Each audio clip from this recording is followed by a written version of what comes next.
It's a beautiful day for pickleball on the APP Tour. Players have come from around the country with one goal, taking home a gold medal.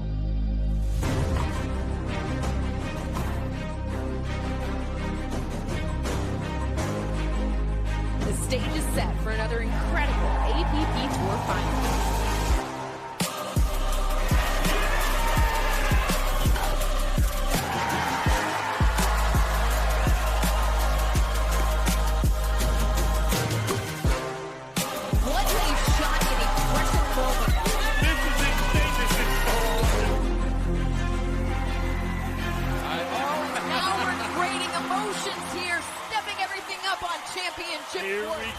Here we go. Welcome to Houston, Texas. The final leg of our Lone Star State swing is in the city with no limits, and pickleball players from around the country are hoping that proves true for them as they fight through the heat and humidity to push past all limits, all the way to a gold medal. Beautiful weekend here in Houston, H-Town. What's up? It's going to be some fantastic pickleball happening here at the APP Houston Open. Over 200 pros and senior pros in the field. 23 gold medalists represented. Those 23 account for 76 gold medals this season, and 8 of our top 10 APP Tour gold medal earners are here in Houston, and we have seen some fantastic pickleball action through the first 2 days of this tournament, expecting much more today. Welcome into the broadcast booth. I'm AJ McCord alongside Next Gen National Team Coach Chad Edwards, Pro Pickleball Coach Dominic Catalano. You guys, I was promised that November brought cooler weather, and here we are, 2 days away, 3 days away. We lied. What's going on? Houston, what are you doing to us? I mean, if they zoomed in, you would just see the sweat pouring Please down. We talked about it during the summer, how the conditions, it really put a test to these players. Well, already here, we've had rain and gone indoors. We had extreme humidity yesterday. We had heat illnesses. We had cramping. We had players pulling out. It's a constant push to try to get through these matches. It is, and I saw Ava Rodzikowska, who had to pull out yesterday with CJ Klinger, and she was like, that's just never happened to me. She was cramping, full body cramp, started her feet, moved up to her calf, to her quad, and she had to pull out. She stopped in the middle of a point yesterday while holding a toe. It's just the weather here it's very hot, very humid. You need to hydrate. But yesterday what impressed me most was the low seeds. The low seeds knocked off the top 4 seeds. The top 4 seeds ended up in the bottom half of the draw. The bottom half looked like the top half. It was crazy yesterday. We had some really big upsets, but it was a great day. Looking forward to more of that here in men's and women's doubles today. And Chad, you mentioned it. It's not just the heat. It's not just the humidity. It's the fact that rain started our tournament off indoors. And so that is where our singles matches were decided for tomorrow's championship Sunday. On the men's side, take a look. Quang Duong is back from Newport, looking to upgrade that medal color. Yeah, the second time we're seeing Quang Dong on Championship Sunday. Came away with a silver in Newport Beach, looking for the gold here, but he was pushed in every single one of his matches going to 3 games. And his opponent, Chad, Ronan Cameron. You and I have known Ronan since he was about 13 years old. He was a baseball player then, just getting into pickleball. Now he is all pickleball and proving why he is someone not to mess around with. He made it through the back draw and gets an opportunity on Championship Sunday, his first opportunity on a Sunday. And moving on to women's singles, Salome Davidze also making her way through the winner's bracket. Well, AJ, you talked about them having to go inside, and she had to deal with that. It wasn't the best conditions. It was short on the baseline. She really had to up her game, figure out a way to get through that top half of the draw. She did, played extremely well, and she's looking for another gold medal on her resume. Yeah, and we've seen this matchup between Judith Castillo and Salome Davidze a couple of times this season, but Castillo was knocked down by Fudge, losing 1-10. Fought through 4 backdraw matches to get here to Championship Sunday and trying to take her second gold of the season.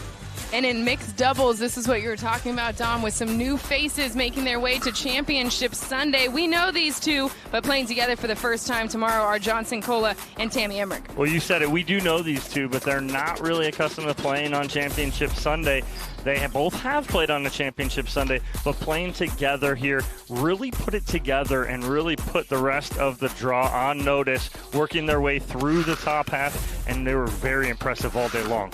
Yeah, and another backdraw struggle for Barr and Diescu. They were knocked down by Harris and Gridley, but fought their way through, taking out Jack Monroe and Megan Fudge in the bronze medal in 3 just to get back here. It was an extremely long day for them yesterday. So 3 matches decided, 2 more to be decided today. We have men's and women's doubles action coming to you live from Houston, Texas. Instead of the cold never bothered them anyway, we've got the heat never bothered these fans anyway, because the crowd is out and ready for some fantastic pickleball action. It says 86. I promise it feels hotter. We will have live pickleball action coming your way from Houston when we return.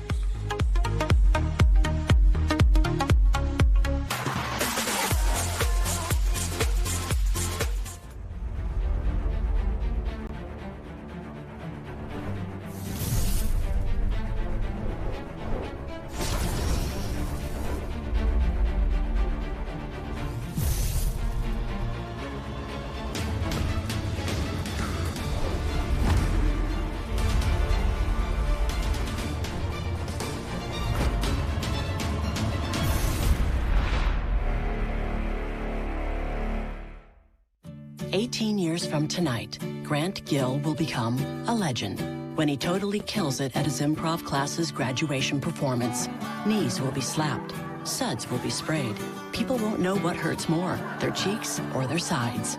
That's why he's already keeping himself in shape and razor sharp today with health tips and wellness tools from AARP to help make sure his health lives as long as he does.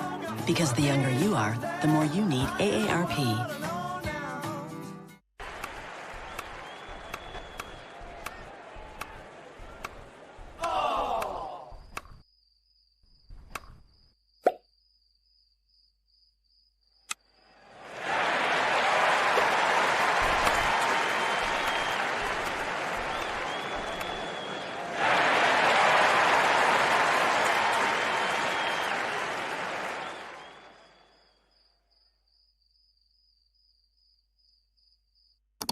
We save time when we buy and book online at discounttire.com. Which means more time. Wait, take a check.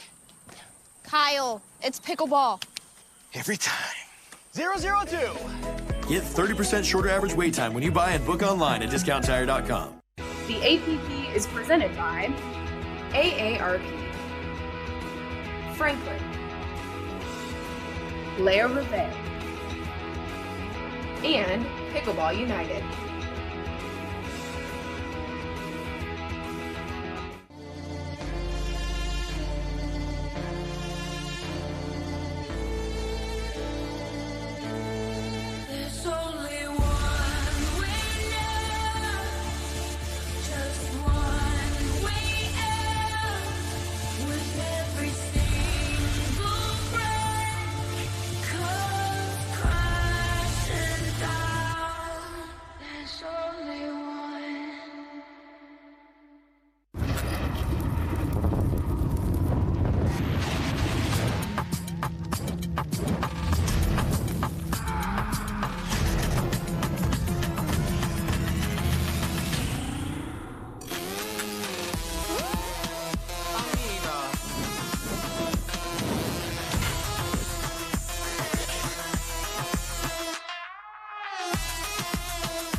Thanks. Jake from State Farm, I really need to know. Go spicy or go home, right? What? No.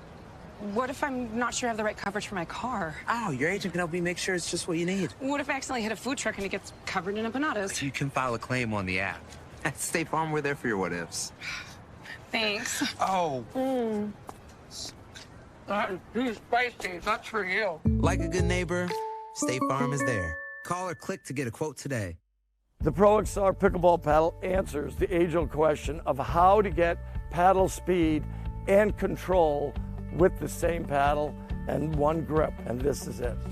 Pro XR gives you more spin, greater control, and quicker reloads on every shot in the game, because you always have that constant feel for that leverage and control and paddle speed that we're all looking for. Pro XR is the most revolutionary technology in pickleball. We started this mission in tennis about 5 years ago. We've been perfecting our craft and our tools. We now see a phenomenal opportunity to take all that and bring it into pickleball to support an emerging ecosystem that's booming. And it's a super complementary partnership for us. With the experience and the existing events that are up and running, the recreational element of APP, it's a fantastic 1 + 1 is going to equal 4. So we're thrilled to be partnering with APP.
Introducing Skechers Pickleball, the official footwear of the APP Tour.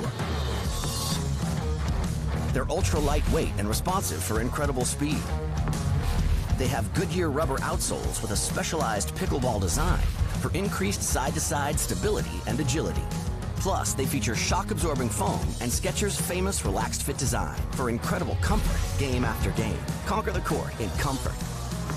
Skechers Pickleball, the official footwear of the APP Tour.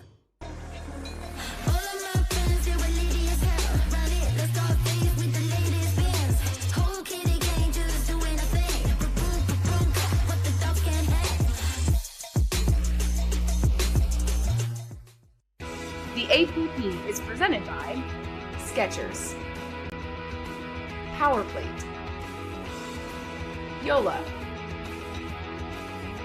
and Humana.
We save time when we buy and book online at discounttire.com. Which means more time Take a check. Kyle, it's pickleball. Every time. 002. Get 30% shorter average wait time when you buy and book online at discounttire.com. We started this mission in tennis about 5 years ago. We've been perfecting our craft and our tools. We now see a phenomenal opportunity to take all that and bring it into pickleball to support an emerging ecosystem that's booming. And it's a super complementary partnership for us. With the experience and the existing events that are up and running, the recreational element of APP, it's a fantastic 1 + 1 is going to equal 4. So we're thrilled to be partnering with APP.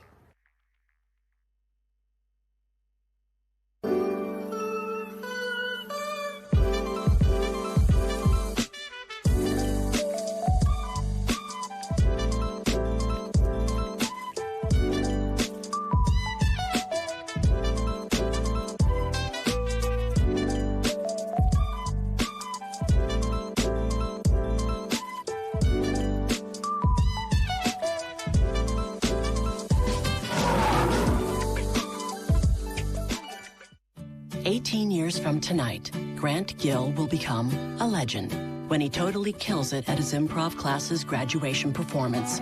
Knees will be slapped. Suds will be sprayed. People won't know what hurts more, their cheeks or their sides.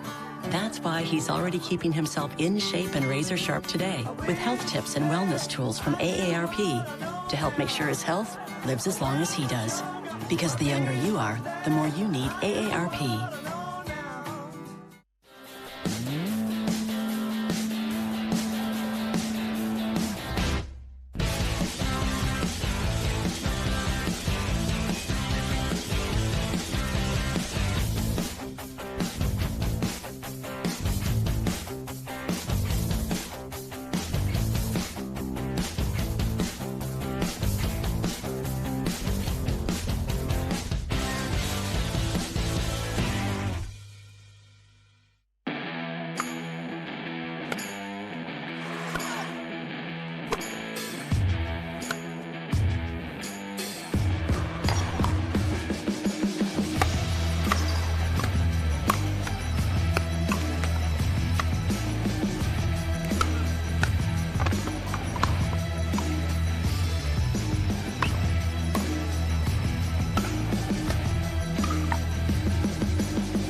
The APP is presented by LS, Gamma, the Boca Raton, and Franklin. Introducing Skechers Pickleball, the official footwear of the APP Tour. They're ultra lightweight and responsive for incredible speed. They have Goodyear rubber outsoles with a specialized pickleball design for increased side-to-side stability and agility. Plus, they feature shock-absorbing foam and Skechers' famous relaxed fit design for incredible comfort game after game. Conquer the court in comfort. Skechers Pickleball, the official footwear of the APP Tour. Hey, Jake from State Park. You know, it's really scary. Popcorn with no butter. No, getting insurance. I mean, what if the jargon makes me feel alone and in the dark? Hey, at State Farm, we're there for your what-ifs. Sorry. Is that seat taken? Get on up here, buddy. Let's go. Let's go. Want some water? Yeah, throw my cup of ale. I saw. Like a good neighbor, State Farm is there. Call or click to get a quote today.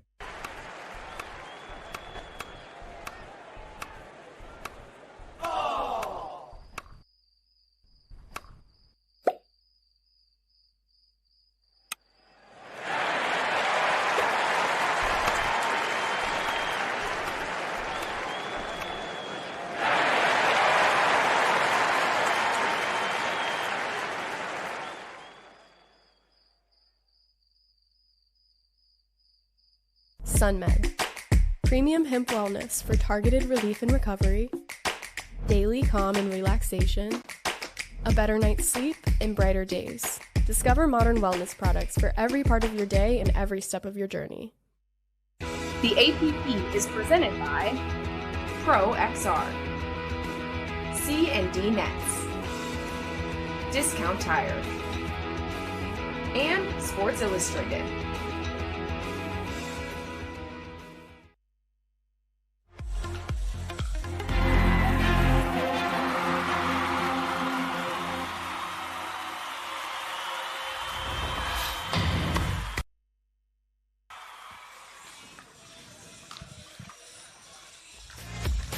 Welcome back to the APP Houston Open. Beautiful day for some pickleball here in Houston on Championship Court right now. We have Jessica Wilcox, 29 years old, out of Phoenix, Arizona. Played her collegiate tennis at Ferris State. She and her partner, Audrey Brown, are up next for us here on Championship Court on this beautiful Saturday.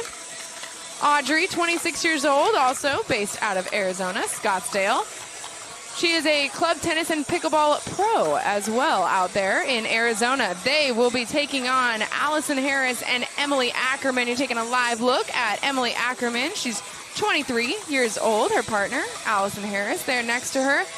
Emily, our New York City bronze medalist at the APP event there. She is out of Thousand Oaks, California. And Allison Harris is somebody who has slowly but surely become more familiar to APP fans this season. She burst onto the scene in Newport Beach, and now she's got 4 APP medals in 2023. Based out of Nashville, Tennessee, 30 years old. And this is going to be a good one here. Women's doubles action to get us started.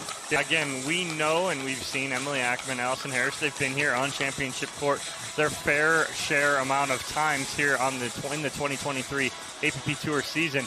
This will be the first for Wilcox and Brown. Yes, it is early on in the day, but again, what is it? Is it going to come into a factor? The crowd's starting to settle in the Lexus VIP tent and here in the bleachers. Are they going to be able to step up their game on championship court? It'll be very interesting to see here.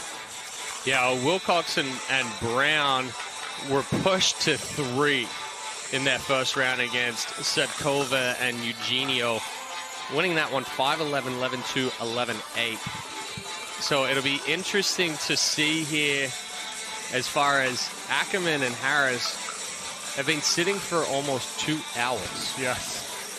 Since the draw started at 10:30. Now that's something that we've talked about the weather quite a bit in our Open is just the heat, the humidity, but that is another added aspect to playing professional pickleball is just waiting. Sometimes you have 15 minutes, sometimes you have 2 hours. And sometimes players, it all depends on the player too. Sometimes players are like, boom, boom, boom, let me get at it. Some other players are like, I love the break. Well, Give me the break, and it all depends. And then, like, today, like, if I'm a player today, I want a break. I want that break. I'll take that 2.5 hour break or 2 hour break. I'll go sit, relax, change my clothes, and I'll relax and kind of get myself set. So, again, on a day like today, I think the break is a little bit more of an advantage. This is a situation where, in reality, you're not going to sit down after a match and really, get stiff. Or your muscles are starting to get tight. You're still staying loose. Whereas when we have those cooler conditions, that's typically when those players want to go back to back to back to back to back. Somebody like my wife wants to get hot and then just continually play.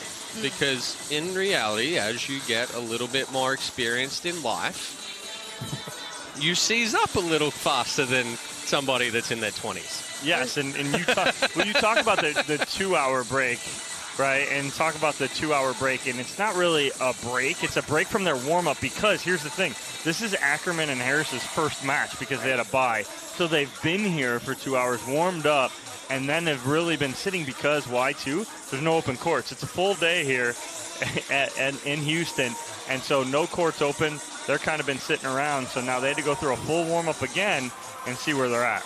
Listen, whatever Simona Jojing does, take notes, because it clearly works out quite well for her. So if that's the method, if I ever play professional pickleball, I'm taking that note. Once you start, you do not stop. That is certainly going to be the case for us here in Houston. We are going to get started with this women's doubles matchup between these two teams and bring you live action all day long because 3 gold medal matches are already set for Championship Sunday, and we want to know who is going to join them. Allison Harris is going to get us started here on Championship Court with the serve. Side out. Still trying to get a little bit of a feeling out process right now. The wind is starting to swirl here. Somewhat welcome for us in the booth. Second server. That ball just catches the baseline there from Ackerman. 0-0-2.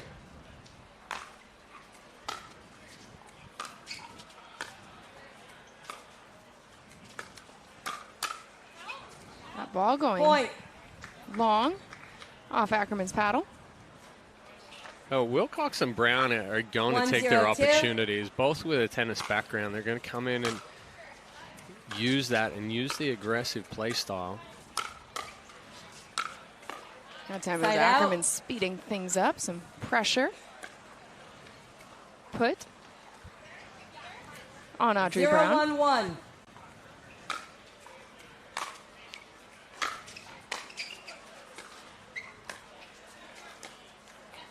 Second that ball server. getting on Emily Ackerman right at her feet. Again, trying to scoop that up Got to clear those feet, back up just a little bit, give yourself some space. 0-1-2. 0-1-2, the score for Ackerman's serve.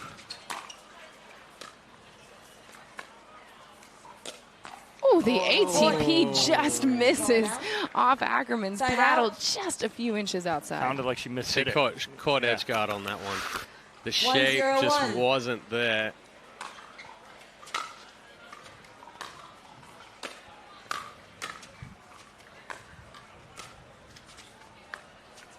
Second server. Still a feeling out process almost early on here for both of these teams. Excuse me. I'll recall. 1-0-2.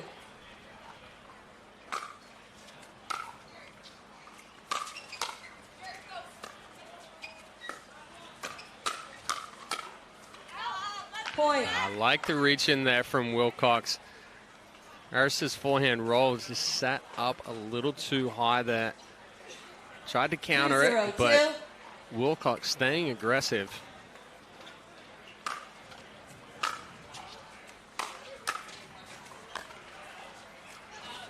Side out.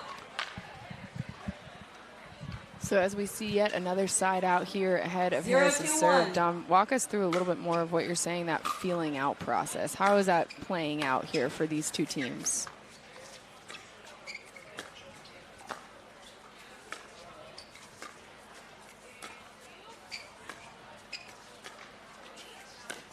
So that feeling out process is basically you're not very familiar with your opponent. So you're trying to get a feel what they're going to do with the ball. You're going to set balls on every spot on the court, sideline to sideline, in the middle, see who's going to take what, and then we're going to figure out where we want to go, where we want to attack. So especially when you have a new team that you don't know much about, that's that feeling out process, trying to figure out where and what is going to be our best attack. Point. Nice drive there from Harris down the line. Brown jumping back to the middle. Just catching that one off the edge guard. Yeah, definitely. If you have a team that is more established, you've seen play or you've played against before, you definitely have that approach coming into it. And you could say that about Wilcox and Brown. They know Allison Harris and Emily Ackerman. They've seen them week in and week out, but you can't really say the same for Ackerman and Harris. Point.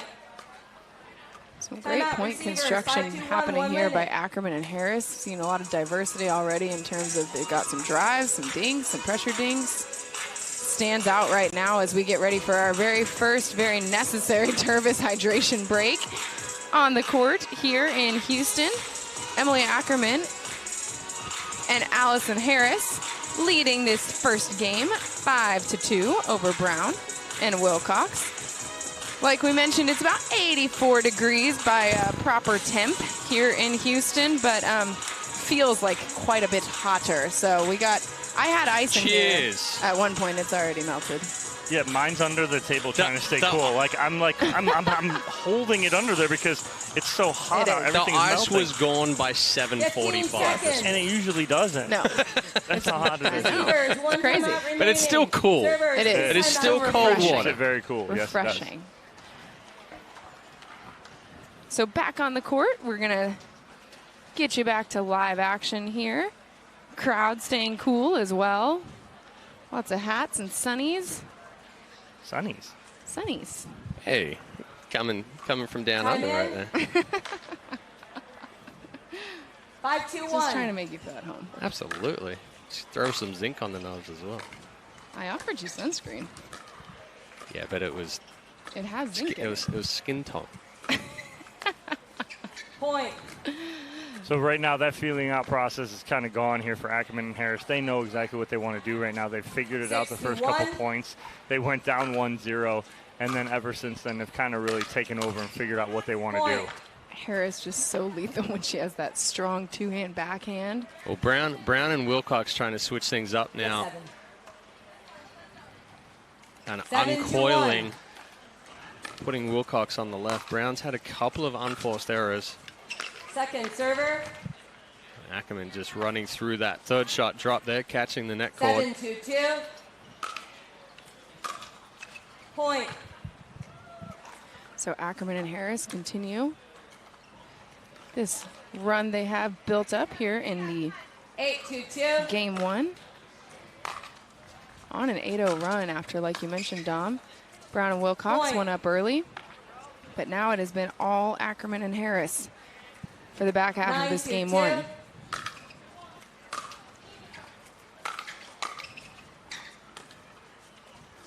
Side out. Slice left a little short.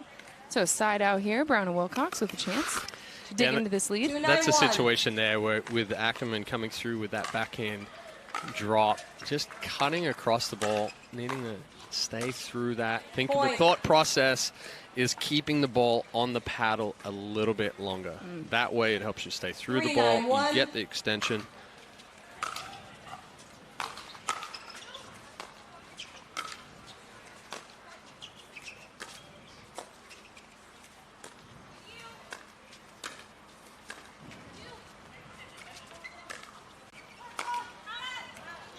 Harris doing a good job getting that ball, then getting out of the way. That was a great job by Harris, like you just said, AJ, of getting back and getting that lob. Is a perfectly placed lob. Harris gets back, it's a perfect drop, but then Brown just trying to do a little too much. I like her taking that ball out of the air, but just a little too much.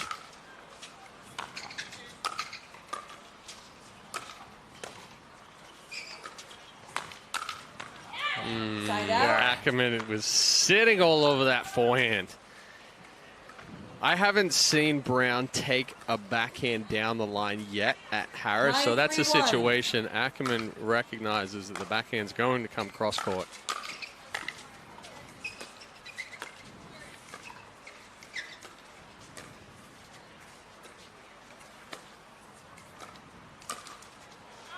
Point. Time to speed up.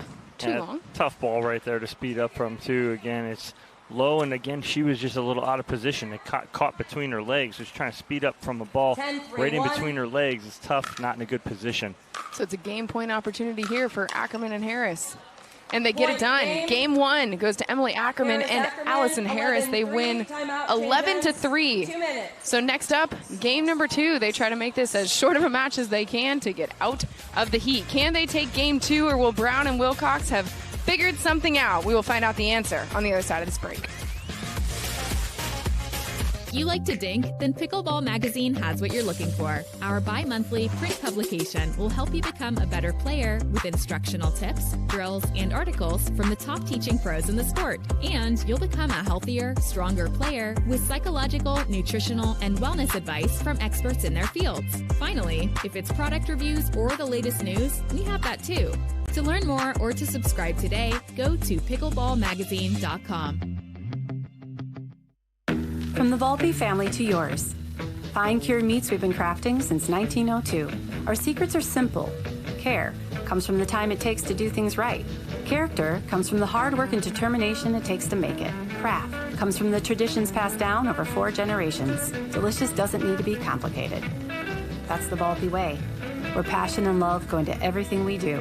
From John and Armando and Lorenza and Gianna. From our family to yours. We save time when we buy and book online at discounttire.com. Which means more time Take a check. Kyle, it's pickleball. Every time. 002. Get 30% shorter average wait time when you buy and book online at discounttire.com. The APP is presented by Selkirk, Rainstorm, State Farm, and Turbis. Welcome back to the APP Houston Open Women's Doubles live action coming your way on Championship Court. Allison Harris, Emily Ackerman take game one, game two underway. Point.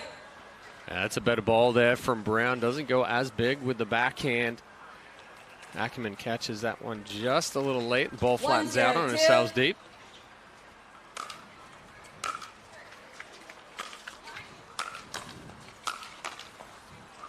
Side out. And that's the key right there is what she does, that being Harris. She doubles up to the backhand side.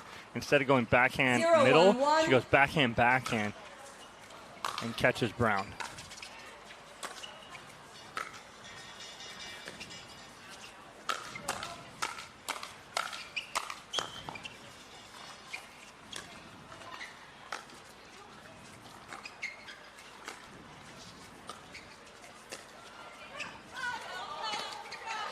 Oh, what a recovery. Oh. But Emily Ackerman finding the spot in the corner. That point, though, had everything. The strength of Allison Harris is the scrambling defense. They were out of that point to start with. Harris gets them back into it. Excellent lob there. Good recovery by Wilcox, but then Ackerman with the finish down the line. Point. That's something we see that really stood out to us in Newport Beach when Allison Harris paired up with Andre Mick, is just her ability to scramble on defense and keep her team in points that it looked like they were out of. So confusion right there. So I saw the sign that was given to Audrey Brown, but I don't think she saw it. Right? We saw it, but I think she confused it and ended up I formation with Wilcox. Great in football, not so much in pickleball. Correct. You got a lead blocker in football, you're good. Well, what Harris and Ackerman are doing so well right now, too, is they're getting Brown and Wilcox extended. They're going sideline to sideline and moving them around, and then Wilcox and Brown just have not been able to hit a solid ball.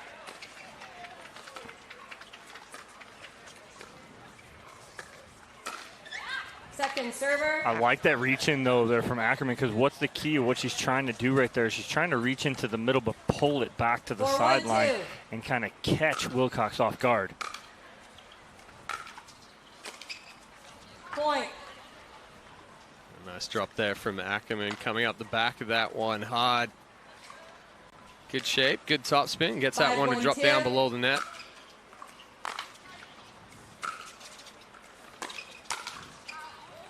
Just misses. She got so big. Her backswing came way back and just tries to punish this ball down as she looks over at Chad and I as we demonstrate it for her. And she's looking into the booth just telling us, yes, I know that's what I did. And I know I shouldn't take that big of a backswing. That's one of the bonuses of us being so close to the court. Hey, she's a good sport about it, too. The perspective you have on your TV, very similar to ours live here in Houston. So it is one of the more entertaining aspects of calling professional pickleball, is you start to learn which players enjoy engaging with the booth and which do not. Point. Allison Harris. I get yelled at quite often. Not going to lie. 2-5-2. One wide. I don't know why. I think my voice carries more or something. Which is good. We like when you're projecting. It's good for broadcast. Not so good for when they can hear you. That lob. I don't really have an inside voice. Well, good thing you call an outdoor sport. 5-2-1.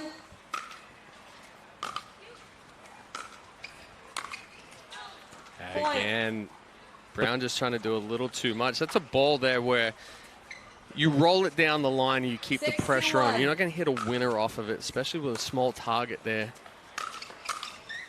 Point. Oh, Ackerman gets away with one. She popped that up. That's right into the wheelhouse of Wilcox, but Wilcox mishits it into the net, and it's a 7-2 lead here for Ackerman and Harris. So, again, just taking advantage of some mistakes and kind of have their groove set here through game two. Do Ackerman and Harris. Well, this is also, you're seeing with Brown and Wilcox the inexperience of this level. Mm-hmm. So, they're making the step up from 5-0 pickleball, starting to play a little bit more pro. And your margin for error is so much smaller, so much finer, that if you try to go for those winners or you try to go for too much, then you're spraying balls wide, and that's what we're seeing from Brown and Wilcox. Well, because like you said, those margins for error from 5-0 to pro are so extreme, especially when you're playing an experienced pro team. We talk about it all the time of, okay, what's the key to a lower seed beating a higher seed is you need to play clean. Yep. Right? You can't make any mistakes. And you hate saying that, but you need to limit your unforced errors to 2, maybe 3 in a game to actually have a chance against a top-seeded team. And that's what Wilcox and Brown aren't doing right now, is playing very clean. Yeah, as we see game two, same story as game number one. Time in. Brown and Wilcox taking a very early lead here in game two, but just like game one, it has been Ackerman and Harris. There you go. That'll help. Use it. Take a little love from the net. Tell you what, if you could hit that every single time. 7-2-2. You would do it. Yeah, for sure.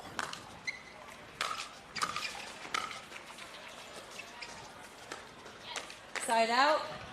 Good timeout. Good quick side out here for Wilcox and Brown. Now, just got to get back on the board. 2-7-1.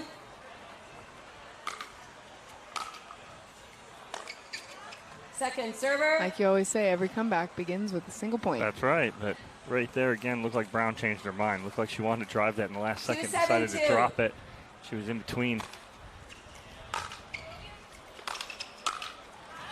Point. Ackerman pulling that backhand wide. Well, she caught that one late. It got back behind the shoulders. It's a difficult ball to get on top of. But then when you try to take that cross court from behind you, you're going to pull across the body more.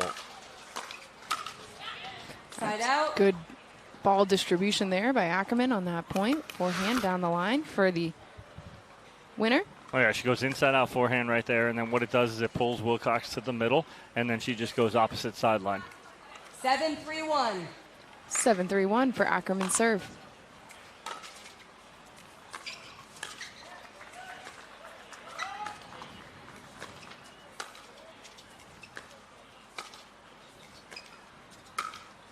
Oh, that's Ricky. Dirty right there from Emily Ackerman. And she made that look easy, but Chad, we know how difficult this shot is here. Just to take something off you. Watch her just real short and sweet to the ball. Yeah, hides it well. She set it up by going cross court there with Brown.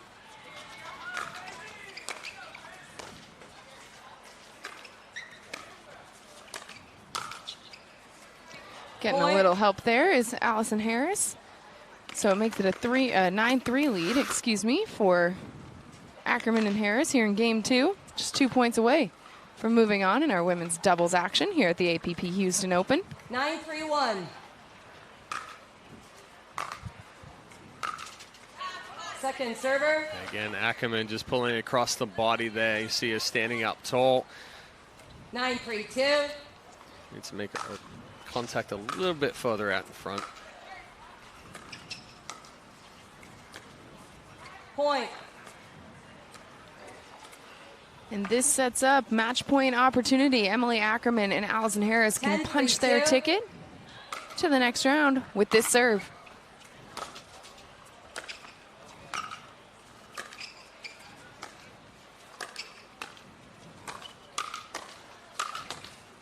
Emily Ackerman just too strong on that final point. It gets it done for her and her partner, Allison Harris, in a women's doubles action here at the APP Houston Open. We will hear from the winners when we come back.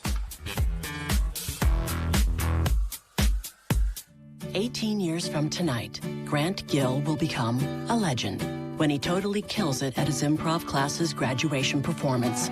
Knees will be slapped. Suds will be sprayed. People won't know what hurts more, their cheeks or their sides. That's why he's already keeping himself in shape and razor sharp today with health tips and wellness tools from AARP to help make sure his health lives as long as he does. Because the younger you are, the more you need AARP.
SunMed. Premium hemp wellness for targeted relief and recovery, daily calm and relaxation, a better night's sleep, and brighter days. Discover modern wellness products for every part of your day and every step of your journey. The APP is presented by Pickleball Magazine. Classic. Drip Drop, and SunMed.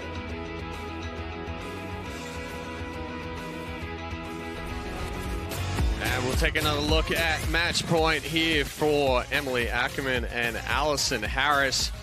Strong performance from them and the big finish there on the forehand side from Ackerman. They're moving on in the women's draw, and they're courtside with Dominic Catalano. Back here on Championship Court, I'm with Allison Harris, Emily Ackerman. First time pairing up together. You had to buy the first round. You sat for a little while. How is it to get back out here and then play together? It was a little tough, but we went out there and warmed up really well and just kind of ran around and got ready. And then, Emily, you were dialed in cross-court, had that going. It seemed like early on it was a feeling-out process. When you're playing a team that's new to you, like you hadn't played them before, is that something you're looking to do, kind of feel out early on? Yeah, I mean, I'd watched them play in their first match, and they played fast. So I knew once we got to the kitchen line, we kind of just wanted to slow it down and just play into our rhythm and into our game. So once we got dialed in, I think we were playing great. All right, well, on to the quarterfinals. Congratulations, ladies. We look forward to seeing you guys later. We'll take a quick break here on Championship Court, have our next matchup here at the APP Houston Open.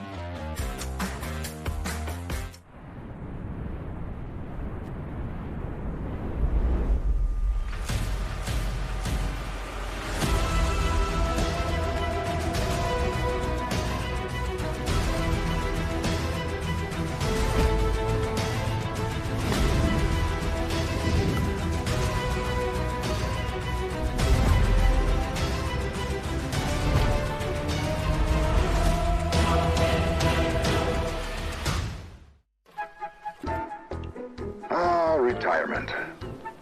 It's not all one big vacation. It's great to find purpose by trying a new activity. Keep an active social life, but don't forget to make new friends too. As always, hydrate, hydrate, hydrate. Ah, isn't it wonderful to be retired?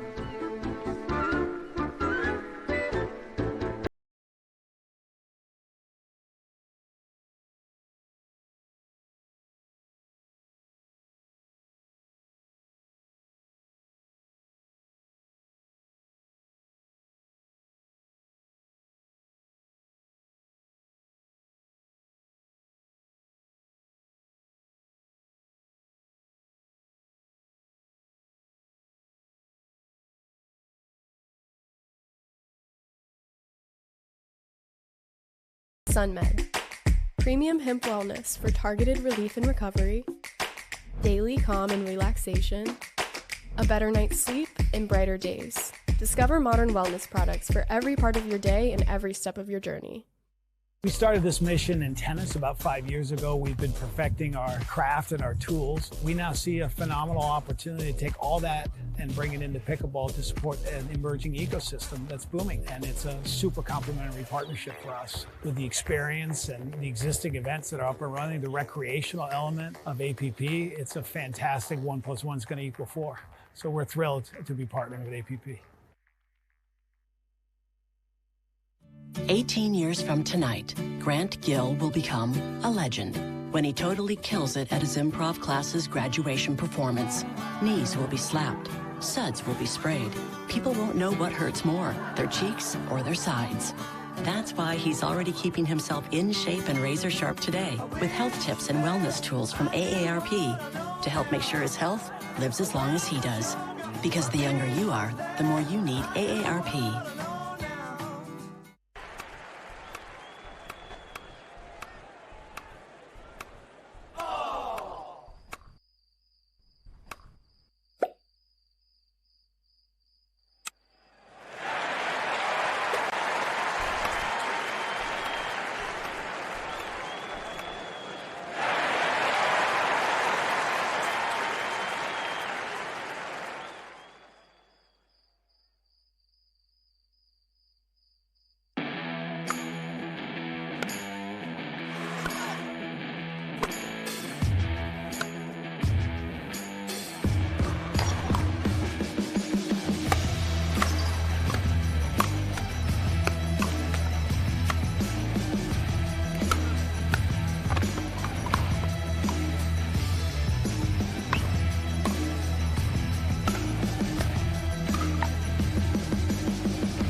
SunMed. Premium hemp wellness for targeted relief and recovery, daily calm and relaxation, a better night's sleep, and brighter days. Discover modern wellness products for every part of your day and every step of your journey. The APP is presented by Pickleball Magazine, Classic, Drip Drop, and SunMed. Nunnery Diescu, a team that's played together, won together this season.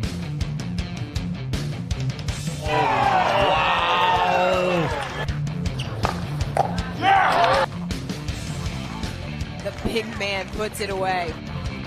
The men with the Midas touch. Diescu and Nunnery take the gold. Gold medalists here are Andre Diescu and Rob Nunnery. Outstanding performance by Andre Diescu and Rob Nunnery.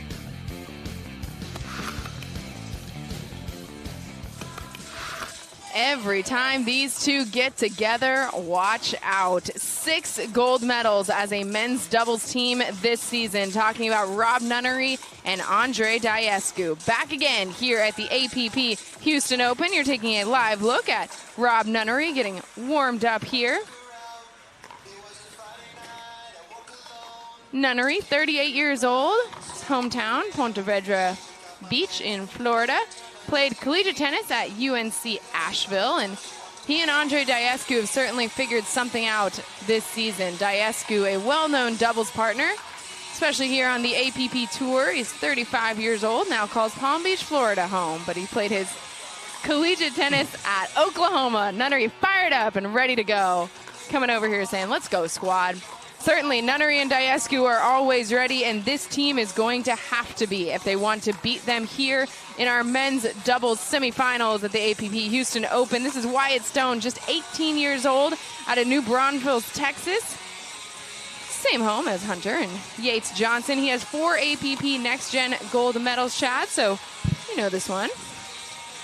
Yeah, I've known Wyatt for years, actually. Cannot wait to learn more about his story. He is paired up with Todd Fote for this tournament. 29 years old. Todd originally from Vancouver, Canada. He played his collegiate tennis at Weber State and actually had a Would fifth that be year. Weber State? No, Weber State. It's Weber. You know, don't try and correct her. It's Weber especially State. because you want to know how that is ingrained in my main. Give me some. Guess who else went to Weber State? Who's that? Damian Lillard. Now of the Milwaukee Bucks. She knows. Portland Trail Blazers. Here we go. Listen. She knows for sure. Sorry I brought it up. Covered the Blazers for years. I know Weber State well. You know, that was a lead-in for you, but now you just took it too far. You're the one who questioned me. Well, you know me. I question everything. I know, so I'm just proving my case. Weber State it is. Weber State is where Todd played his collegiate tennis. He also, here's your little fun fact, he used his 5th year of eligibility to play golf at Weber State. Why not? Fun fact. There you go.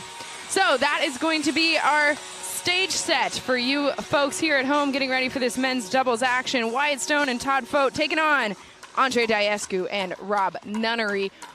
I feel like I ask you guys this pretty much every time we see Diescu and Nunnery play. What is it going to take for Wyatt and Todd to get the win? Well, like we just mentioned in the last match where we had Wilcox and Brown playing against Ackerman and Harris, we talked about it late. We really didn't hit it early. But if you're a lower seed and you want to take out a top seed, what is the key? And the key is playing clean. And Fote and what Wyatt Stone need to do right now is they need to play clean. They need to think, all right, let's keep everything in play. Let's really try and grind these guys out, because what Diescu and Nunnery do is, as big and intimidating and imposing as they are, they're going to grind you out. They're not going to pull the trigger too quick, especially Andre Diescu. He is really going to grind those points, dink cross court. So it'll be interesting to see who's on the left and right here with Fote and Stone, but that's going to be the key, is who's going to be cross court from Andre Diescu. And then, Chad, we talk about all the time, Nunnery, one of his biggest weapons is that trigger pull he has. Yeah, and he hides it so well. He just drops that head of the paddle down, and he can hit 3 different spots, whether it's cross-court, middle, down the line, all from that single spot. But I tell you what, since Chicago, when they lost to St. Colin and Auvergne in the final there, it has been all business for Nunnery and Diescu. We've only seen like 2, maybe 3 chest bumps. It's been business trip-esque for the 2 of them. They come in, they beat you, they tap paddles, and they go on to the next. Every single time. And take a look at what that business-like approach has gotten these 2. Andre Diescu, the 2023 APP gold medal leader. He's got 17. Man doesn't even play singles. 17 for Andre Diescu. He and Susanna Barr, a formidable duo in mixed doubles as well. We're guaranteed to see them tomorrow. 4 of those 6 leaders only play 2 events.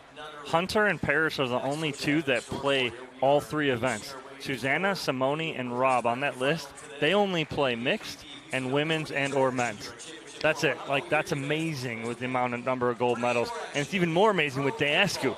Doesn't play singles at all, and he's sitting on top. All he does is win. That's what it seems like with Andre Diescu. But Todd and Wyatt look to upset the favorites here on championship court. Can they do it against Nunnery and Diescu? Going to be a fun one here. So we broke down a little bit about what to expect in this match. And now it is just time to get underway here in Houston. The breeze is rolling through. I'm liking it. So let's just get going while we got it. Some coldness on the back of my neck. I wouldn't go as far as cold. Yeah, well, it's just because there's so much sweat coming down there. A warm breeze still feels cold. I don't know that people need to know all that. Hey, I'm an open person. I'm like an open book. I'm a book. Just open me up and read me. Sometimes it's interesting. Sometimes it's it's hard to get through the slower sections. We all have our chapters. Okay, game 1. Time in.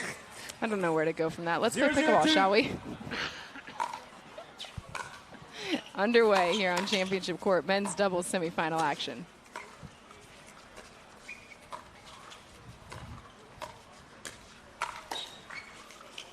Oh, side out. What?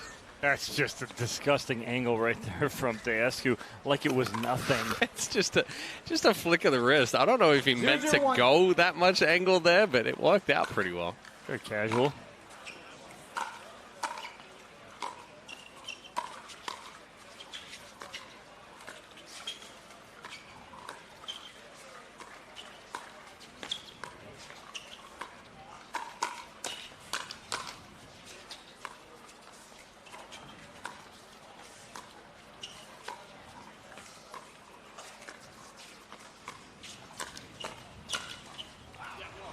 Foe went left hand in the middle right there to get that ball from Nunnery. This first speed up, and then let the second one go through the middle, and it drops through. 1-0-1. 1-0-1, the score for serve here. Point. Foe trying to do just a little too much with that forehand there. 2-0-1.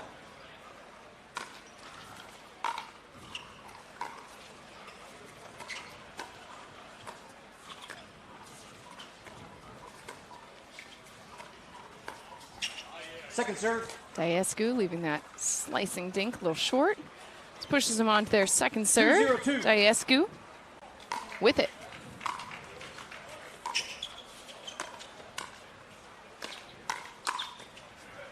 Side out. I will say if there's one area that you can expose, or Diescu has a little bit of a chink in the armor, is on that backhand side.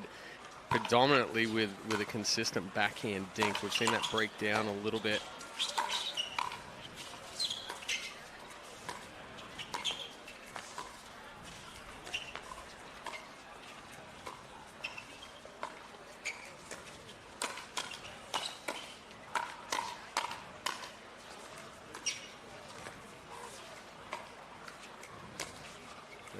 Point.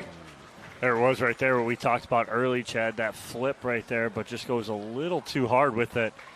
If he takes something off it, it will stay in, and Stone's not even going to hit it.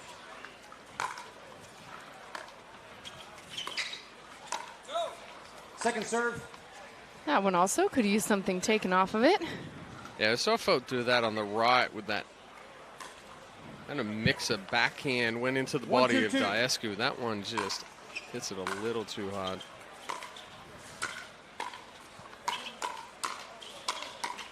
Point. That's a good spot right there from Stone. Instead of trying to really rip this ball down the line where Dayascu is going to defend, he goes to the middle and forces Dayascu to open up the forehand.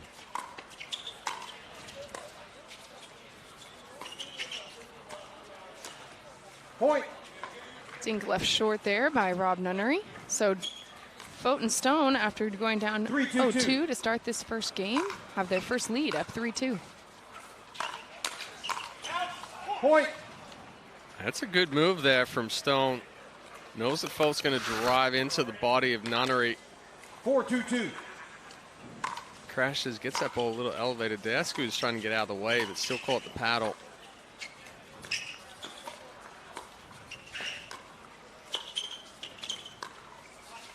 Side out. I like the aggressive dink, though, attempt there from Wyatt Stone. Trying to really pull Andre Dayascu to the sideline. That's what you got to do. You got to try and get him out of position. When he sets his feet and is in good position, he's trouble.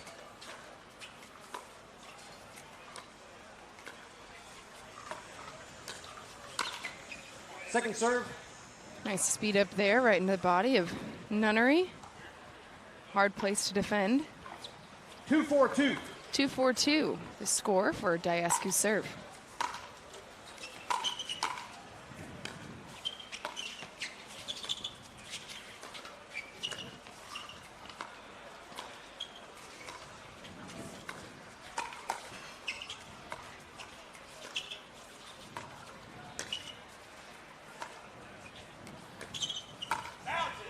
Point. Goes between the shoulder and head of Andre Dayascu right there as he lets that ball go. And yeah, it's 2 balls I think that Fote was just a little early on, or ambitious on.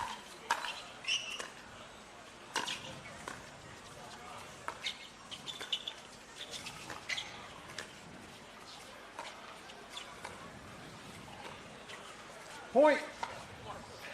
Fote tries to go a little tighter there with the dinks. One thing Nunnery will do, too, is he'll float a ball and bait you into speeding it up. 4-4-2. But by the time you go for it, it's dropped enough below the net that you're hitting up. Side out. That one, again, sailing long from Rob Nunnery, so side out here. Nunnery and Dayascu, though, doing some work on that service side, ties things up. 4-4-1. 4-4-1.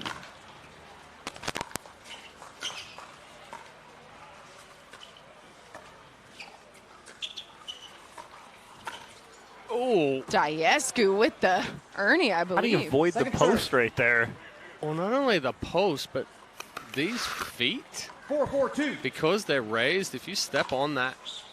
Side out. Oh, somehow he misses. If you step on that foot, it's actually a fault. The ones that are flat, they're considered part of the court, but those raised ones, somehow he lands between it and then steps over it. Delicate footwork there.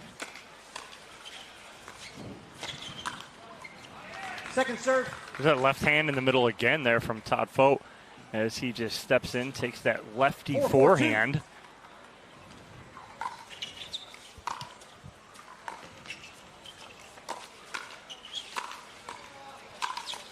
Side out. A good job by Dayascu there, being able to adjust off of the net cord. That sits up again. I like the aggression from Stone there, putting some pressure on Nunnery and Dayascu. Second serve. And that one just a little too deep. 4-4-2.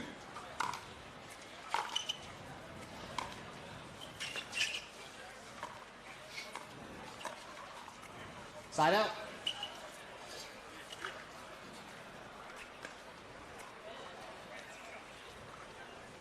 Four, 4-1. 4-4-1 for Nunnery's serve. Second Dayascu leaving that dink short. Early on in this game, I do feel like we're seeing more missed hits from Dayascu and Nunnery than maybe we're used to. Yeah, like that right there, Yes, AJ, yeah. right on cue, right? Like Nunnery doesn't have the flick dialed in right now, and there's a little bit of a breeze on court. Really can't tell where it is, kind of swirling at the moment, but yes, you're exactly right. Now, Daescu played till about 8:30 last night. Second serve. No, 9:30. Excuse me, it last was night. very late. Yes. The bronze medal match was going. I mean, that was a 4-4-2. long day for a lot of these players. Daescu certainly with one of the longer days to punch his ticket to the mixed doubles gold medal match with Susanna Barr tomorrow.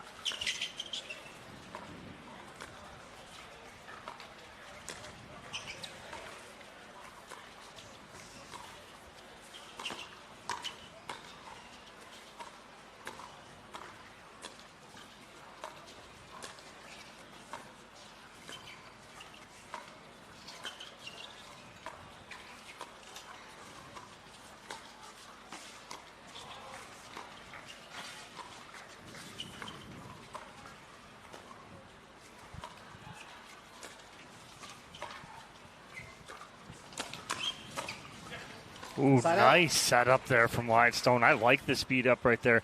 He got Nunnery to block, has a ball for Fote to actually do something with right here, but he just yanks it too far. He had the sideline open. Good setup there from Whitestone.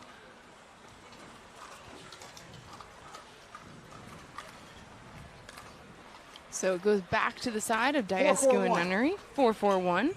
The score for Nunnery's serve.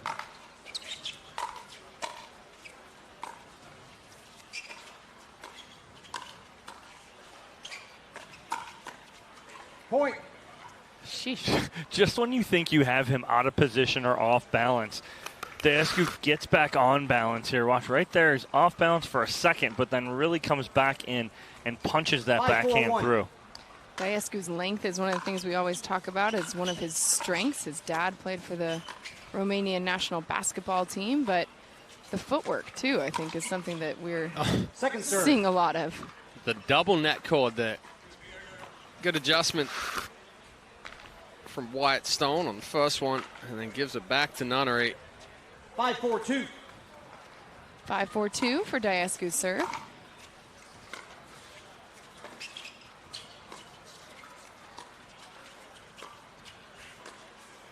Point.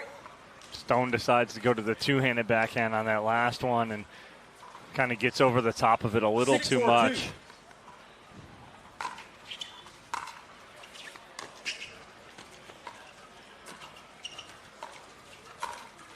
Side out. A little too much. Yeah, forehand too strong into the net.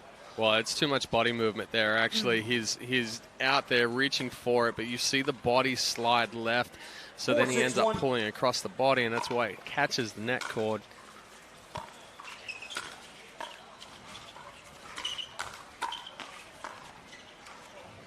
Second serve. Good hands from Daescu because that speed up from Nunnery was about 50-50, and Fote had a good counter, but Daescu with good hands in the middle with the forehand.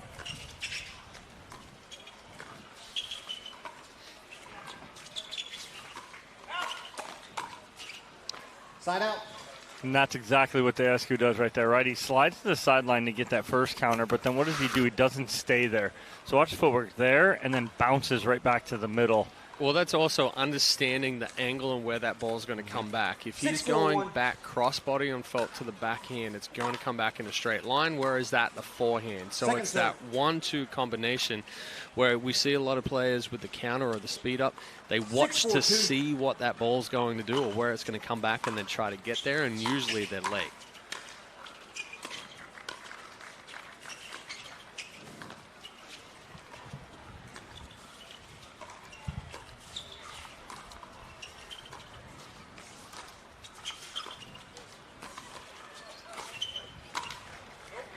And that's good recognition of angles by Daescu, right? So that ball is, right, it wasn't deep, it was wide, right? Because you have to understand where you're going with that speed up. He does realize that ball's going to go well wide, gets out of the way.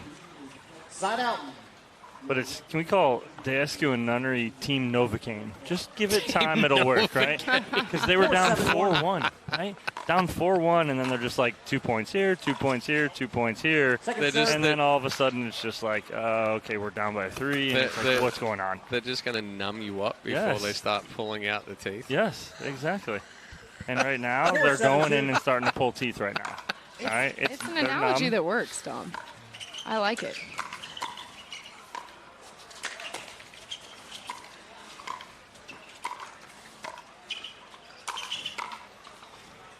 Oh, it's in. Yeah.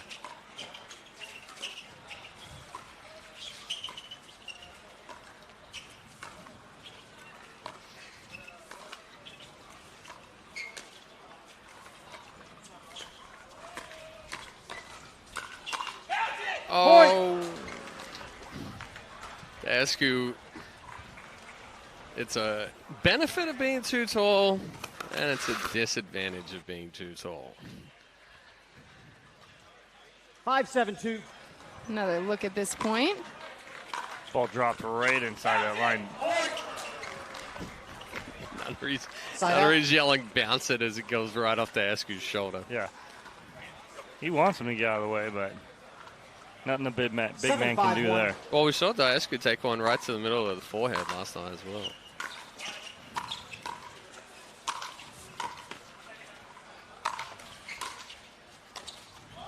Point. That one. And Stone tosses his Stone would paddle up like to that himself and back. almost got away from him. Because this was a great idea here by Stone to change the pace, but 8-5-1. couldn't get the ball over the net. So it's 8-5 for Daescu and Nunnery.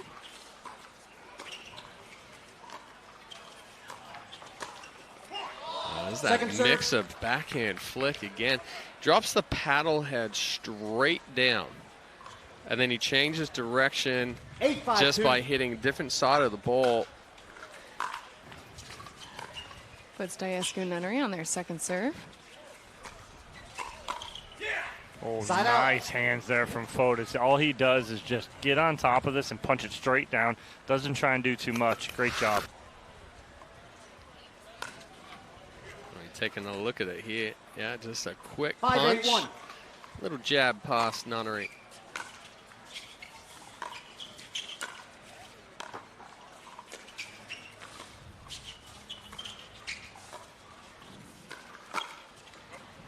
Second serve. Little confusion in the middle. Well, yeah, that ball's all about the spot there from Nunnery. It's not the pace that 5-8-2. creates the error, it's the spot.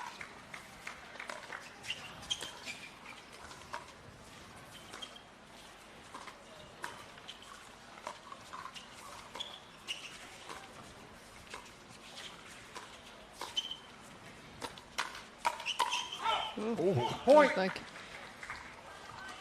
maybe an out ball there. Hit by Todd, but works out in the end. Daescu sending that long. 6-8-2. Side out. Daescu doesn't even bring the paddle up right there. He's in his ready position. He knows that if the ball is hit hard above that paddle, it's going to go out. So he just drops the paddle, doesn't even turn around. Second serve. And again, these two getting into these rallies, these quick exchanges, and Daescu sending it long. Well, the reason being is that right now, Fote and excuse me, and Stone are forcing Daescu to hit up on the ball. They're getting on top of it just enough. It's not a linear ball. 6-8-1. It's an up-down ball. So then when Daescu attacks, he's coming from down up. And that ball goes about a foot deep. Second serve. Good insight there. As we mentioned, two coaches in the booth with me, so always something to be learned from these professionals that you can incorporate into your own game, should you so choose.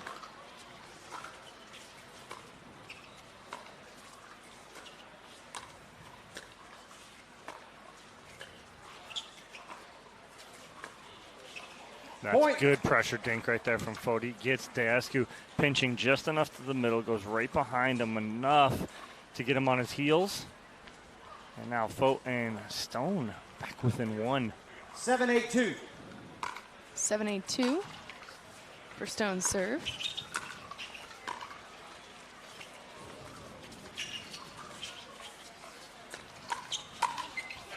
Side out. That time Daescu making sure he gets on top of that ball, down at the feet, in the middle.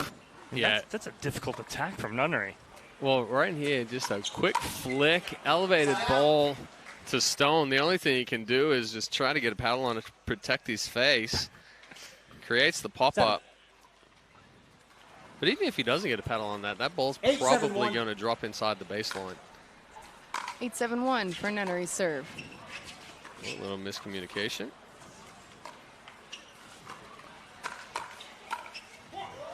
That was a slow motion scorpion. Yes. Came over the paddle. Watch the paddle go all the way across his face. Coil. And nice job by Folk getting on top of that ball too.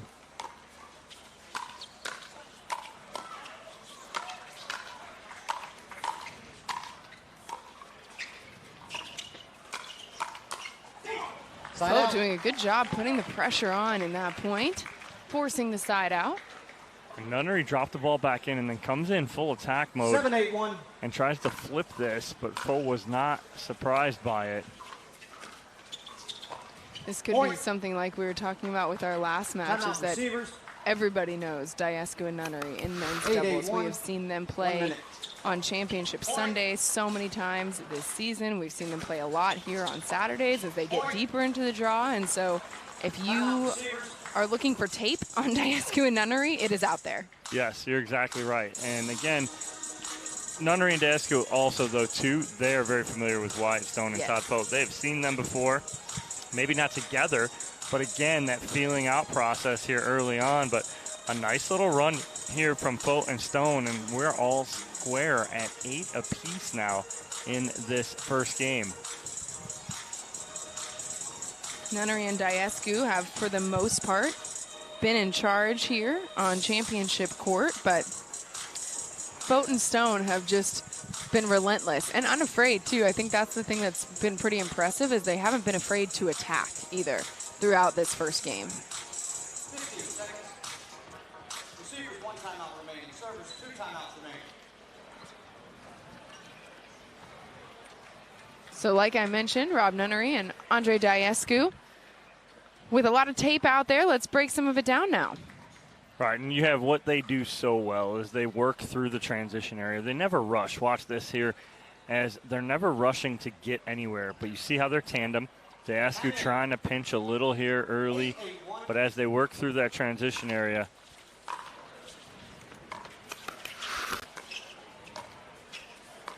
it's one of the things with doubles partners that we talk about all the time is the communication and knowing where your partner is going to be. It is something shown in that video, and John, exactly like you were talking through, Diescu and Nunnery just have a feel for where the other one is going to be on the court. Right now, though, it's about Folk and Stone taking the lead.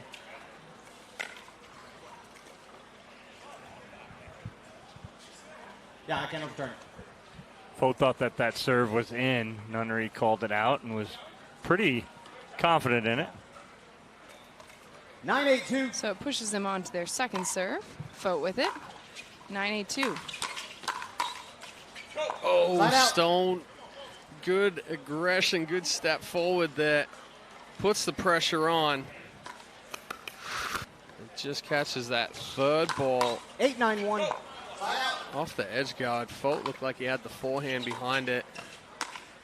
Point. That one tries to reach in. Does Stone. Can't get the ball over the net.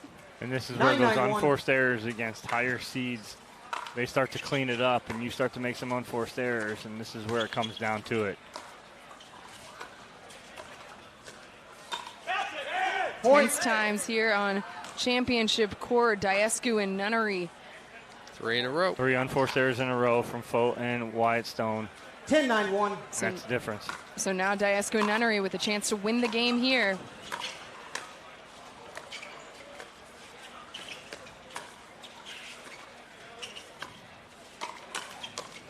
And they do. Nunnery ready for this speed up, sends it right back at the feet of Stone. And so game 1 goes to Andre Diescu and Rob Nunnery. 11-9. Game 2 coming up when we come back to Houston.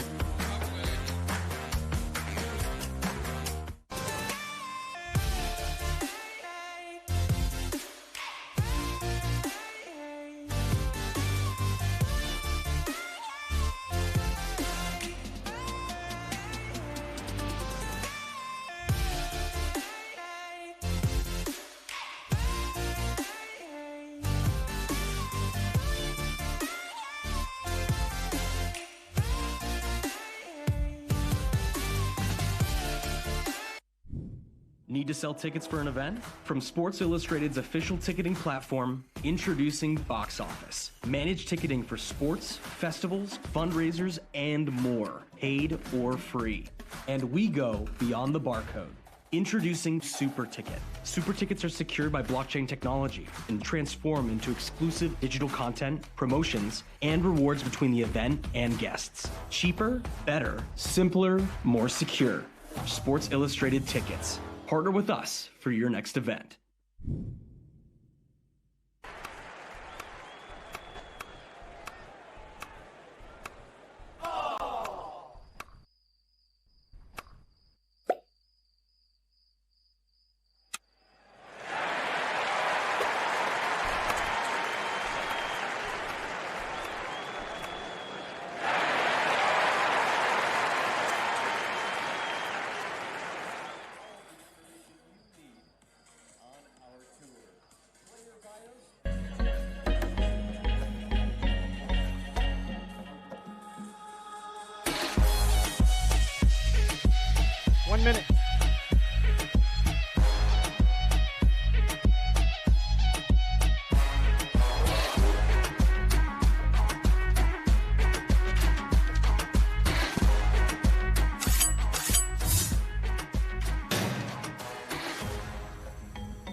The APP is presented by AARP, Volpe, and PowerPlate.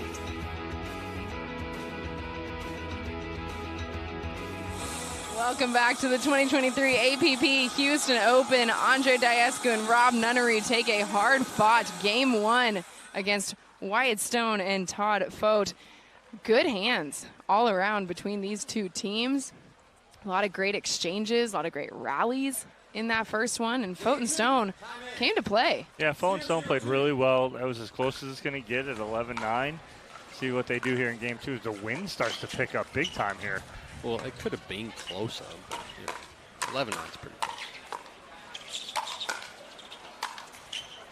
What an angle taken there by Wyatt Stone. Diescu can't reach it. I'm in a funky mood. Chad's in a mood today. I'm in a funky mood Chad's in a mood today. It's never going to get closer than 2 points. Right.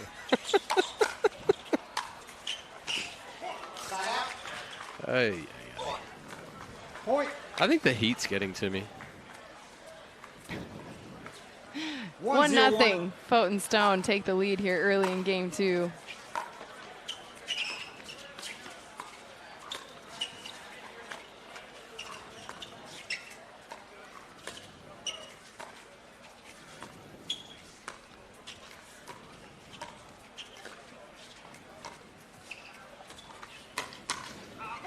Point. That's excellent communication and movement there from Stone and Fote. Quick change after Stone came over, took that ball on the left side. Oh, that ball was just Second wide. serve.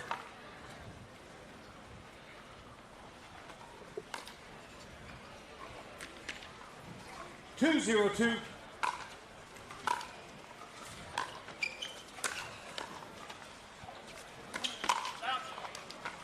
Diescu with the speed up there. Response sailing long, so it's a side out. 0-2-1. Diescu and Nunnery with a chance to get on the board here. Nunnery with the serve.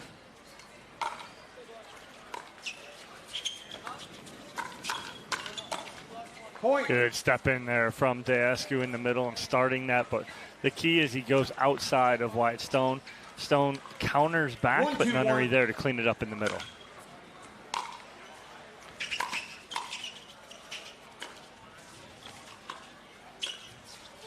Second serve. A little slow ball there from Stone. Nunnery trying to extend and take that one cross court, but there wasn't enough pace without moving the feet.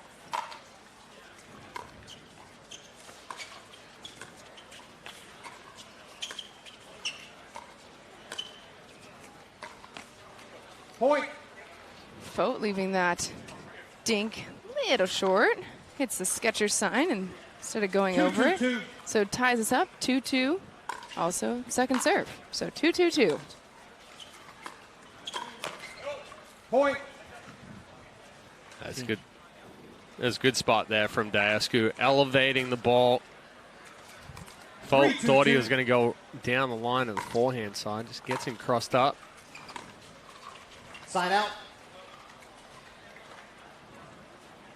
That one left short, so a side out here. 2-3-1. 2-3-1 for Fote's serve. Second serve. Yeah, Stone leaving his feet right there. If he stays feet on the ground, stay balanced, get on top of that ball right here, that's an easy winner. Second serve. 2-3-2.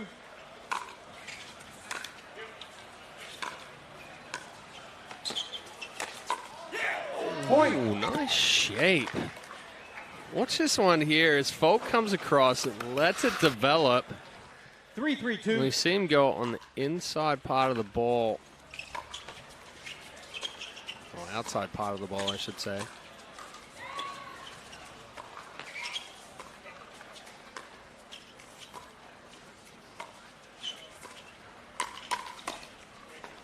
Side out. Diascu having none of that right there. That's a little fly swatter for him as that speed up's right at his backhand.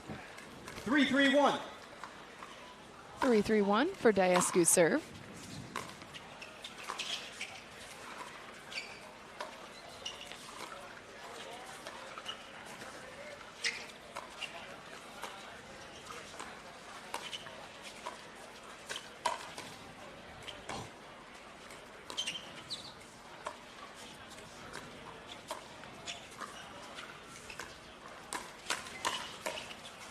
Point. 1-2 combination from Diascu is so good. You see, when he attacks, he extends through it. That takes him straight back to the ready position. He can adjust to either side, this time going double backhand.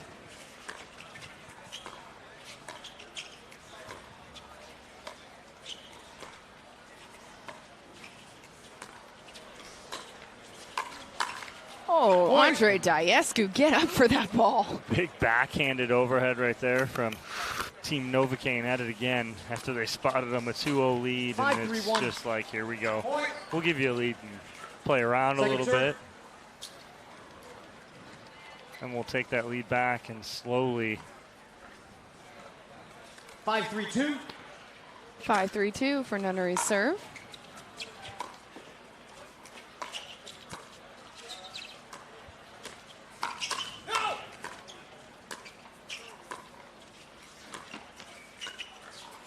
Side out. Backhand dink left a little short by Nunnery. Yeah, well, you see Nunnery look down at his left foot right there. He needed to drop that left foot back to give himself a little bit of time and separation from that ball. Left foot stays, he gets jammed up as Nunnery comes over. Too bad that microphone's not turned on right there. Nunnery's like, yeah, it's pretty sloppy stuff right now. But that's where, you know, both Diascu and Nunnery going out looking for perfection. They do get frustrated with themselves when they make that unforced error.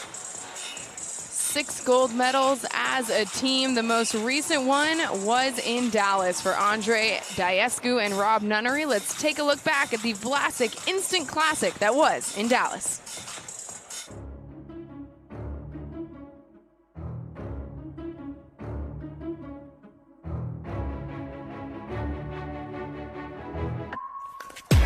Who knew I would make it this far? They hated, they never believed me. Yeah, I would never drop the ball. I know I make it look easy. Yeah, Mayweather with the defense. I don't care what a critic gotta say. I got them picking up the pieces. That to me, you really playing with your life. I'm about to come and run it all back. I'm the new era, about to snap back. You ain't fitting for it, cause you all cap like. Hold up, I shoot my shot, wait, hold up. I'm really about to run this go up. You know it's all net when it go up. Ain't got no other plans, you don't need to understand. Ay, we on overtime, you don't need to understand. Ay, you just show them how to do it when you don't know what to say. Tell me how you plan to win if you plan to play the same. Moving fast, already gone, yeah, but you bringing me back. Try to double cross me, dog, just let me relax. Stop assuming what we doing. Keep it moving, what we doing. We second gear.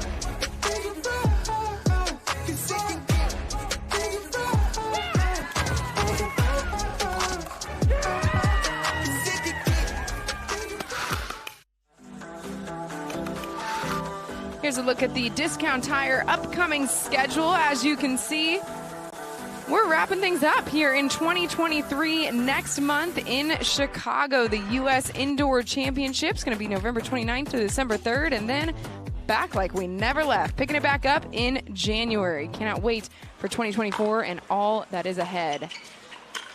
But speaking of ahead, Diescu and Nunnery with a 2-point lead here in game 2. Fote and Stone, though, refusing to go away. Live action in Houston.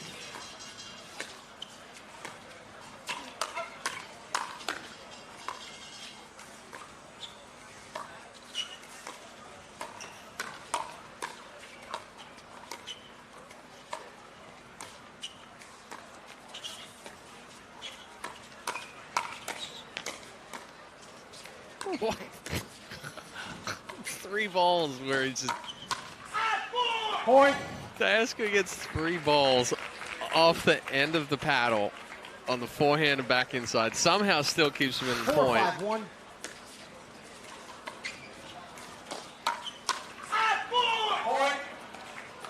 These two teams just fighting through every single point here. Such a good ball right there down the middle from Diescu. Splitting the difference. Almost looked like it was going to go long. It doesn't.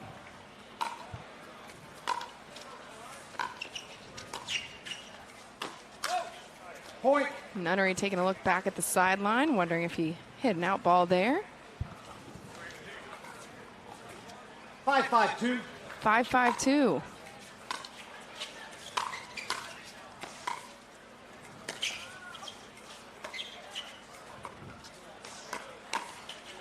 Oh, Side out. what a move from Diescu. He just slides, gets his body in position perfectly, and then just punches this back down with the backhand. That's just great footwork there from Diescu. 5-5-1. So gets the ball back on his side. Diescu with the serve. 5-5-1.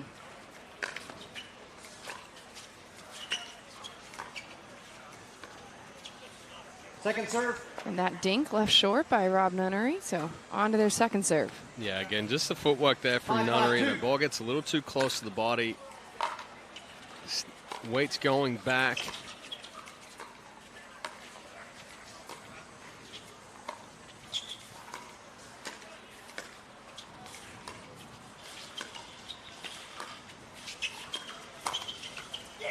Side out.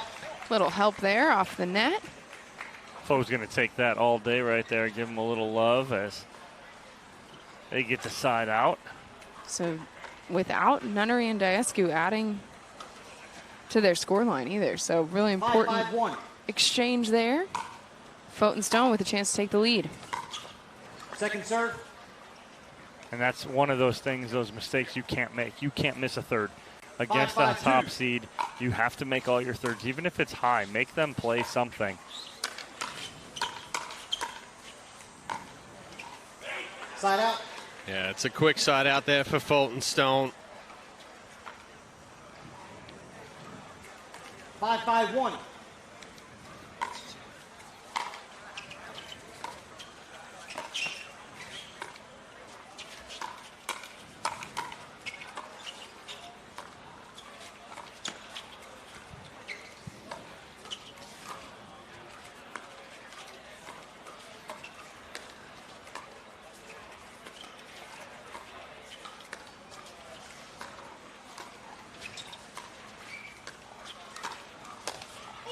Perfect spot there from Stone.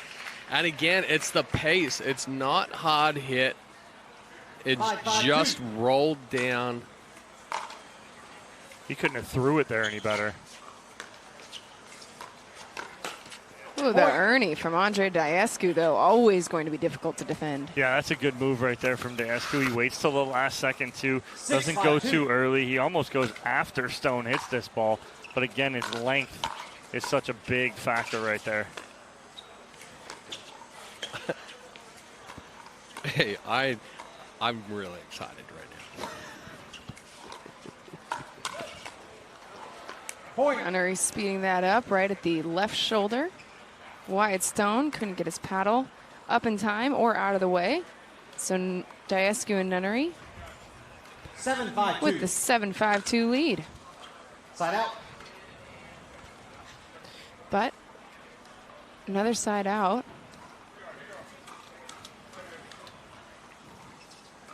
Five, 7-1.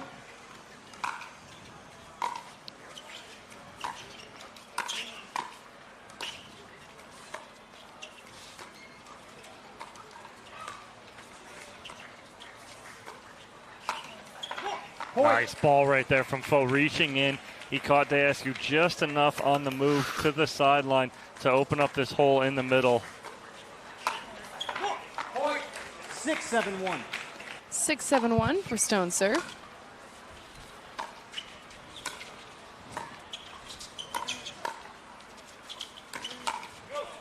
Second serve. Another good spot there. Folk catching that one late. We talk about it so many times as far as about it's all about the spot compared to the pace. Nunnery and Daescu do that so well. Point. Great spot there. And just like that, another tie here. Fote and Stone just refusing to go away. We've been tied at every single point except for 1-all. Tied at 2s, tied at 3s. Oh, and 4s, excuse me. 3, 2, 3, 5, and now 7. A lot of ties so far in this second game.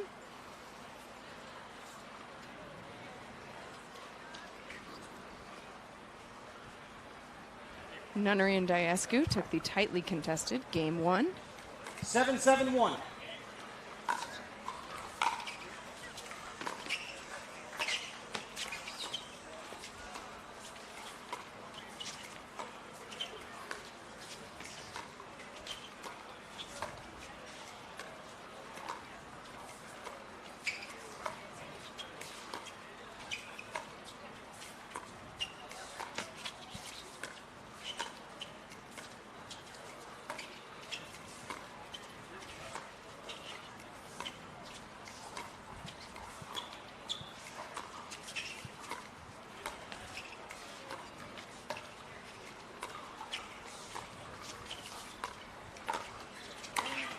Daescu just ready to jump on that one moment of slight hesitation here from Fote and Stone. You see their paddles cross in the middle, and Daescu ready. Yeah, but it's all about the patience there from Nunnery and Daescu. They move the ball around. They stay patient. They wait for that error. And it's a ball to the left foot of Stone that creates it. Such a difficult ball there, even though it doesn't look like it's hard.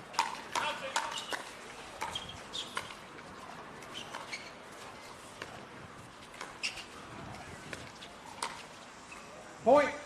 Stone trying to roll that and put pressure on Daescu, on Nunnery cross court. But again, when you try and do that, if you're trying to be so perfect as he was right there, that's what happens. You can go off the tape, and then again, now it's a 2-point lead for Daescu and Nunnery as they're rolling along here slowly but surely in this second game.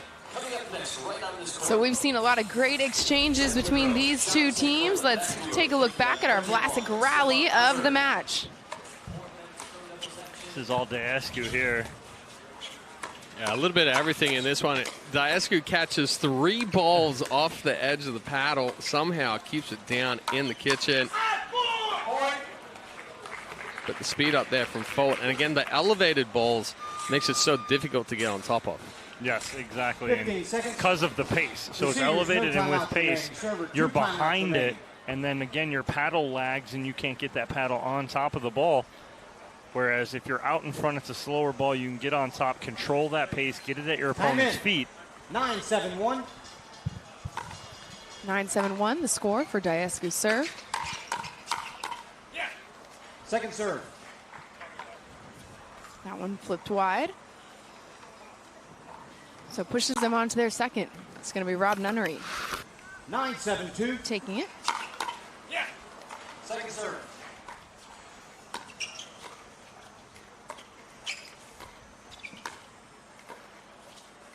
Side out.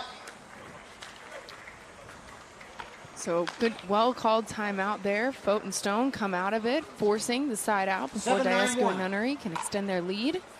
Now it's time for them to Try and put some points on the board of their own, and they do. Well, Dayescu a little casual coming out of the uncoil right there, and he got caught. Stone caught him. That's a good job by Wyatt Stone speeding that ball up in that spot.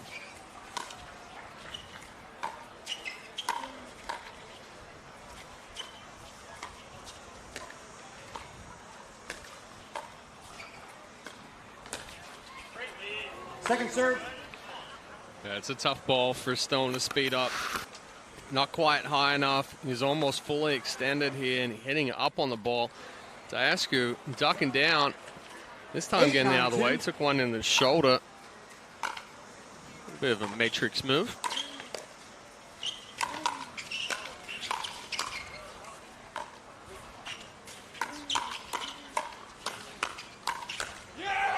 Side out. Stone jumping to the two-handed backhand. I like it, but he ends up jumping just a little too far here. As watch when he jumps to clear himself on the two-hander, he just gets it just enough off of the edge. Right there. Can't get it up and over, but nice hands battle. 9-8-1. So now it's Dayescu, 9-8-1, the score.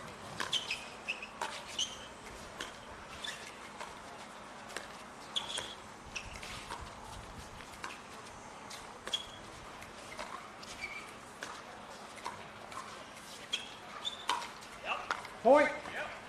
Again, Nunnery baiting the speed up. It looks like it's high enough, but it doesn't have enough pace on it to keep going deep into the kitchen. Ends up dropping down. Stone fully extended. Brings up match point.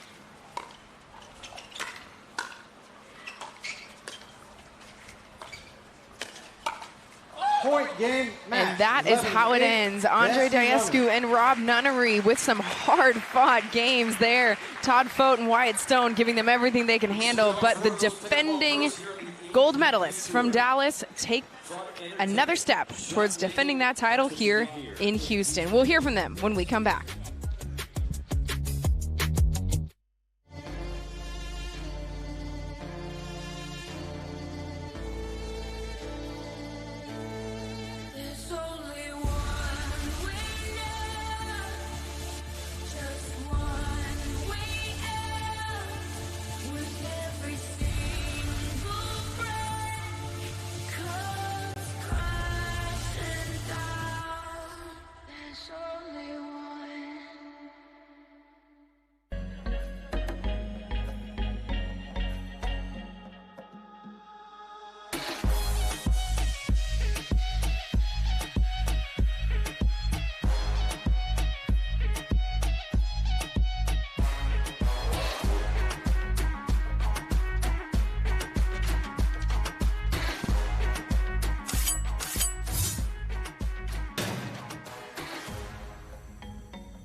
We save time when we buy and book online at discounttire.com. Which means more time Wait, take a check. Kyle, it's pickleball. Every time. 002. Get 30% shorter average wait time when you buy and book online at discounttire.com. Ah, retirement. It's not all one big vacation. It's great to find purpose by trying a new activity. Keep an active social life, but don't forget to make new friends too. As always, hydrate, hydrate, hydrate. Ah, isn't it wonderful to be retired?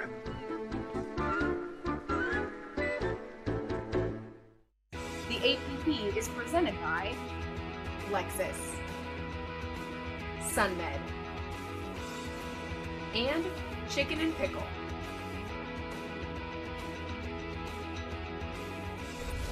Now we take another look at match point for Rob Nunnery and Andre Dayescu. Couple of elevated balls, floating balls here. Trying to create the speed ups from Stone and Fote. Fote just a little late on that one. So it's Nunnery and Dayescu moving through to the winner's bracket final, and they're courtside with Dominic Catalano. All right, Rob, Andre, first and foremost, I mean, that's a battle right there. In this heat, too, the humidity, how much of a factor is that playing here in Houston? Oh, that's a huge factor. I mean, we're just dripping, grips wet. It's a little swirly with the wind, which is tough. And those guys put a lot of pressure on you, right? Like they're coming out and attacking. And so it was really hard to find a rhythm, but we stuck it out. Kind of dubbed you guys Team Novocaine in the booth today, talking about how you guys just grind teams out and you kind of wear everybody out until at the end you just kind of make that. What is it like when you guys are doing that to an opponent? We try to stick to our game plan. We talk before matches. We come up with a game plan there and try to stick to it the best we can. And we thought against these guys, we wanted them to kind of strike first because we know they're going to be a little edgy at the kitchen line. And it worked pretty well. Not the easiest plan to execute in this kind of wind and conditions, but we did the best of it and just happy to get to the finals of the main bracket now with Rob. And hopefully we have one more left for today. All right, well, congratulations, guys. I'm going to let you guys go take a break. We'll take a break here on Championship Court. Next up, another men's doubles match here at the APP Houston Open. Our pickleball paddle answers the age-old question of how to get paddle speed and control with the same paddle and one grip, and this is it. Pro XR gives you more spin, greater control, and quicker reloads on every shot in the game because you always have that constant feel for that leverage and control and paddle speed that we're all looking for. Pro XR is the most revolutionary technology in pickleball. Hey, Jake from State Farm. I want that personal price plan. So how's this for personal? I draw mustaches on players' faces when they're asleep. Coach Reed, you don't need to get that personal to get the State Farm personal price plan. It helps you create an affordable price just for you. Oh. Coach, it happened again. I'm gonna get to the bottom of this. Call or click to get a quote today. Like a good neighbor, State Farm is there. Having a tough time getting better? Our 3-day Level Up Pickleball camps feature a low student pro ratio and offer personalised training from the best pros in the game. Level Up will take you full circle through the point building process by teaching proper stroke mechanics, positioning and winning game strategies. Each camper also receives a personalised before and after video, an instructional manual, product discounts and more. Discover how good you can be with Level Up Pickleball camps. Visit us today at leveluppickleballcamps.com. SunMed. Premium hemp wellness for targeted relief and recovery, daily calm and relaxation, a better night's sleep, and brighter days. Discover modern wellness products for every part of your day and every step of your journey. The APP is presented by AG1, Level Up, Tervis, and Humana. This is AG1. Foundational nutrition to support whole body, brain, and gut health. Just one of these, or one of these. Shaken up in this. Vitamins, minerals, pre- and probiotics, adaptogens, functional mushrooms, uncompromising quality, simplest possible routine. Since 2010. Start at drinkag1.com. Well, it's easy. I play longer, I feel stronger, and I recover faster. One of the other things I just love about this brand are the different colors. I get to be playful, choose my mood. I love the different playful colors and the matching with different outfits.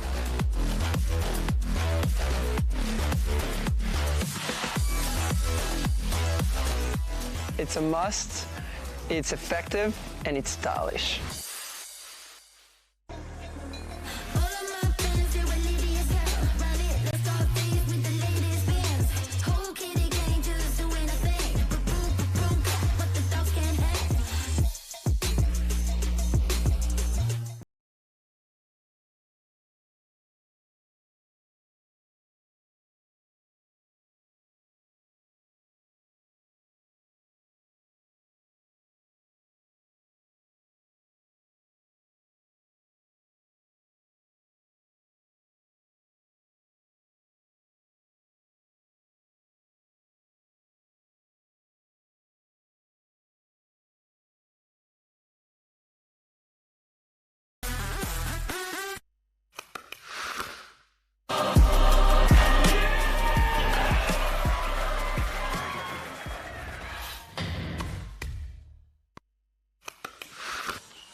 Welcome back to Houston. The APP Houston Open men's doubles action is underway here on Championship Court. We just saw Andre Diascu and Rob Nunnery punch their ticket to the men's doubles winners bracket final, giving themselves yet another shot at a gold medal opportunity. Here's our second semifinal between these two teams. Let's break it down, shall we? The first one, you're taking a live look at Jack Monroe Jr., just 19 years old. Hometown is Buda, Texas. Won 2 golds at Next Gen San Antonio, Chad. So this is somebody that you're going to be able to break down his game very well. Cannot wait to get more on that. He is playing against John Sincola, but that is Stefano Verne. Stefano Verne is who you're taking a live look at here. He's going to be playing against Jack Monroe with Brendan Long. Stefano Verne, 34 years old, out of Austin, Texas. He won gold at the Chicago Open. 34 years old, originally from France. Attended NC State, the Wolfpack for him. Playing his collegiate tennis there. He is matched up with Brendan Long, 33 years old. Naples, Florida. And he won the gold at the APP Daytona Beach. So these two, O'Verne and Long, taking on Monroe and John Sincola. Brendan Long and John Sincola have paired up in men's doubles previously on the APP Tour, won a gold medal together, but now they are against each other. Sincola, 43 years old. He's originally from McHenry, Illinois, but he recently relocated to Texas as well. Won men's doubles, like I mentioned, at APP Chicago with Brendan Long. With Stefano Verne. Or with Stefano Verne, sorry, thank you. With Stefano Verne. That's right, it's confusing. Jack Monroe is the only player on the court that does not have a gold. There you go. On tour this year. On tour, yes. There you go. But Jack Monroe would love nothing more than to change that here in Houston.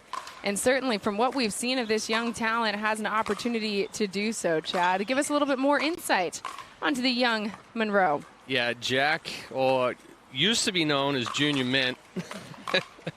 Youngest 5-0. He was a 5-0 at 13. Took a couple of years off during high school. Played basketball. He's now back. And like he said, he's part of our next-gen national team.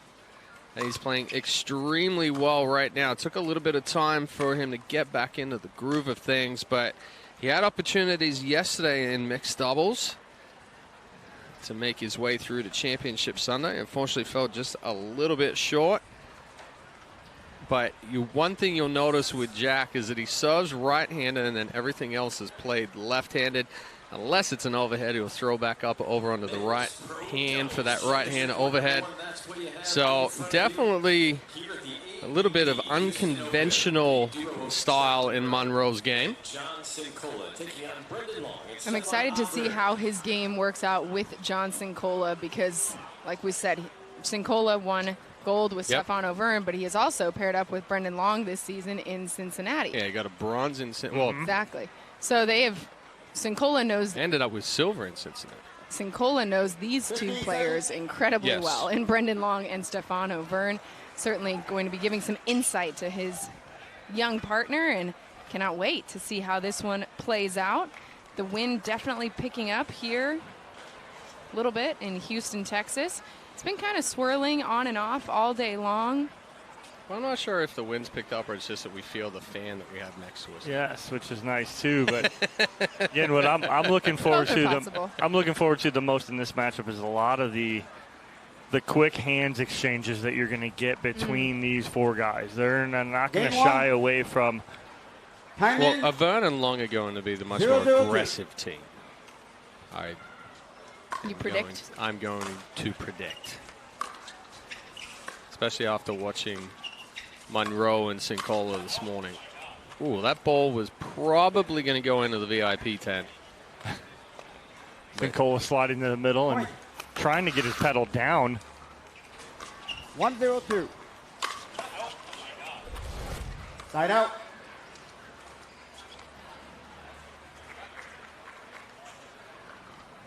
0-1-1.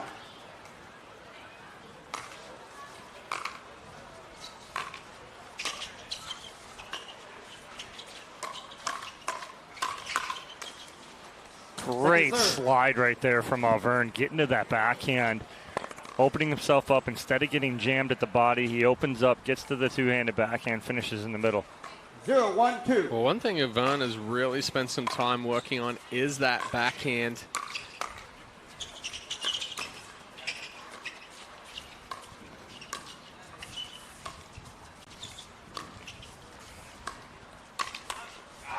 Long going right at Sincola. Yeah, and you hear Sincola again there saying leave the ball, but one thing Long is doing is he knows that Sincola is going to try to recover to the middle. So Long's hitting it into his movement, and it becomes very difficult to drop that paddle. 1-0-1. So it is Auvergne and Long who get on the board first here in our men's doubles semifinals. There's one he lets go right there. Nice job. Good adjustment right there from Sincola. 1-0-2. Yeah, and this one's a little further away from the body as well.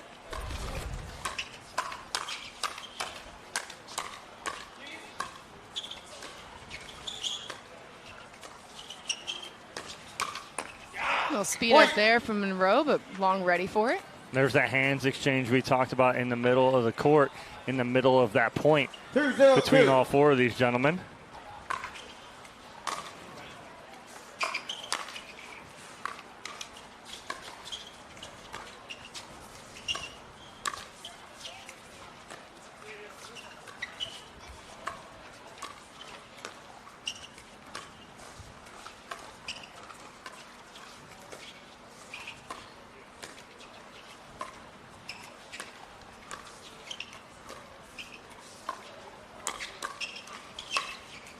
Sincola well placed back, up. yeah, well placed backhand in the middle.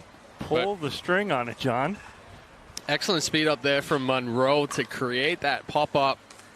Thought Sincola was actually going to let this one go. It looked like it potentially was going to go wide, but just took a little bit of pace off it, rolled it down to the feet.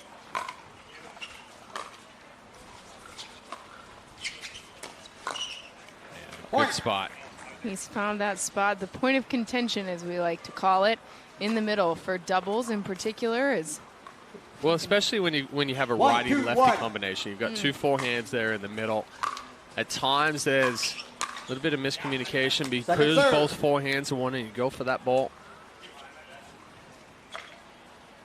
1-2-2. 1-2-2 for Sincola's serve.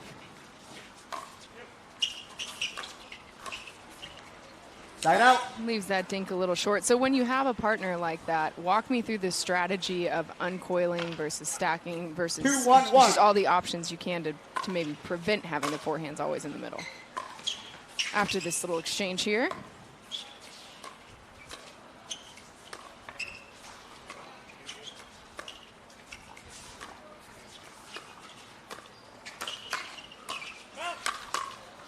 Big put away there from Long. But again, it's the uncoiling. You want those two forehands in the middle just because of the fact that you want to be your strongest in the middle of the court. So again, you watch right here. You have Auvergne serving and then sliding to that right-hand side where he's going to play most of the time. So it's all about strength. Second serve. Auvergne tries to punch that one up, and I think the wind got a little bit of a hold of it there. 3-1-2. Not helping him. 3-1-2 for Long serve.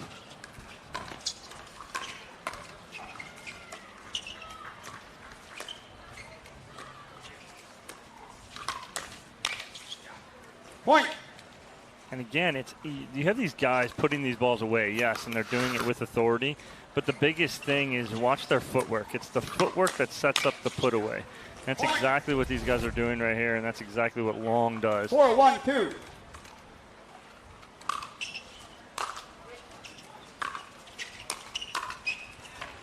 Side out.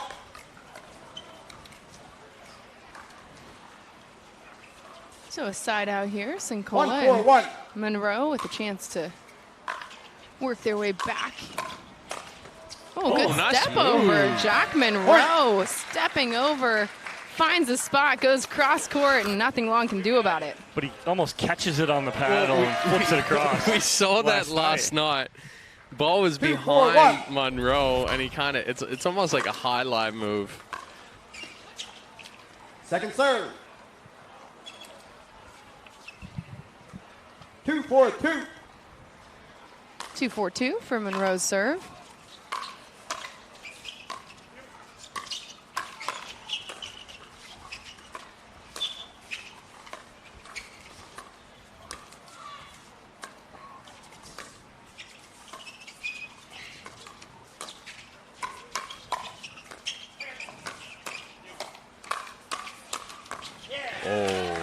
That's an excellent ball there from Sincola. The two-hand backhand in transition, a couple of inches above the net, gets that ball down just enough that then Monroe can attack. 3-4-2.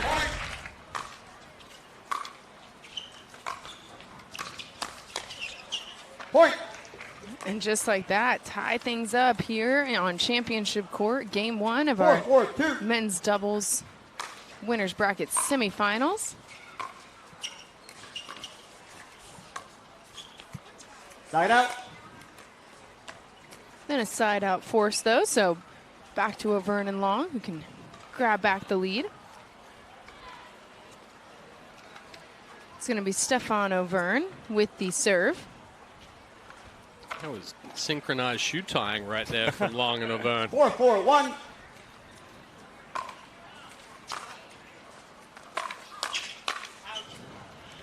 Long going for a little too much there. It gets big on the backhand. As he takes that paddle back, you'll see the face just lay back behind him as he comes forward. It sprays out wide.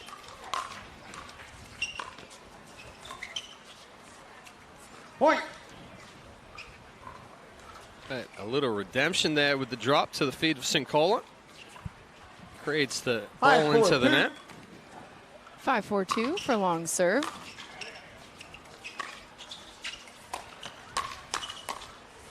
Another speed up that Monroe was ready for.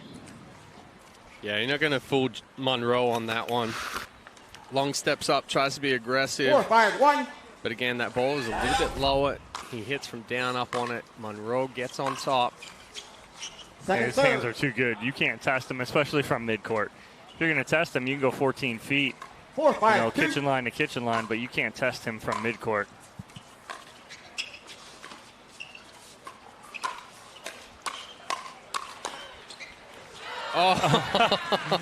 Monroe flips it over the shoulder of Brendan Long and gets it to drop. Long just staring him down going, he knew it was in too because Long didn't even turn around. He's like, oh, really? 5-5-2. So it ties us up, 5-5, the score, second serve. Missed return. Tough to give away free points at any time, but 6-5-2. right here while he's trying to keep it close. Not opportune. That's a great drop there from John Sincola. And you had Monroe putting on the pressure too because he reads that Sincola's drop is good. So he comes and crashes in, 7-5-2. looking to put that ball away. Side out. And then that drop left a little bit short by Monroe. So it's a side out, but not before Sincola and Monroe regain the lead. Brendan Long now with the serve. Point. A little too big there from Sincola. Again, the elevated ball, if you get too big and you don't get on top of that ball is very difficult to keep inside the court.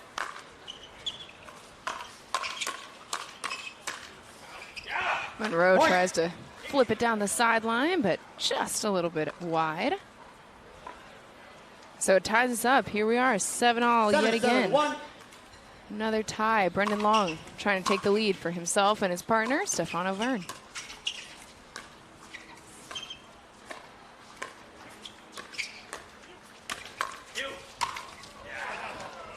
O'Verne with the finish. Brendan Long left out of play after the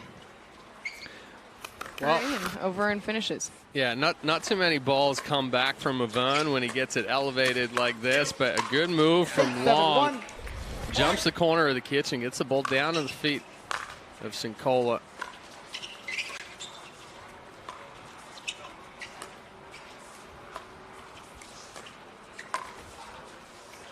Oh, what? The little backhand roll from Auvergne right here clips the tape, goes up and over Monroe, and then not only does it drop, it drops on the line. Well, it's supposed to go middle, and that ball literally jumps 10 feet. You see from left to right. Try to adjust there, but not quite in time. So timeout called on the court. Everybody getting their hydration in. Stefano Verne and Brendan Long with the slim lead here in game number 1. Let's take another look at our drip, drop, drop of the game. There's this Johnson Cola top hand. Look at that, right to the corner. And it just puts Brendan Long on his heels. Beautifully done. Nice roll from Johnson Cola. Your drip, drop shot of the match right there. Some highlight moments already, and makes sense when you think about how close this first game has been between these two teams. Sincola and Monroe trailing here. Auvergne and Long up by 2 here in game number 1, men's doubles winners bracket semifinals. So we are playing our best 2 out of 3 games to 11. Winner earns the honor of playing Rob Nunnery and Andre Diescu in the men's doubles winner bracket final for a spot in the gold medal match. If you fall here, if you lose in this match, still have a shot to work your way all the way back to a gold medal, but got to play a few more games, which in this heat, I recommend avoiding. 9-7-1, the score for long serve. Good spot right there from Sincola again. You think middle's not the spot, but if you can get it low like you just did right there, that's going to cause issues.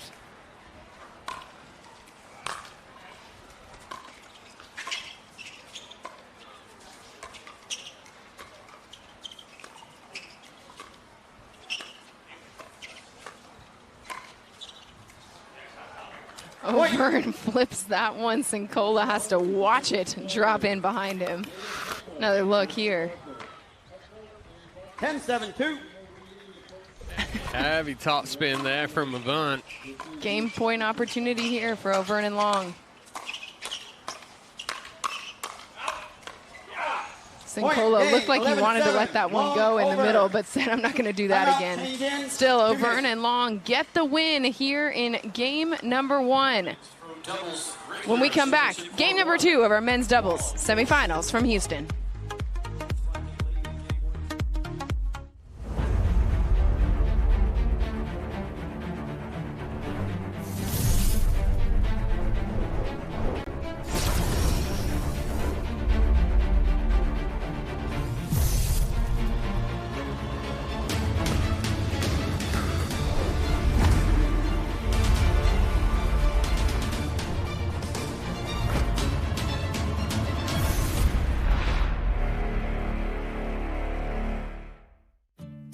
Years from tonight, Grant Gill will become a legend when he totally kills it at his improv class's graduation performance. Knees will be slapped, suds will be sprayed. People won't know what hurts more, their cheeks or their sides. That's why he's already keeping himself in shape and razor sharp today with health tips and wellness tools from AARP to help make sure his health lives as long as he does. Because the younger you are, the more you need AARP.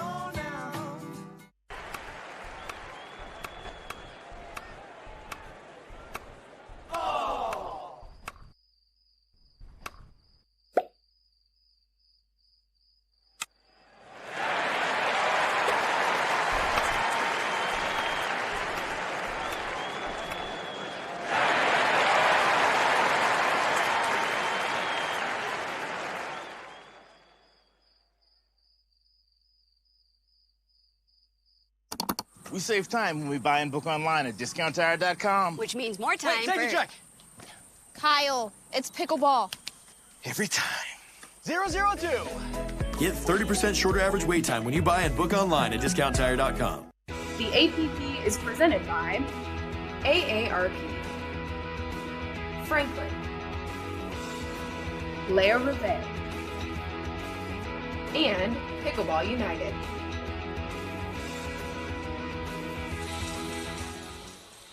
Welcome back to Houston. Men's doubles semifinal action in the winner's bracket. Stefano Verne and Brendan Long take game 1 over Jack Monroe and John Sincola. 11-7, the score in game number 1. On to game number 2 in our best 2 out of 3 games to 11. It's going to be Jack Monroe, the 19-year-old, with the serve to get us started. Side out. Right away, Auburn and Long pick up where they left off in game number 1. 0-0-1.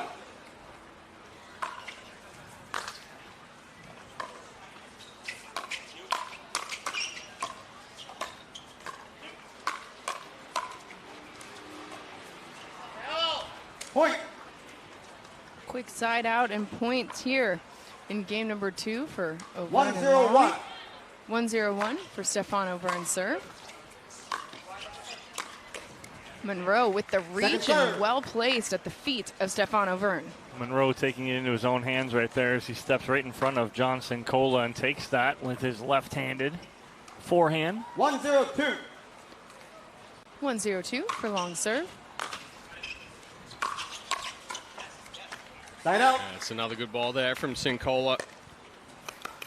I actually had the opportunity to have a little chat with John and Jack between games 1 and 2, as Jack is part of our national team. We get to do a little bit of coaching with him.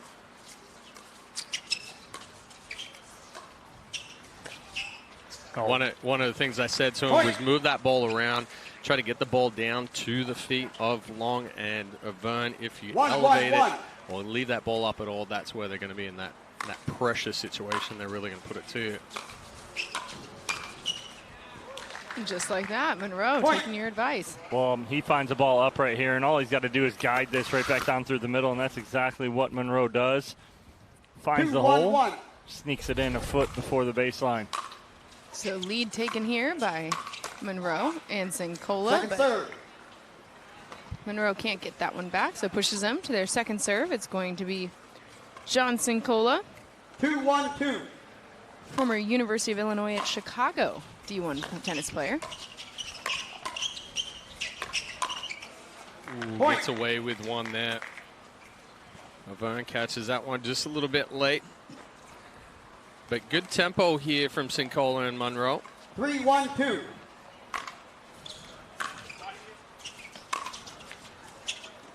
Point. And a little net cord helps as well. That one kicking up and 4, over the 1, paddle 2, of Brendan Long. And Sincola and Monroe with their largest lead here in this match, up 4-1 in game number 2. So a timeout called on the court by Brendan Long and Stefano Verne. Want to have a chat after Sincola and Monroe, like you mentioned, Chad, coming out with pace, with purpose, and a plan that seems to be working. Well, and we saw it in game 1, if you try to match hands with Long and Verne, they just have too much power. Eventually they'll get on top of the ball and be able to put that ball down and come away with the point. But if you can just move that ball around a little bit more, doesn't have to be a whole lot of pace, get that ball up, and then you're able to attack. Then you kind of take them out of their rhythm, take them out of their game, and that's exactly what Sincola and Monroe have done here to start game number 2. Trying to stop that momentum is Auburn and Long after taking game 1, wanting to finish this in 2 games, but good adjustments made in between. And right now, Monroe and Sincola rolling along here in game number 2. Servers, 2 timeouts remaining. Back in action here in Houston. Time it's in. John Sincola 4-1-2. with the serve out of the timeout. 4-1-2.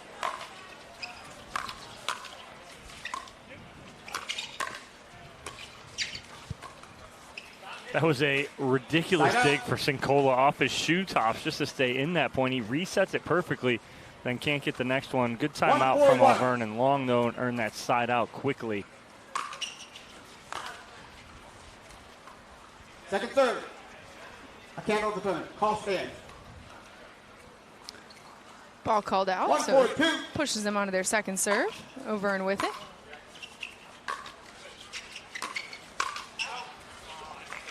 Good lead there in the middle by Monroe and Sincola. What's the old adage, chest high, let it fly, right? Yeah. And if you're getting attacked from the transition area or even the kitchen line, if that ball's chest high, more than likely, if they're getting into that ball's going to go long, let it go.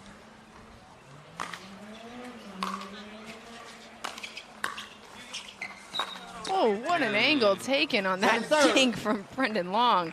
Sincola can't get to it. Yeah, that's an excellent reset. And you see Long already has the angle set on the paddle. Doesn't have to do anything with the wrist or even movement. Just that pace from Sincola creates the angle. Good job, Monroe there, getting his paddle up and putting it ball right back at the feet of Auvergne. Yeah, good hands from Monroe as that ball flips up off the tape. That ball goes right into his wheelhouse and able to make the adjustment, get on top of that ball, and finish through the middle.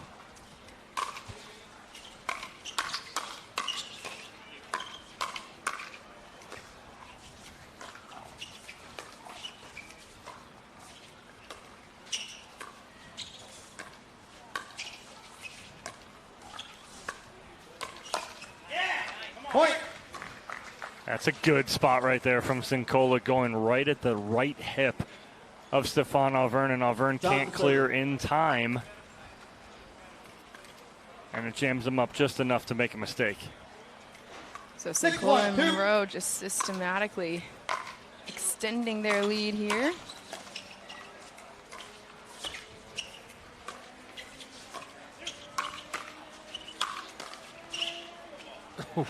Side out. Almost gets it back, but again, any elevated balls to Auvergne and Long, very tough to try to stay in the point. Second serve. Misses another serve. 1-6-2. Quickly onto their second serve. Stefan Auvergne with it.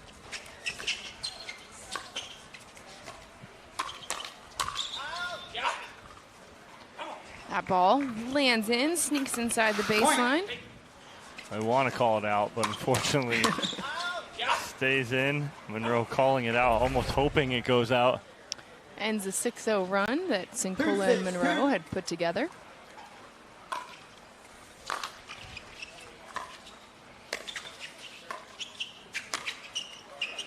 That's an excellent spot there from Monroe.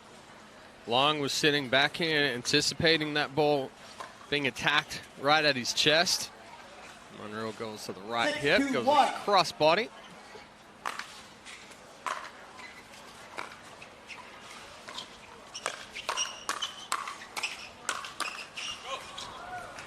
No love off the tape there for Monroe.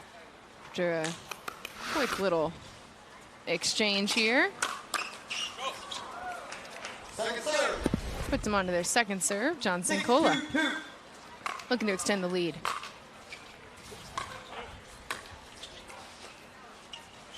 Another good drop from Sincola right there, and Monroe coming in and just almost babying it just a little too much. I'd like to see him just push that to the opposite sideline and let him get right back in that point, try to pull it back. Well, I think he changed his mind right there as well. Looked like he was going to speed it up, and then he decided to slow it down.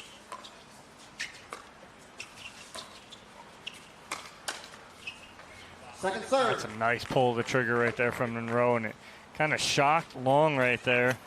I think if he lets it go, it goes out, but he was already committed. Second serve. 2-6-2. Score for Long serve. Point. Long very proud of himself for letting that one Let go. the ball go. After a few where we saw his frustration with himself of putting his paddle on a ball that probably would have become an out ball.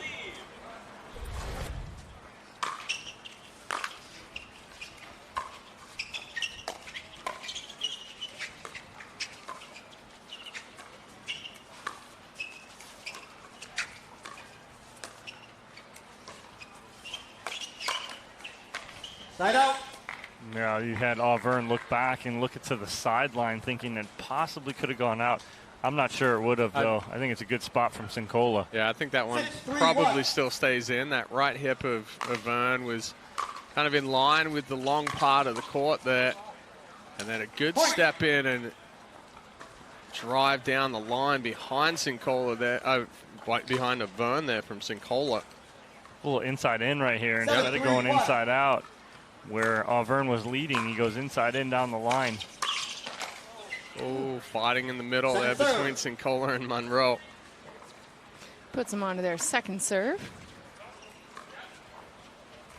7-3-2.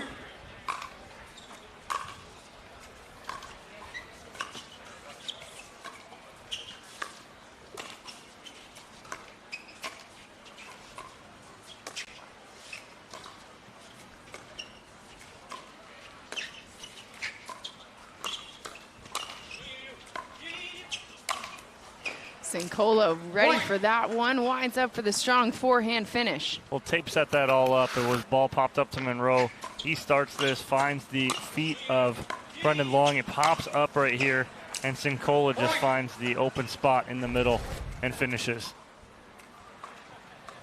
8-3-2.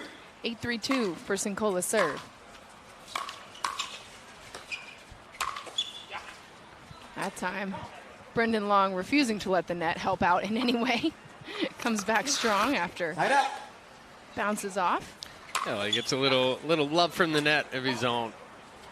Moves it back to Monroe. Monroe, tough to adjust off of that net cord.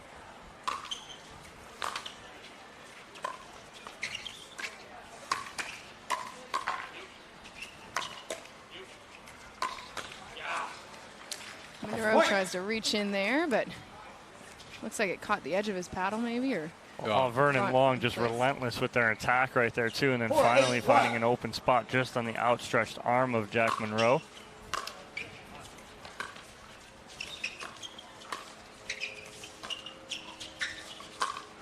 An ATP from Brandon Long. Well placed. Monroe was in a spot to defend it, but the shape, the angle, the speed, too much. So a timeout called on the court as Auvergne and Long now putting together a little bit of a run here. Well, that ATP right there from Brendan Long is nice because he really whips it back into play. Monroe had it covered down the line, and he goes to Monroe's inside foot right there and goes to his left foot and makes it a little more difficult for him to reset. Great job there from Brendan Long, and looking to get back in here. So we always talk about the appropriate time to take a timeout, and Sincola and Monroe still with a 3-point lead, but after the rhythm that it seems like Auvergne and Long have found, wanted a timeout after this play. And there's that ATP there from Brendan Long, coming right at you here. Well, he also doesn't give a whole lot of pace for Monroe to be able to bring that back either. So it's a combination of, going at that left foot in between the feet and the slower pace. Once it comes off Monroe's paddle, it just dives into the net.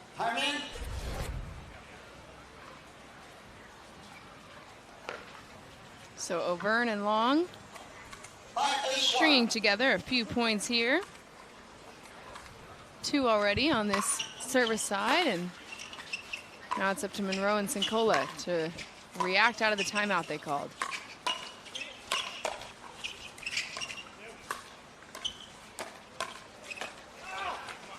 That's just good hands there from Johnson Cola too, because he's getting countered by Auvergne, and he just holds his ground and then finally gets the ball down at the feet of Auvergne. Point. Brendan Long, though, with the step over, comes over the middle and the forehand. Well placed. Well, Sincola and Monroe have kind of gone away a little bit from what got them this lead here in game 2. They're now trying to match hands or trying to keep Auvergne and Long back. But again, you're giving them opportunities to attack when they can take a ball out of the air.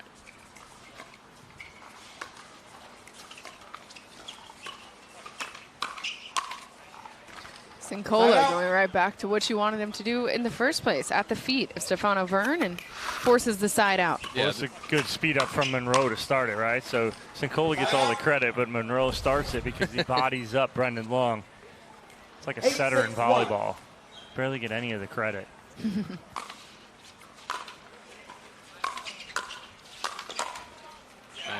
It's a do or die play right there from Monroe.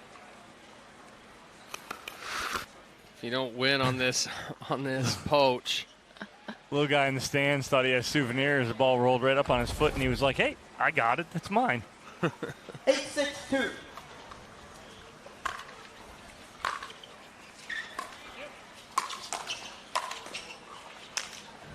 So Burns, strong placement there, right at the feet of Jack Monroe. Side out. And a quick side out, which is much needed for Auvergne and Long. 6-8-1. 6-8-1 for Auvergne serve.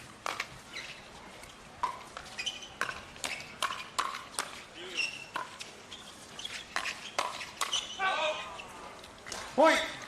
Brendan Long happy he let another ball go. Well, that one he would have had to jump for to hit. 7-8-1. 7-8-1.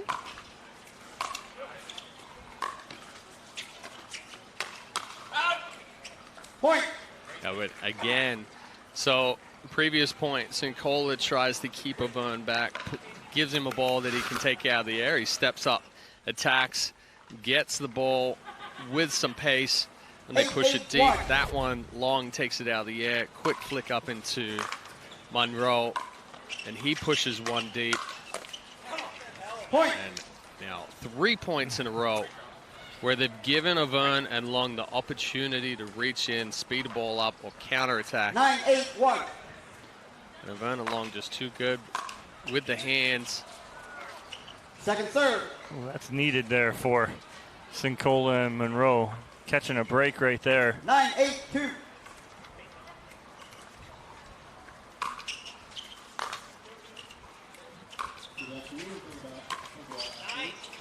Sincola finding a good spot in the middle there.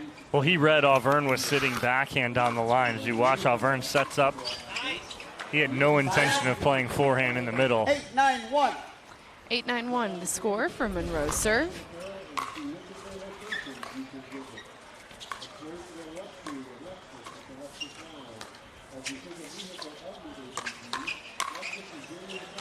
Point.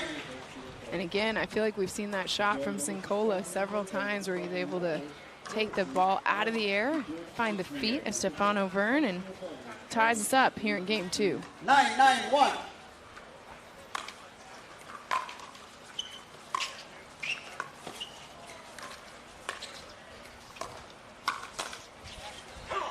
Second serve.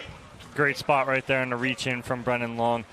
Almost had Sincola and Monroe fighting for that ball in the middle, so perfect spot to get them in the miss hit. And now second server trying to get that side out back here. In a game to 11, this always feels like a really critical juncture because even if you force the side out, if you give up another point to Sincola and Monroe, you got to win by 2.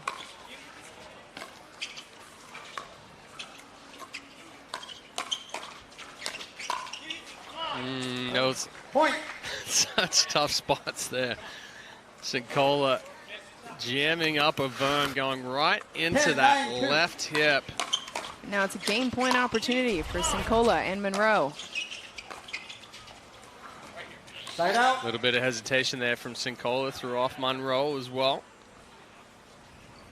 So it'll be a side out, and now it's going to be Auvergne and Long. An opportunity to tie things up here. 9-10-1. 9-10-1 the score for Brendan Long.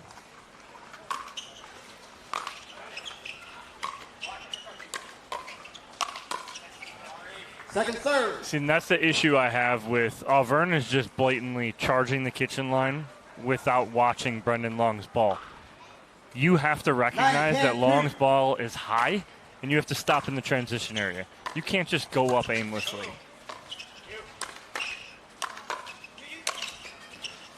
Oh. Nice dig. Oh. Side out. Wow. First the reset from Auvergne here as he's getting peppered. That one right there.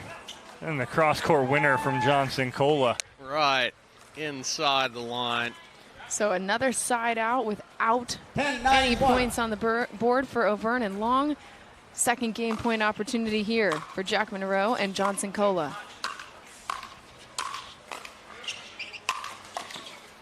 Oh, get out.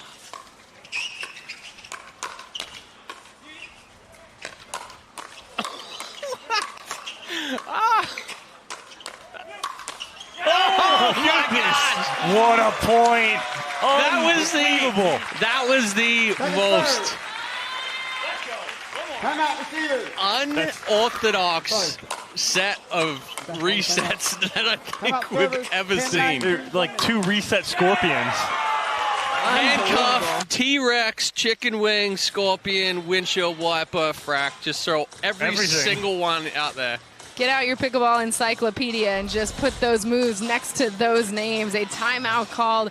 Sincola and Monroe want a minute to think about it. Offensive timeout called because it is another opportunity for them to take game number 2.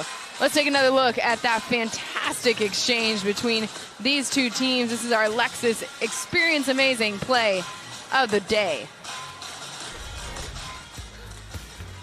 All right, that's the first one. Somehow, Avern gets the frack. Sincola had one in there as well. And that was just a hands exchange of the match. There's that one right there.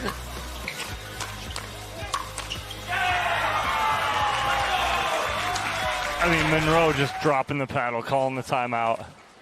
Gotta reset for a minute after that one. Have to. But it's just now pushing them on to their second serve, so another game point opportunity here for Sincola and Monroe.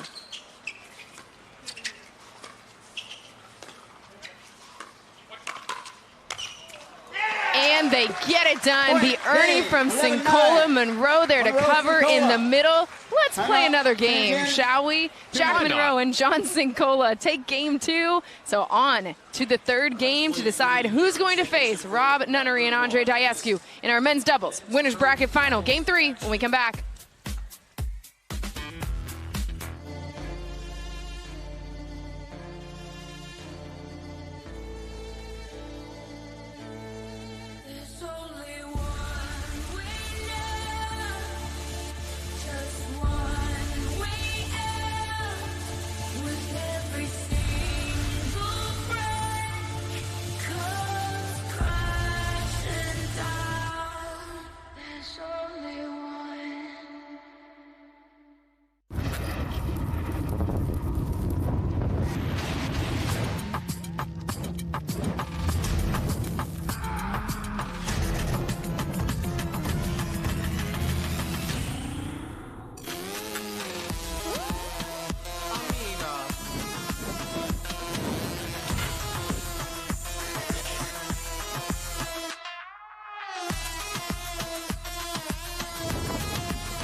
Thanks.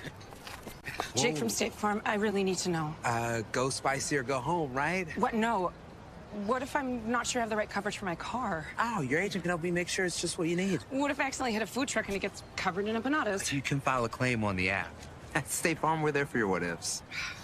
Thanks. Oh. That is spicy. That's for you. Like a good neighbor, State Farm is there. Call or click to get a quote today.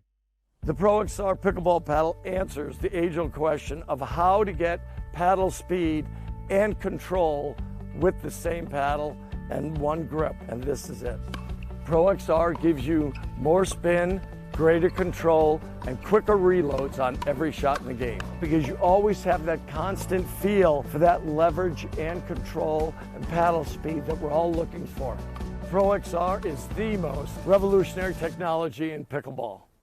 We started this mission in tennis about 5 years ago. We've been perfecting our craft and our tools. We now see a phenomenal opportunity to take all that and bring it into pickleball to support an emerging ecosystem that's booming. And it's a super complementary partnership for us with the experience and the existing events that are up and running, the recreational element of APP. It's a fantastic 1 + 1 is going to equal 4. So we're thrilled to be partnering with APP.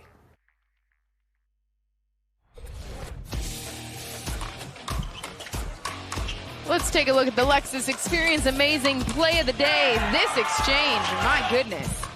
Yeah, again, I mean, the get from Auvergne. And not to be outdone, here's game point. One Sincola and Monroe, game 2. Monroe using those basketball skills, getting up right there like he's getting a rebound, and just putting that ball right down the middle, forcing a third game. And so to 3 we go. It's going to be Stefan Auvergne with the serve to get us started. Bottom right of your screen. Winner of this moves on to our men's doubles winners bracket final.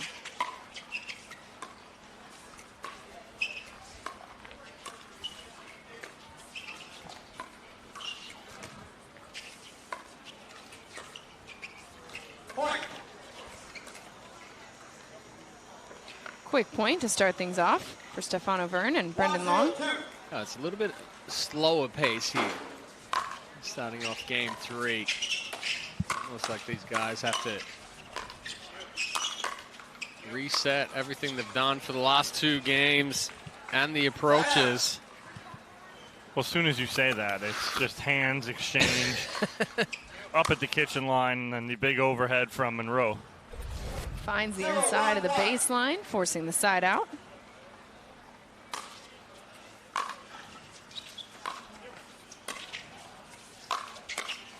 That's a nice ball there from Sincola in the middle as he's outside of the court here on the sideline, and then finds a hole in the middle because he's got his opponent in front, that being Auvergne, sliding to that sideline.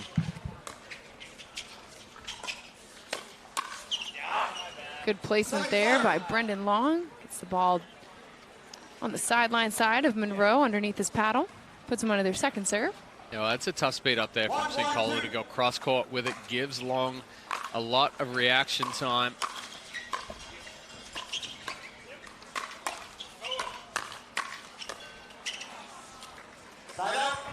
That's good hands right there from Brendan Long, starting that off after the return, coming up on the uncoil, and then that good backhand volley.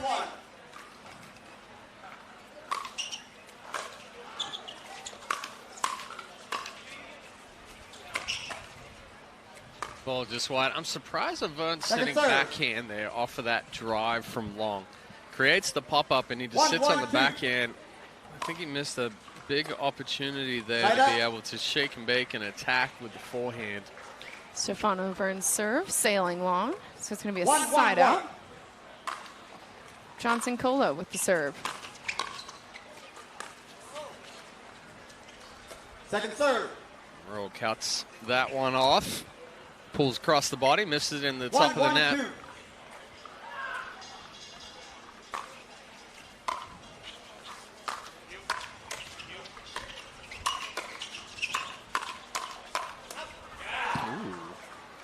It's a side out. Good adjustment there from Auvergne. You saw the attack with the backhand and then the quick exchange to the forehand side. Slides to the right, clears himself, and Sincola wasn't expecting that pace to come.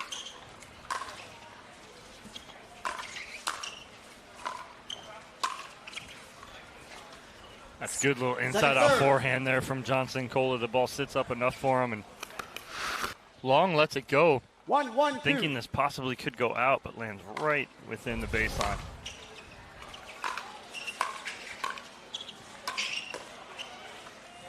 Side out. Sincola finding the feet of Auvergne there. So another side out.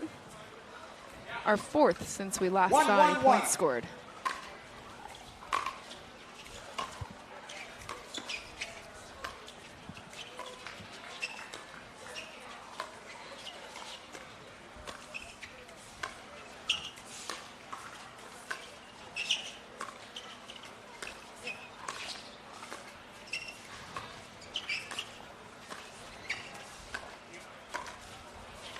Oh, he hesitated right there, did Auvergne. Usually he's all over that, leaning in and taking that at its highest peak at the apex, but he lets this ball drop and almost babies it just enough. And Sincola that time, the one to come across the middle. Forehand finisher. Sincola nice and aggressive right there. Watch him read this ball up and comes right in front of his partner. 3-1-1. Jack Monroe and forcing Brendan Long and Auvergne into a timeout. Early on here in game number 3, Sincola and Monroe with the 3-1 lead here in this decisive game to 11. If you are Auvergne and Long, what are you taking this timeout to reevaluate, to adjust? Well, you have, again, this is where Chad and I talk about all the time, is in a game 3, you get the free timeout at the end change of 6, right? So you have 2 others. If you're going to burn one, we hate seeing timeouts burned at like 5. Yep. It's like, why burn a timeout at 5 when you're getting an automatic end change at 6? This is a good time. Early on, don't let them get any momentum. You feel a little bit of momentum shift, take it early on in game number 1, where typically you wouldn't do that in games 1 or 2. You can do it here because you're getting the automatic one at 6. Then you have one in your back pocket for late in the game if you need it. So I don't mind this one at all here. No, and I'd actually, coming out of this one, I'd look for Auvergne and Long to be a little bit more aggressive. I think they need to set the tempo, set the pace, get that faster pace of play going, because when Sincola and Monroe are controlling the point, moving the ball around, they're the ones that are creating the pop-ups, creating the opportunities. Oh, nice move from Monroe. That's just young and athletic right there, Chad. And the way he moves, the way he can shuffle in the middle here. I'll just step in, take that, goes body up on Brendan Long. 4-1-1. Monroe just 19 years old. He was the youngest 5-0 player in pickleball a few years ago. Oh, can't get to that one. Took a few years off. Well, and back when he was, which was 2016, 5-0 was pro. Right. Mm-hmm. So that's the differentiation there. And like you guys mentioned, he played some basketball in that little hiatus that he took from pickleball. Another sport that does well for your hops and for your footwork. Both of which have been on display here today in our men's doubles semifinals. Ball back on the side of Auvergne and Long now, though.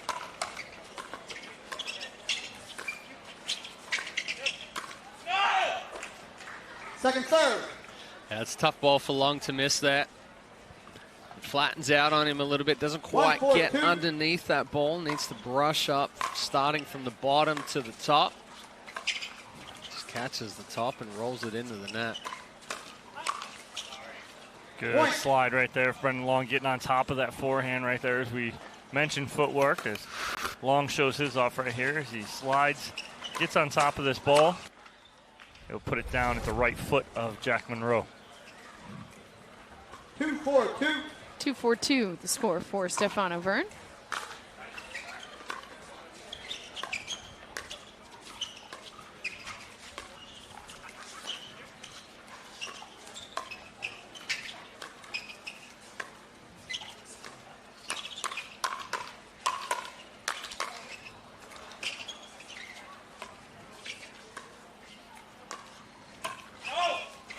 Sincola flipping that one long, and Auvergne wise to let it go. Well, and that's exactly what it was. It wasn't a flick. I mean, it was a flick. It wasn't a punch or a roll. See that ball come out flat. The motion stops, so that ball just keeps rising. Opportunity here for Auvergne and Long to tie things up. But instead, it's Monroe and Sincola who force a side out. Long with the attempted drop right there and reset. Comes up just a little short.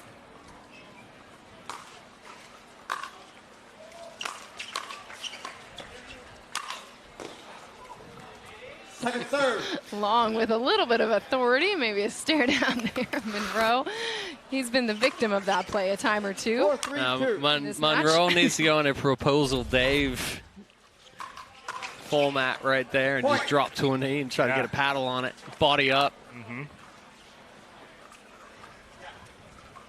5-3-2. 5-3-2. Oh. Took his eye off it, was worried about where he was going because he was trying to jump the kitchen right there. And the second he takes his eye off this, it's a miss hit. But I think he has it right there.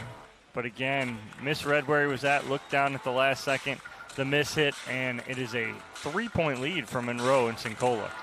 We're now on that end exchange that you were talking about, Dom, the free timeout, if you will, for the players, where we change ends here with Sincola and Monroe up 6-3 after falling in game 1. They came back in game 2 to force this game number 3. And Chad, you mentioned that you wanted to see them sort of get back to what was giving them the lead in that second game. How have they done that here in game 3?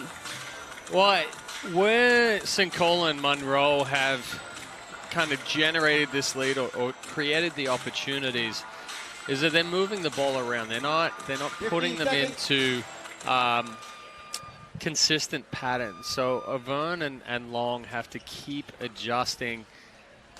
Where they've gotten into trouble is when they've tried to hit through Avern and Long. Their hands are just too good there. So, you know, it's been a good adjustment for Sincola and Monroe. Going for aggressive balls, but medium pace balls, something that's down that when it generates a pop-up rather than trying to really go on the attack and hit through them.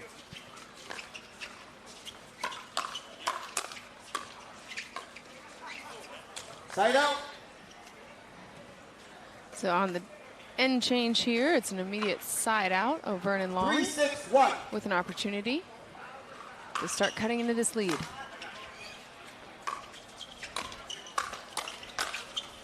Ooh, I think Long played an out ball too as he's coming across. That ball's floating and probably going to end up about 5 or 6 feet out. That ball right there.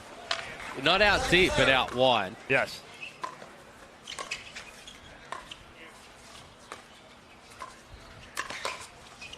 Oh, it's in.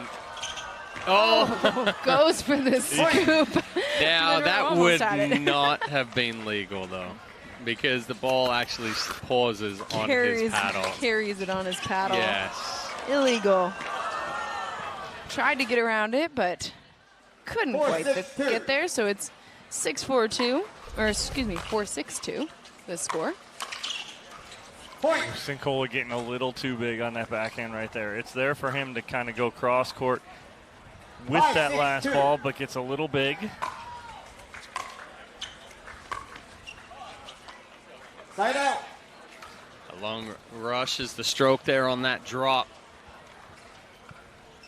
Doesn't get enough extension. 6-5-1.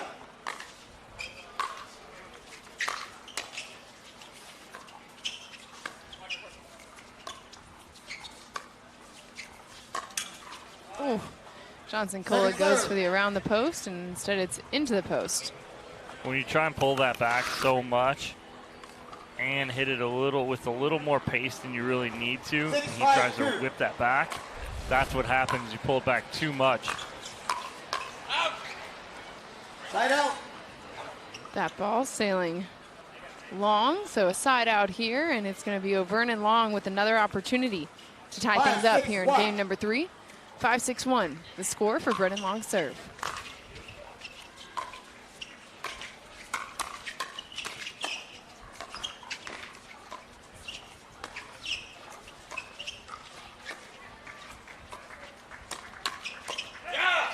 Point. That's good adjustment there from Long. Monroe had gotten him a couple of times with that quick flick, elevated ball. This time he gets on top of it, gets it back down to the feet.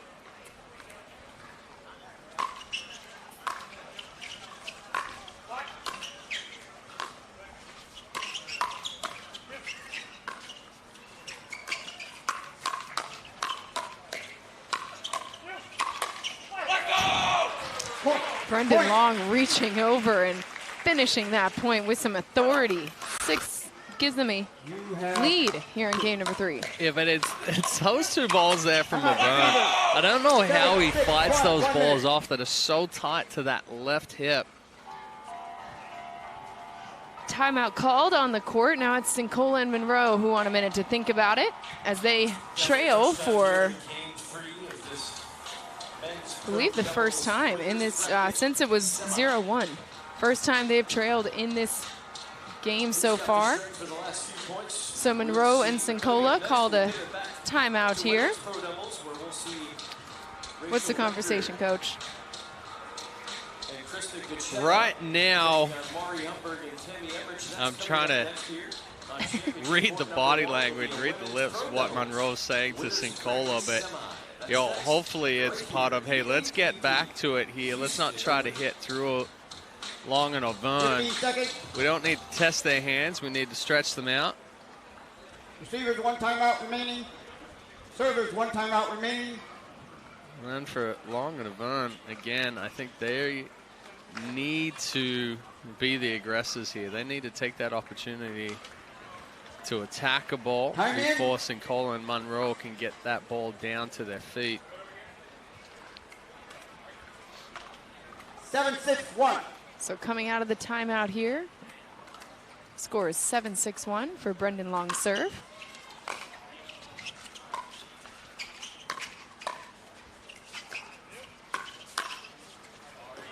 Little help off the tape there for Sincola. Yeah, he just clips it, and it goes right over the paddle of Stefan Auvergne. Pushes them onto their second serve. I was going to say, I like the reach in and the speed up there from Long, but I don't like the location as far as going cross-court to the forehand of Sincola. Point.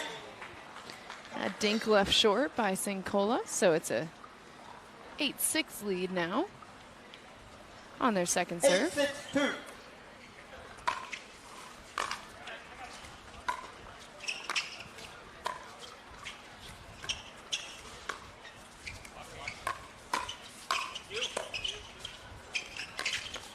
Auvergne ready for that around the post and does a good job keeping the pressure on. That was a much better job on the around the post from Sincola, right? He takes something off it, clears it in, gets a nice setup, but great reset from Auvergne.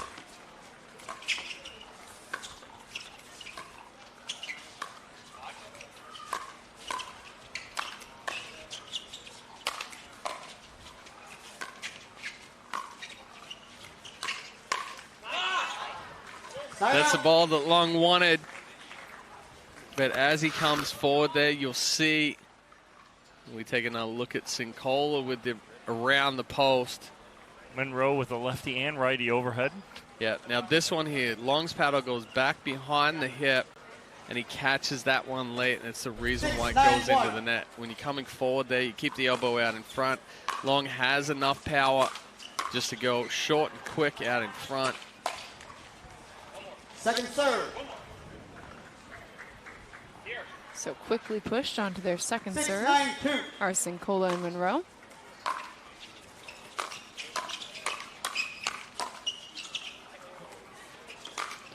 Tweener from Jack Monroe, but Long was ready for it. Sent it back before Monroe or Sincola could recover. So it's a good tweener there from Monroe, but again, here's the issue is they both bum rush the kitchen line here. As soon as it gets hit, both of them start sprinting back in, and then there's an opening right in the middle. 9-6-1. So it's a side out, no points added to the side of Sincola and Monroe. Instead, Auvergne and Long sit 2 points away from taking this match.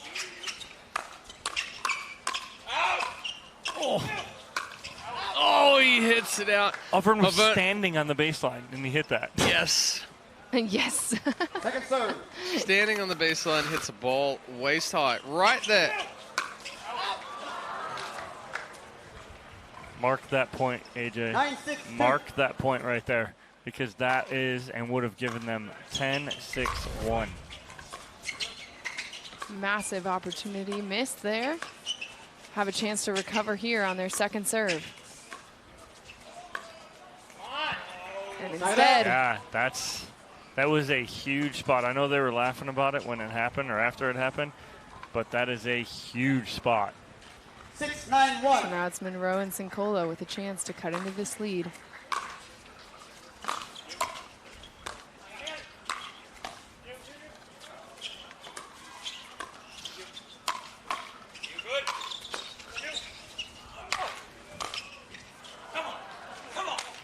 Monroe leaves that ball short. You and I wanted one right there. We thought we were going to get one off the bounce. We had all three covered. Yeah. You went wide, I went middle, and in front of AJ's face. Right. Thanks for having my back there. That was this one right protection. here. Appreciate you. 6-9-2 for Sincola's serve. Nice finish there from Auvergne as him and Long come in, converge in the middle, and then finish that off, give themselves another couple opportunities here. And again, another side out where Sincola and Monroe were unable to add any points to their side. So still a 3-point lead here for Auvergne and Long.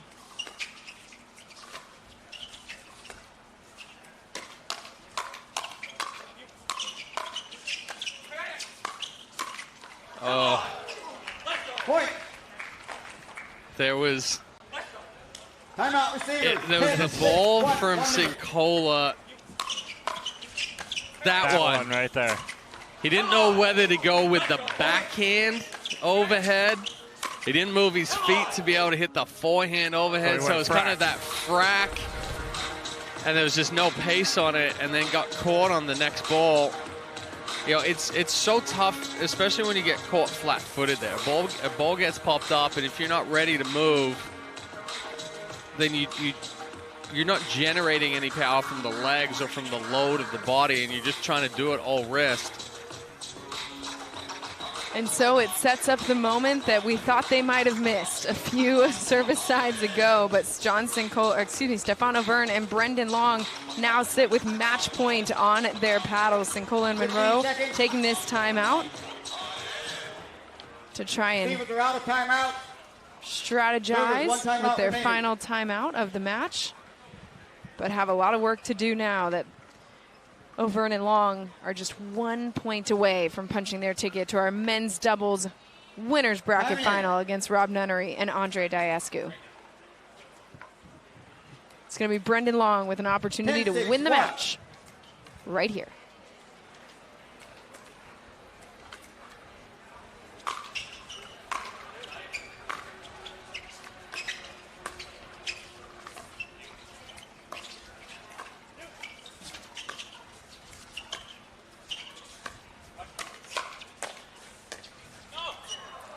Comes up just a little short and shy on that little slow ball from Monroe in the middle. But nice job of changing pace. 10-6-2. Pushes them onto their second serve. Stefan Auvergne now. Second match point opportunity.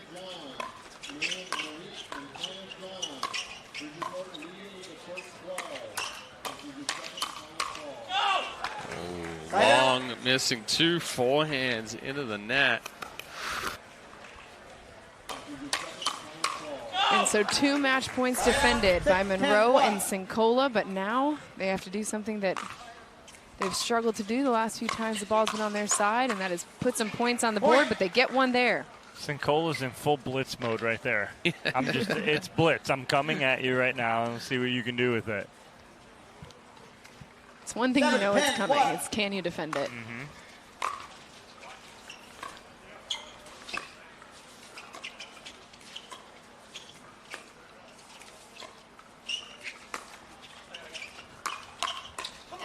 That one goes off the tape, and Long having to recover. Sincola there to put it away.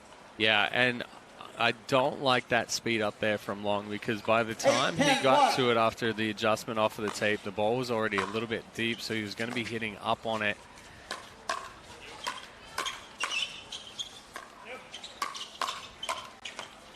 There it is. That's a good ball right there from Auvergne. Why? Because it was tricky. He went inside out and pushes this ball right at the left foot of Jack Monroe. Watch this right there. Monroe not expecting that ball. 8-10-2 for Sincola's serve.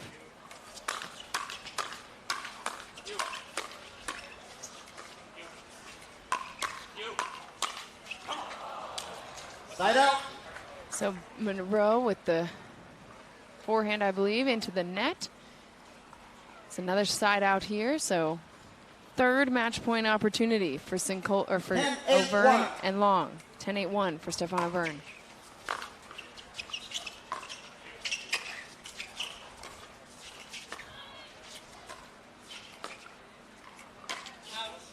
Oh, that was ambitious at best right there from Auvergne, as that ball's probably 6 inches off the ground. Well, it's potentially there, right? But it's not a quick roll and a quick flick like that. No. That has to be something where you stay down, you generate some pace, but it's a setup shot.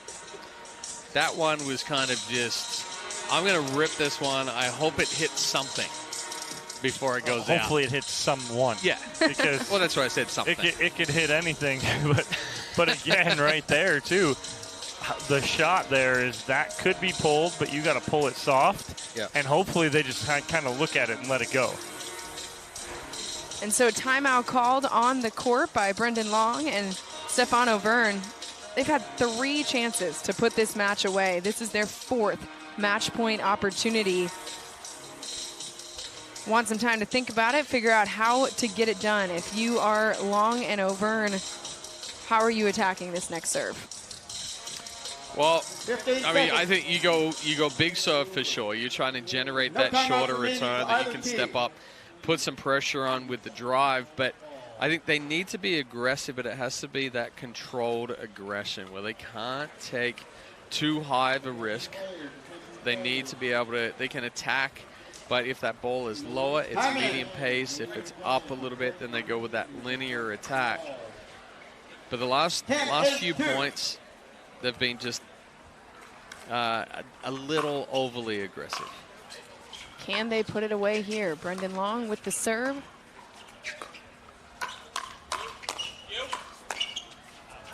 And that is it, though. Stefano Verne. Some strong finishes there from Brendan Long and Stefano Verne as they take down Johnson Cola and Jack Monroe in 3 to punch their ticket to our men's doubles winner bracket final. We will hear from the winners when we come back.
Thanks.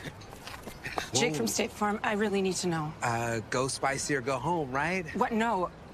What if I'm not sure I have the right coverage for my car? Oh, your agent can help me make sure it's just what you need. What if I accidentally hit a food truck and it gets covered in empanadas? You can file a claim on the app. At State Farm, we're there for your what-ifs. Thanks. Oh. That is too spicy. That's for you. Like a good neighbor, State Farm is there. Call or click to get a quote today. The Pro XR pickleball paddle answers the age-old question of how to get paddle speed and control with the same paddle and one grip, and this is it. Pro XR gives you more spin, greater control, and quicker reloads on every shot in the game because you always have that constant feel for that leverage and control and paddle speed that we're all looking for. Pro XR is the most revolutionary technology in pickleball. We started this mission in tennis about 5 years ago. We've been perfecting our craft and our tools. We now see a phenomenal opportunity to take all that and bring it into pickleball to support an emerging ecosystem that's booming. And it's a super complementary partnership for us with the experience and the existing events that are up and running, the recreational element of APP. It's a fantastic 1 + 1 is going to equal 4. So we're thrilled to be partnering with APP.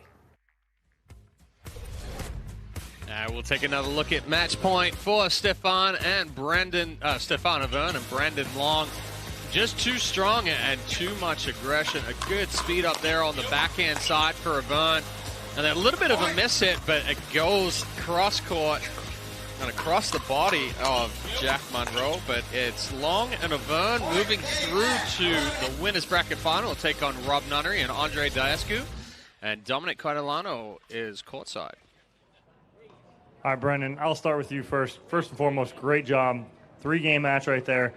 You knew it was going to be a lot of hands exchanges up at the kitchen line. What does it take going into a match to prepare for that? I think like when we warm up, I just try and warm up at full speed. Like when we when we start warming up in the thing, I want him to hit it hard at me so that I'm ready for the ball when we get into the game. And Stefan, we know it's been known you've been working on that backhand. You're really moving really well on that side and sliding to it when you get into those dink rallies. How important is that for you? I think it's really important. It gives me more options to create offense. So, yeah, I just got to pick the right shot at the right time, and then it worked out. And then moving into that winter bracket final, you're going to be playing Andre Deescu, Rob Nunnery. What are your thoughts on that match, game plan moving forward? What are you going to look for? I think they're like 6-0 on me on the year, and I'm going to get the one. This is the one this time. This is the one right here? Wait, I changed my mind. It's going to be 2 if they make it back to the Sunday. Okay. Yeah. All right, well, you heard it here first. Brendan Long predicting a victory here. Congratulations, boys. Moving on. We'll take a quick break. Women's matchup here on Championship Court at the APP Houston Open.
Introducing Skechers Pickleball, the official footwear of the APP Tour.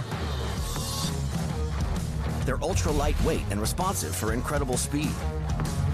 They have Goodyear rubber outsoles with a specialized pickleball design for increased side-to-side stability and agility.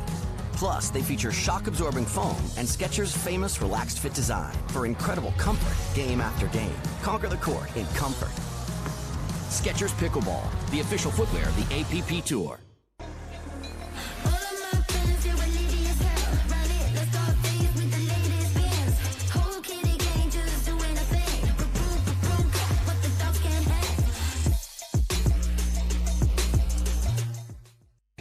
The APP is presented by Skechers, Powerplate,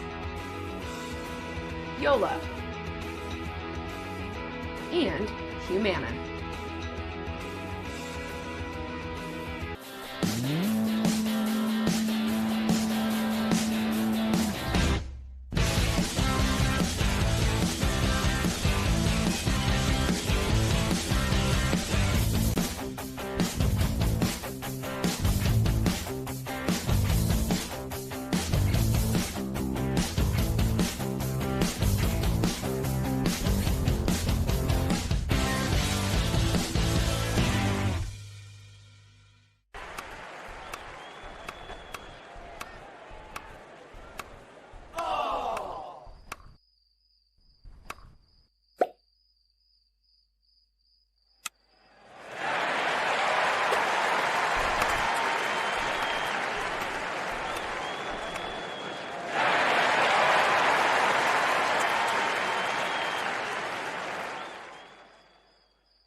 We save time when we buy and book online at discounttire.com. Which means more time Wait, take for... a check.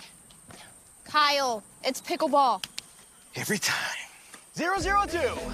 Get 30% shorter average wait time when you buy and book online at discounttire.com. We started this mission in tennis about 5 years ago. We've been perfecting our craft and our tools. We now see a phenomenal opportunity to take all that and bring it into pickleball to support an emerging ecosystem that's booming. And it's a super complementary partnership for us with the experience and the existing events that are up and running, the recreational element of APP. It's a fantastic 1 + 1 is going to equal 4. So we're thrilled to be partnering with APP.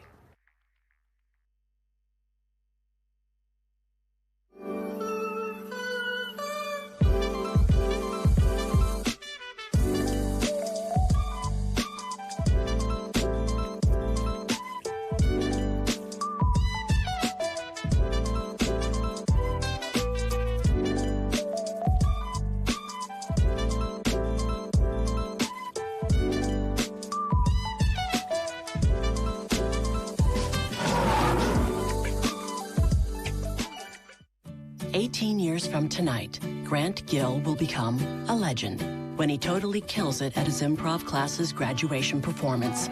Knees will be slapped. Suds will be sprayed. People won't know what hurts more, their cheeks or their sides. That's why he's already keeping himself in shape and razor sharp today with health tips and wellness tools from AARP to help make sure his health lives as long as he does. Because the younger you are, the more you need AARP.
The APP is presented by LS, Gamma, the Boca Raton, and Franklin. Welcome back to the APP Houston Open. We got our women's doubles semifinals matchup coming your way now. Rachel Retker, you're taking a live look at the 25-year-old. She was our bronze medalist in Mesa, originally from Glen Ellyn, Illinois. She is pairing up with Krista Getcheva. They're pictured in the black dress and white hat. 32 years old, out of Costa Mesa, California. She won the silver at the APP Philly, and then quickly shifting over to their opponents. Tammy Emmerich is going to be facing off against Krista and Rachel. Tammy already punching her ticket to Sunday with her mixed doubles partner, Johnson Cola. Tammy Emmerich is partnered up with Mari Humberg for this women's doubles semifinalist. Getting to know Tammy a little bit more.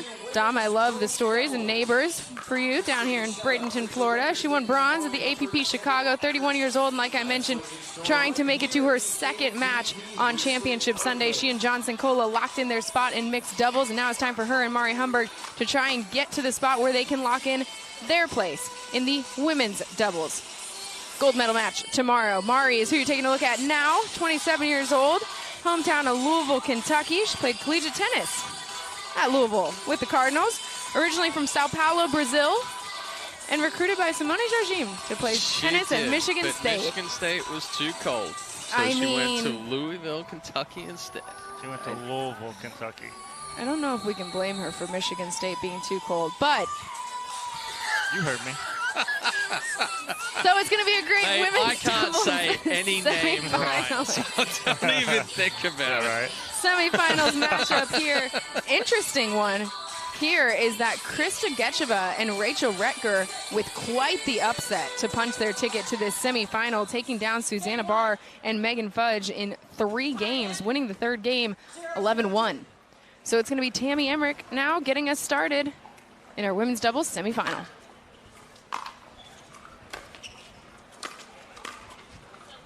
A nice spot there from Getcheva, going back through the middle. Humberg kind of shading the line there a little bit. Thought Getcheva was going to roll it out wide.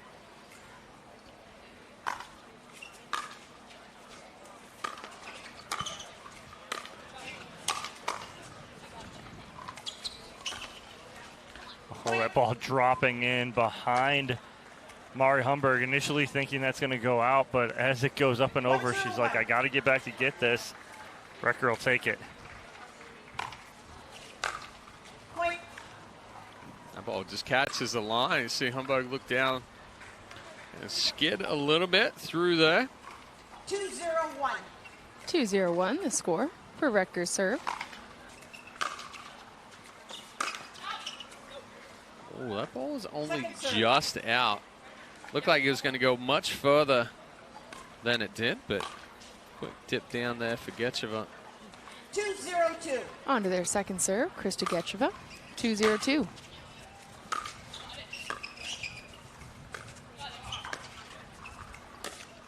Side out. Side out here. It's going to be Tammy Emmerich with the serve. 0-2-1. She's been seen around the facility here in Houston with her daughter Gabby. Husband Martin also playing in this tournament. Second serve. Nice spot there from Getcheva. That's a huge weapon there for Emmerich, coming in with that two-handed backhand. But again, great dig out from Getcheva.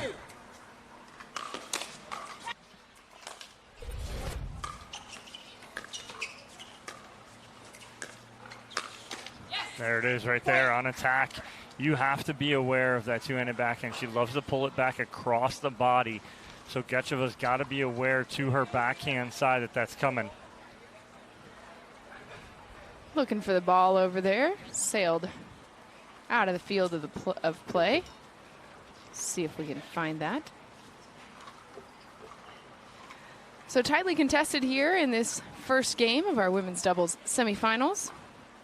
New ball on the court. 1-2-2. Lost that one underneath the bleachers. 1-2-2 for Mari's serve.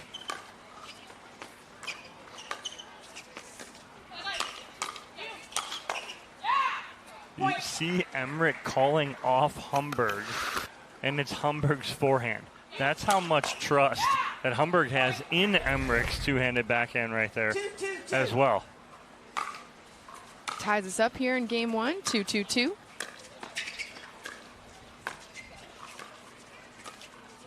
Point. Good ball movement there from Emmerich and Humberg, going out wide behind Redka. And then Getcheva, both not really moving their feet, getting a little stuck. Gives them their first lead of the game. 3-2-2 for Humberg's serve. Side out. Humberg tried to manage to get a paddle on it, but just really a deflection than more of a hit. And the body language going, oh, I can't believe I didn't get that back up and over. So it's going to be a side out. Retker with the serve. Point. That was the spin of Humberg's return added to the spin of Getcheva's drop, which then added to the spin of Emmerich's topspin roll, which pushed it into the net.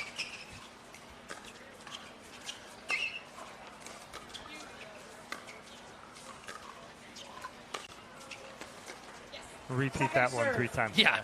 I mean, it was so. The spin of the spin of the spin of the three ladies just created more spin. More spin. Whoa. Sounds like math. That is Chad Nye's technical term for this match. Well, think about it this way, we'll be right? here all weekend. When the backspin return comes, it's creating more topspin for the topspin third. Right. Well, I know what you're talking about. I know. I'm just trying to explain it to you. Thank you. Thank you. But so when then we try it and helps explain it to everyone, it makes it that much more difficult. Clear as mud here yes. in the booth. Yes.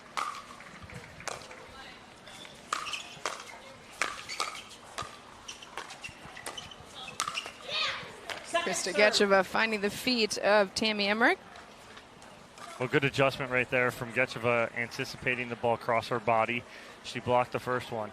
What Emmerich will do with the two-handed backhand when she gets it, if she's going to go cross, she'll usually push it. Pushes them onto their second serve. Tammy Emmerich with the serve.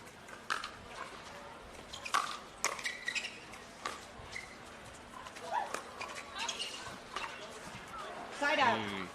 Humberg's left a couple balls just a fraction short, especially when you hit with a lot of backspin. If you cut that too quickly, it doesn't get the extension, it doesn't get the depth that you need.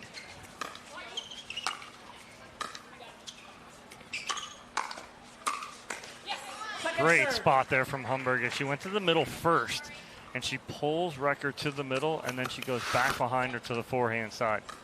Yeah, we're taking a look at it here. The quick forehand rolls One down in the middle, one cross body.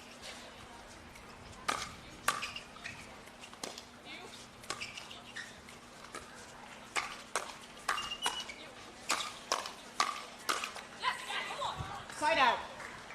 Side out here after a little exchange there. Quick paced. So it'll be Emmerich and Humberg with a chance to extend their lead. 4-3-1, the score for Tammy Emmerich's serve.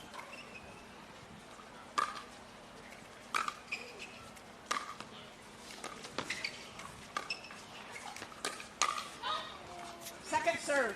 Just too big there from Emmerich. She read it right, but she took that paddle or that elbow back behind the body, which then took the paddle back.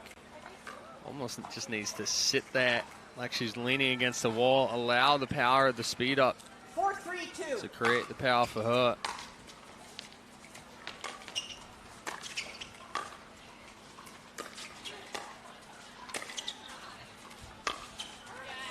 Great placement there. Tammy Emmerich finding the spot right in the middle past Getcheva and Recker. Well, that's a good job from Emmerich. And what she did, she didn't pull that one across the body. That time she went down the middle. Gives them a 5-3 lead here on their second serve from Mari Humberg. Side out. Humberg looking down the court there, but I think again it's more of the return of the spin on the return there from Getcheva. And then Humberg let that ball get just a little too close to the body. She pulls off of the swing. Second serve.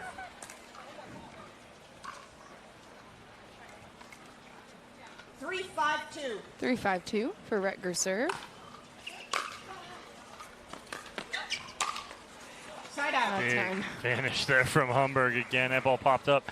As soft as she likes to play, again, you leave a ball up to her, she's going to punish you. Side out.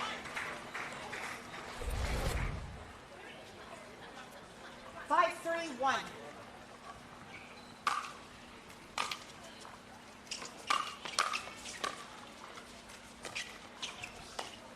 Second serve. Leaves that cross-court slicing dink, I believe, just a little bit short. Yeah, again, Humberg just rushing onto that ball a little bit. The bounce is giving us some trouble.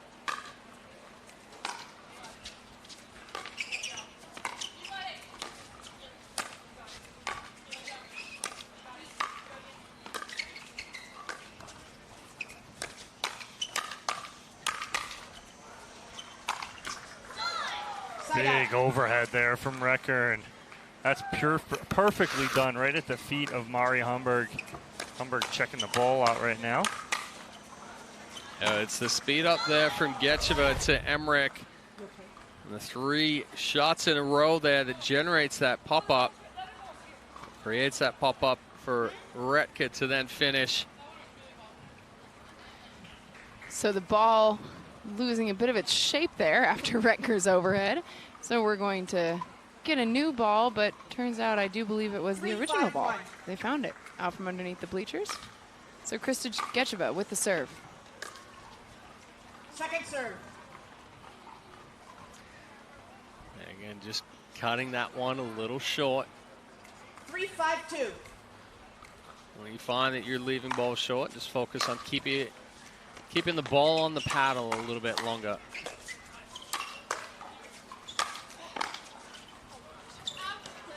Side out. That ball's sailing long. So it's going to be a side out.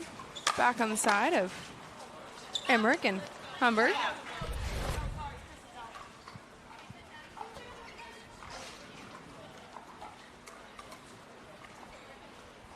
Up 5-3 here.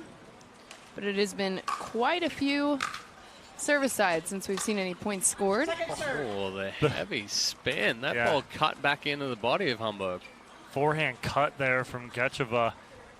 Heavy cut. Throws Humberg off.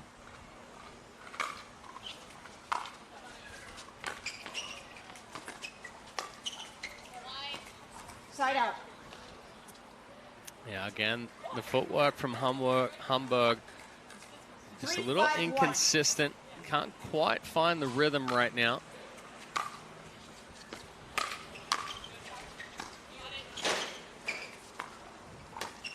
That was another one, Chad. The spin of the spin of the spin on the third shot right there, because Getcheva forehand cut her serve, and then Hamburg cuts it back. 4-5-1.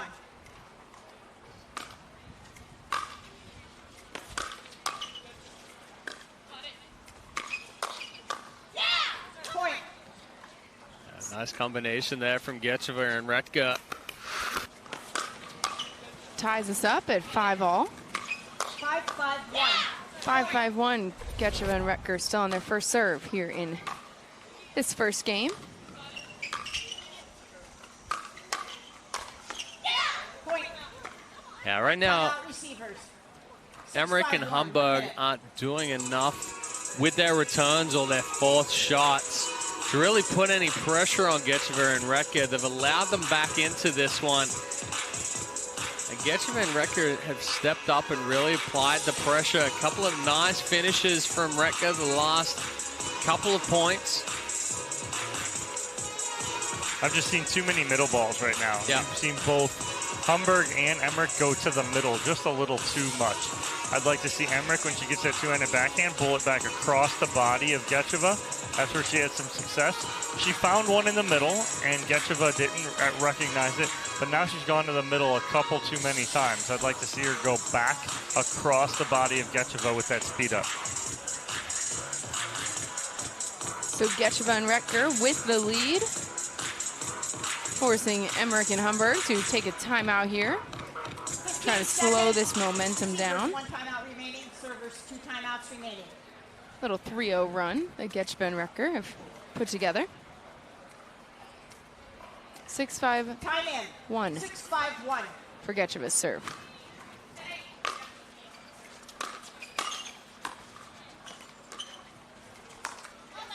Second serve. Good communication right there from Emmerich and Hamburg, because what happened was Getcheva hit a really good cut serve to the sideline and pulled Emmerich wide, and she had to end up staying.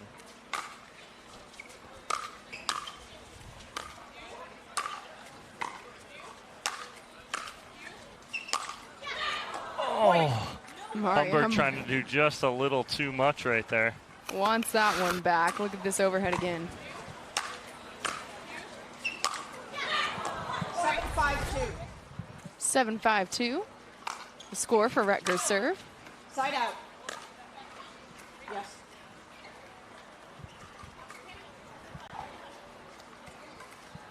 Five, 7-1.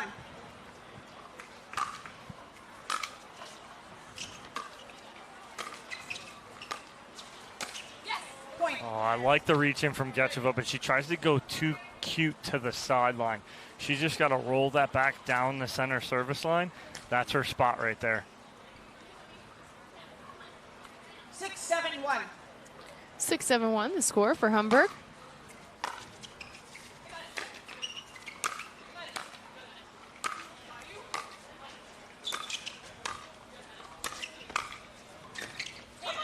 Excellent transition there from Emmerich. Each time getting that ball down below the net. And then Getcheva tries to roll it cross court, but it gets a little too low on it. So another timeout called on the court. This time it is Getcheva and Retker who call for it after Hamburg and Emmerich go on a little 2-0 run of their own to tie things up at 7-all. Tightly contested this first game of our women's doubles semifinals here in Houston. Seems like we always have a bit of a feeling out period at the beginning of these matches, but this almost is lasting longer. The feeling out process is seems like we're, you know, normally it's like 2 or 3 points, and then we start to figure out, okay, this is whoever's style, and these are just going blow for blow. These women are. Fight through these points. Tied in. 7-7-1. Mari Hamburg with the serve and an opportunity to take the lead here in game one. Second serve. Instead, onto their second serve. 7-7-2.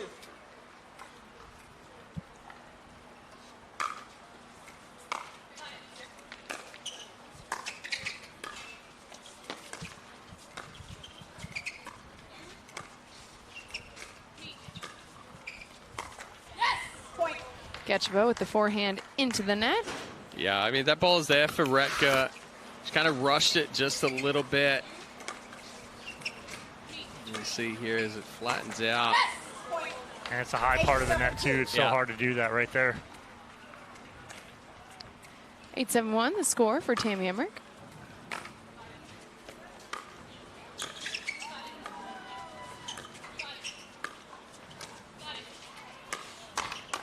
So there was again, she pulled trigger middle. She has an opportunity to go left hip of Getcheva, and she doesn't go with it. Well, you saw Retka take a step to the middle there before Emmerich even sped that one up. She knew where she was going with it, sat on that two-hand backhand, and went right back into the hip of Hamburg.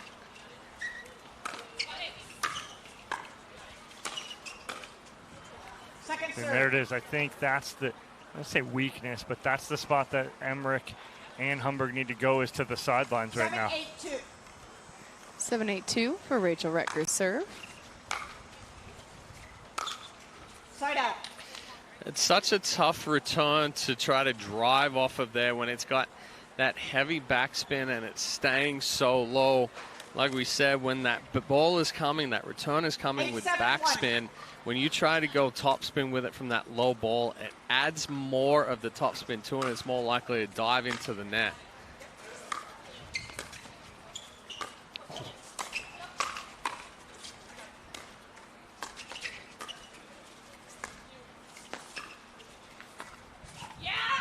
Can I just? I'm going to go out on a limb and say Getcheva puts more spin on a ball from a normal regular position than most players do. Lately, yes. I was actually talking to her after Philadelphia. She used to, when she was playing tennis, she used to put a lot of spin on the ball. When she started playing pickleball, she was putting a lot of spin on the ball. She tried to get rid of that and go away from it. Then, when she was in Philadelphia and she was playing singles, because of the wind, Simone was putting spin to Krista, and she's like, hey, you know what? I used to do that. Why'd I stop doing it? And now she's brought that spin back into her game. Side out. I mean, even that drop over there to the sideline on Emmerich, she cuts it, so it's going to move away from Emmerich. 7-9-1. 7-9-1, the score for Krista Getcheva's serve.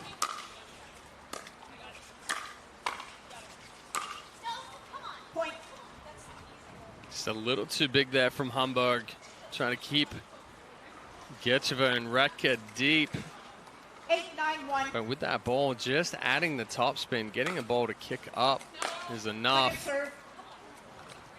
That serve, excuse me, sailing deep off the paddle of Getcheva. So it'll be Rachel Retker. Second serve here, 8-9-2.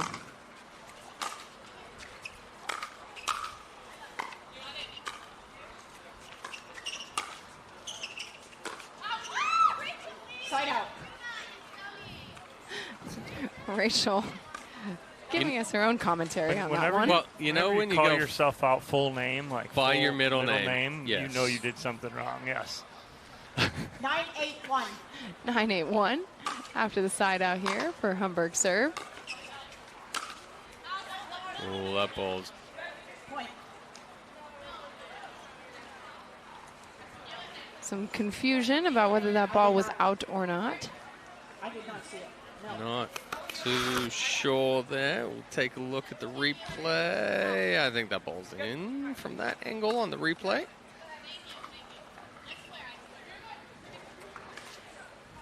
So the ball called in, pushes it over to the second serve.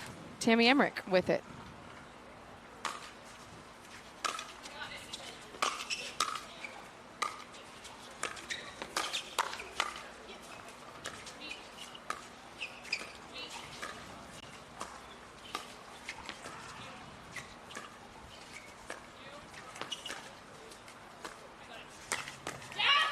It's a good step over and good spot there from Hamburg. I'd like to see Emmerich with the speed up, kind of go something elevated at Getcheva, and then Hamburg steps over here and goes into the body, really handcuffs Getcheva there. Sets up a game point opportunity here. Tammy Emmerich with the game point on her paddle. Side out. Ooh, footwork again there from Hamburg. Little misstep. So it'll be a side out. Opportunity here. 8-10-1. Rachel Retker with the serve, 8-10-1.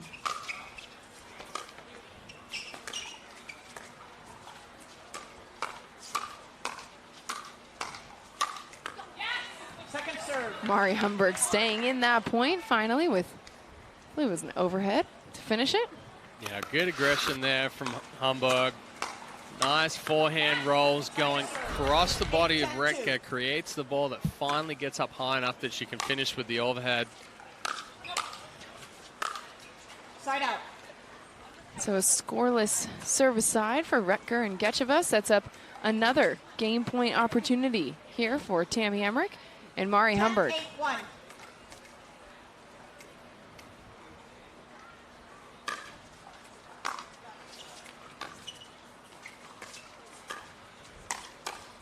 Second serve. That's all about the spot there from Retker. Doesn't overhit it. Medium pace speed up. 10-8-2.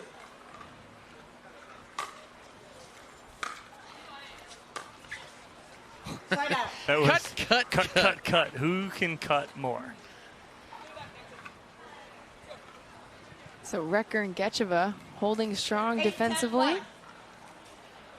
Yet another opportunity to cut this lead. Second serve. Instead, it's Getcheva, leaving the drop a little bit short. Timeout. Service. Yeah, Getcheva rushes that 8-10-2, one. minute.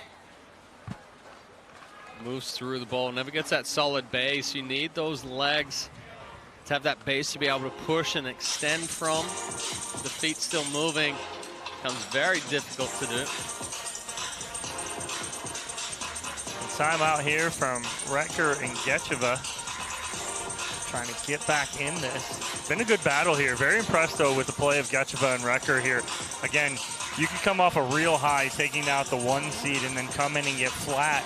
They have not done that. They have come in and played really well this matchup as well against the 5 seed. So very impressed so far here with Retker and Getcheva. These are two teams that are playing together for the first time on the APP Tour this season. And a lot of times we see some communication issues, but really that has not been the story of this game. Just some mishits, and No timeouts remaining.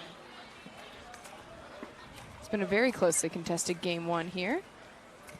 Taking a look at the Lexus VIP area. 8-10-2. Good place to go cool off, get some snacks, stay hydrated.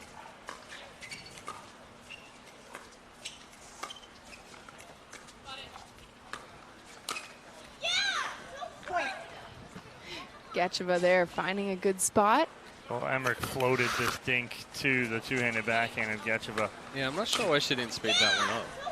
She wanted to pull it back flat and kind of go to her backhand on a dink, but again, these are just a little too high. 9-10-2. Opportunity to tie things up here for Getcheva and Retker. Instead, a little bit of confusion in the middle. The first one. I know, I just That's said on it. AJ. Yep. I'll All take on it. AJ. Hey, if you make it all the way through game 1 practically without there being confusion and your first time playing as women's doubles partners in the tournament. Yeah, but you hadn't mentioned it, and then you did, and then they had it. I didn't know it was jinxable. My Yep. bad. Everything's jinxable. I'll take it. It's like Tammy talking Emmerich about a no-hitter. with the serve. Chance to win it here.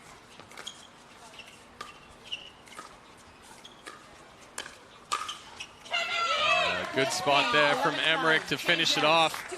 It took them a few more game point opportunities than they would have liked, but Tammy Emmerich and Mari Hamburg get it done here in game 1 of our women's doubles semifinals of the winner's bracket. We'll have game 2 when we return.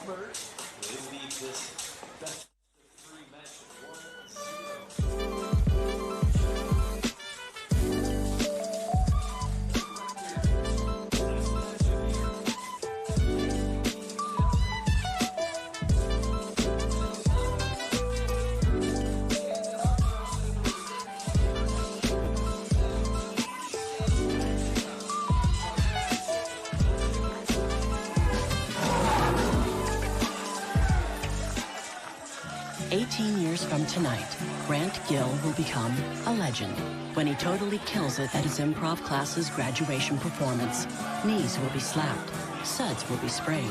People won't know what hurts more, their cheeks or their sides. That's why he's already keeping himself in shape and razor sharp today with health tips and wellness tools from AARP to help make sure his health lives as long as he does. Because the younger you are, the more you need AARP.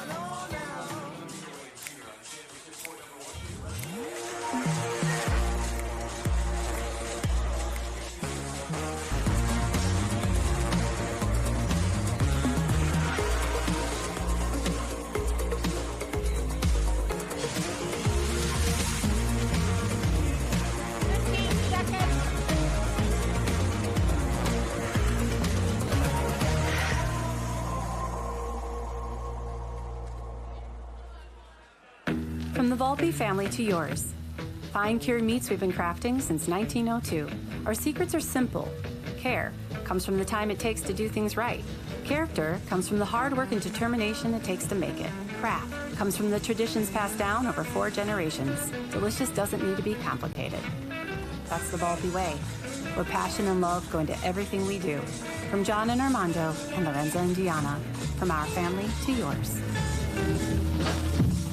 We started this mission in tennis about 5 years ago. We've been perfecting our craft and our tools. We now see a phenomenal opportunity to take all that and bring it into pickleball to support an emerging ecosystem that's booming. And it's a super complementary partnership for us. With the experience and the existing events that are up and running, the recreational element of APP, it's a fantastic 1 + 1 is going to equal 4. So we're thrilled to be partnering with APP.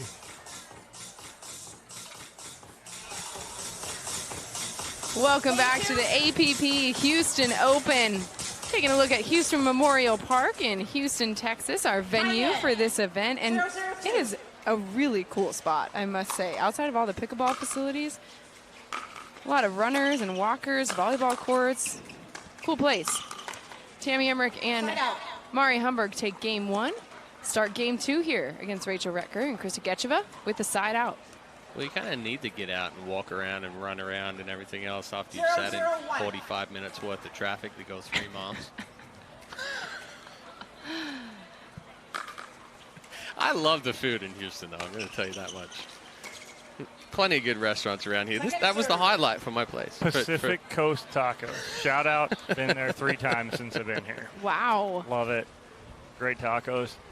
And like 5 seconds from the hotel. Yes, that is one really good thing about this venue is that there's a lot of restaurants close by.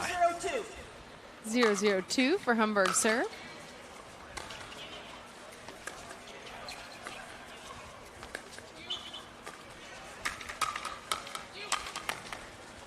Ooh, Ricker almost picked that one up. Well, there it was right there. So Emmerich goes, watch her go cross. Oh, it was a little behind that, but she goes cross speed up. Getcheva gets it, but it's popped up, and Humberg's there to put it away.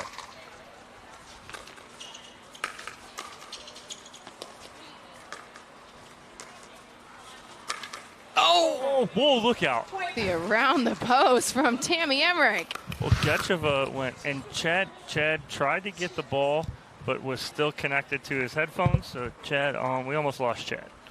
And AJ. It was actually almost a double takedown there.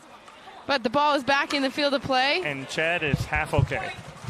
All is well. I tripped over the tripod of the light. I knew my headset was still connected, but I tripped over the tripod. Side out. Humberg with the forehand into the net. So it's going to be a side out here. Getcheva and Retker with an opportunity to get on the board here in game 2. Rachel Retker with the serve.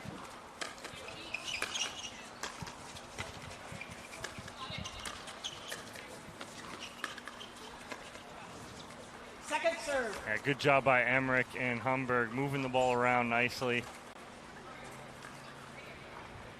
0-2-2.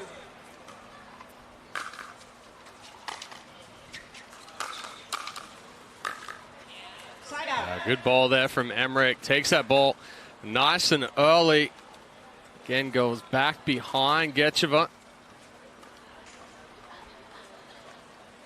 So a side out here, and it's Tammy Emmerich and Mari Humberg with an opportunity to extend this lead.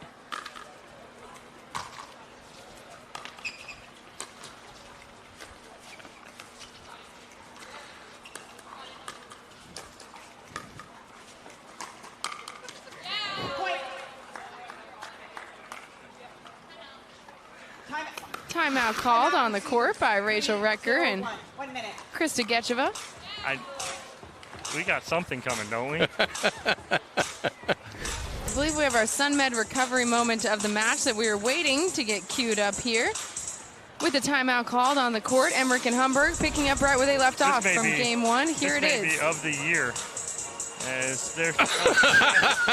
I caught the headphones, though. Yeah, poor AJ up in the corner going, hey, I almost lost. I just work here. I caught the headphones. The headphones did not touch the ground.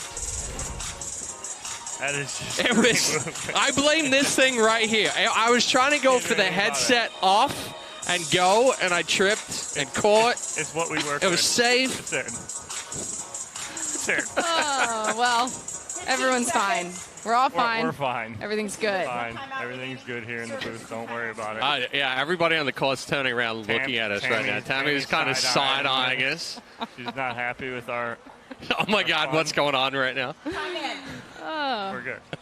What's going on? Tammy Emmerich, Mari Humberg up 3-0 here in game 2 of our women's doubles semifinals matchup. Emmerich with the serve.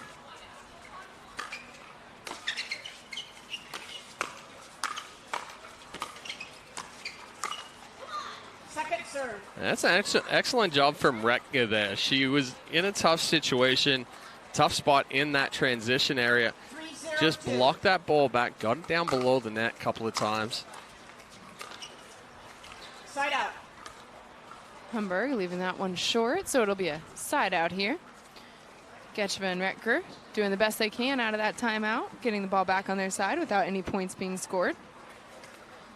0-3-1. Still looking for their first points of this second game. It'll help off the tape there for Recker's serve.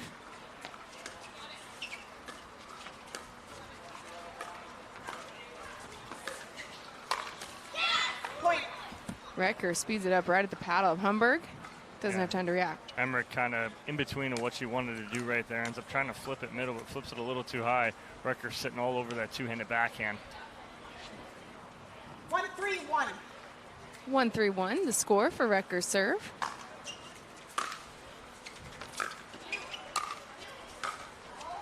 Second serve. Good top spin there from Humberg. Uses a lot of wrist on that forehand roll. That's what generates the top spin. Goes from bottom to top of the ball.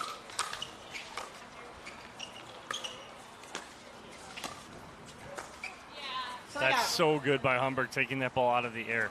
If she lets that bounce, Getcheva's able to recover and get into position. She takes it out of the air, and this doesn't allow Getcheva to get there in time.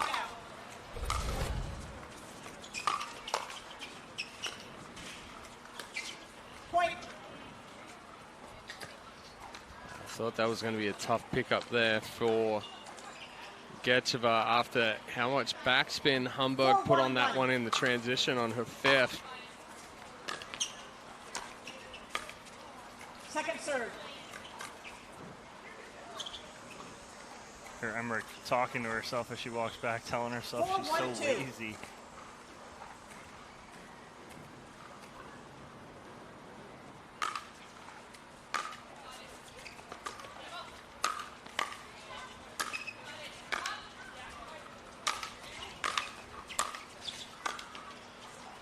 I feel like that's something we've heard a few players sort of commenting to themselves today. Rob Nunnery, another one who was saying he was lazy, sloppy with his footwork too. I wonder if that's a little bit of the heat playing into it. Yeah, the footwork's the first thing to go once fatigue starts creeping in.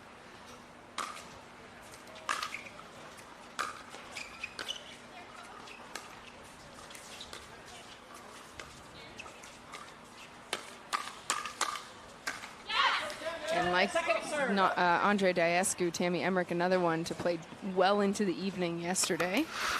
Their mixed doubles partner, Johnson Cola. That's a good speed up there and combination from Getcheva, but it was the double take back on that final forehand that threw the timing off.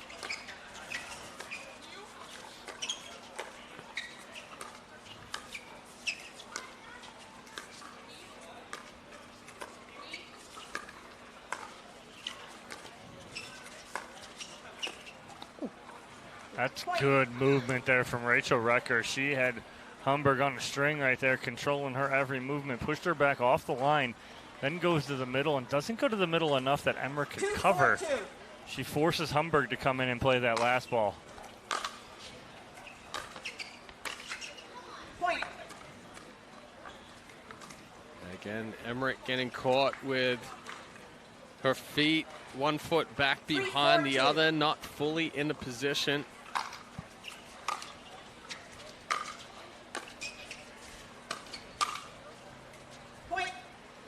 That ball sailing long, so it's now Getcheva and Recker tying things up here in game number 2, trailed by as much as 3 points already early on here in game 2.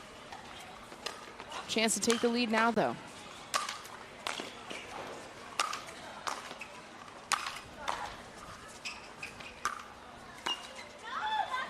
Some great gets there by Getcheva and Recker, but Humberg relentless. Recker upset with herself. She's like, not that one, because that was probably the easiest one of all 4 of those after 3 overheads and then a ball pushed towards the middle. 4-4-1. So it'll be a side out. Tammy Emmerich with the serve.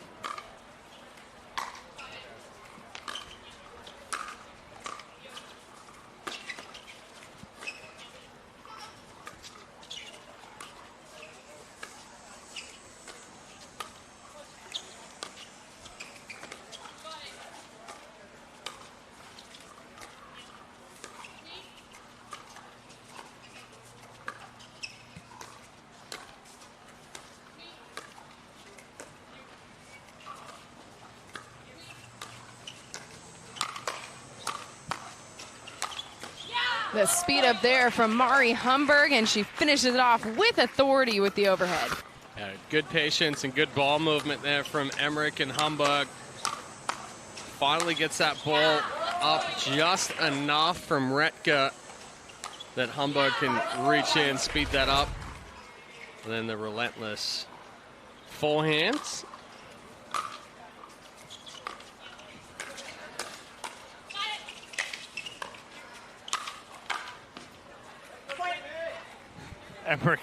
Emmerich fighting off Humberg, going, get out of my way. I'll take this with the two-hander. Thank you very much for letting me hit it. Yes, thank you, Mari, for letting me hit that. I'll take that all day. Giving themselves a 2-point lead here in game 2, 6-4-1 for Emmerich serve.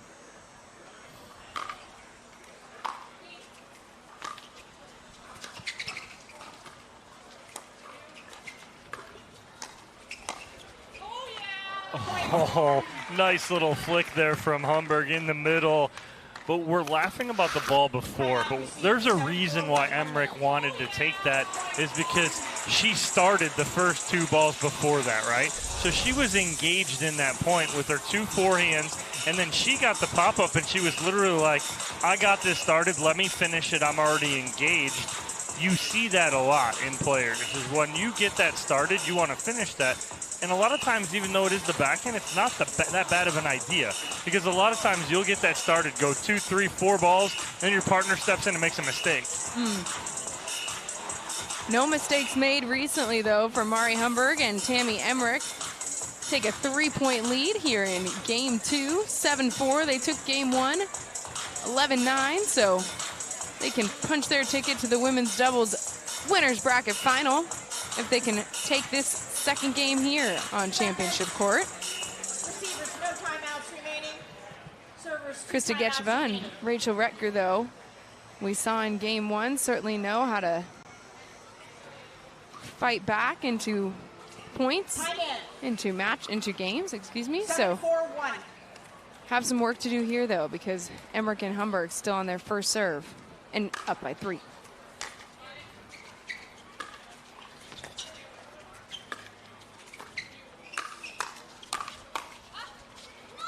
Oh, Humberg lets that one go. Couple of inches in right there. It's the edge guard from Retka that saves her a little bit on that. Pushes him onto their second serve.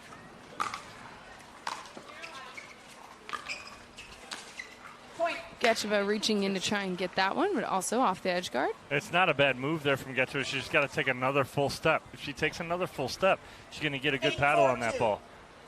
8-4-2 for Humberg's serve.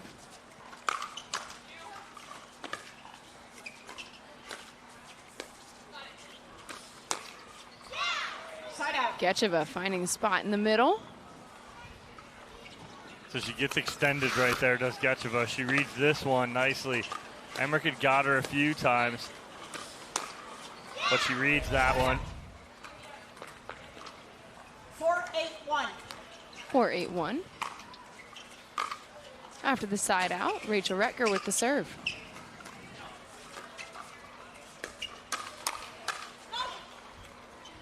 Getcheva sitting on that one right there, too. Yeah, good anticipation there from Getcheva, reading the speed up well from Emmerich. Before Emmerich can react, that ball's back on her. Point. And now it is Retker and Getcheva finding a little bit of a rhythm here in this second game. 6-8-1. 6-8-1.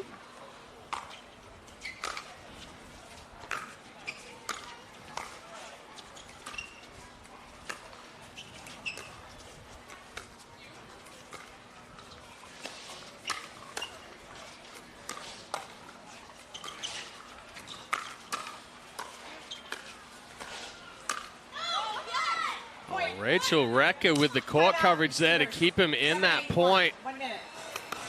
And then the speed up there from Krista Getcheva. So a timeout called on the court by Humberg and Emmerich. At one point led 8-4 here in this second game, but Retker and Getcheva gone on a little run here. And before they have this opportunity to tie things up, Humberg and Emmerich, trying to break up that momentum. If you are Tammy Amari, how do you do that? Well, again, seeing Emmerich pull the trigger to the left hip of Krista Getcheva, she got her a few times on it. So Getcheva reads that one there. Okay, fine. Now she's read it. Now we got to figure something else out. Now, again, ball movement has been a key for them, too. So if they get the ball moving side to side, moving that ball in and out, creating holes, that's what they need to look for right now. 7-8-1. Retker with an opportunity to tie things up here. Second serve. Humberg getting a little help off the net. That thing barely clears the net there for Humberg, but it works to her advantage. 7-8-2.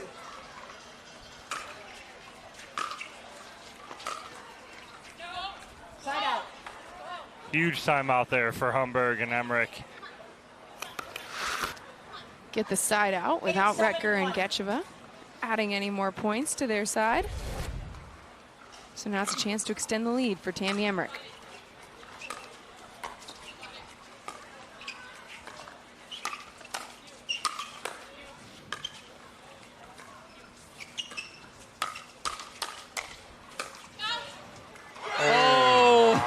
Oh, that's the top spin love right there for Getcheva. Quick snap here on the backhand side. And it lands about a half a foot inside the baseline.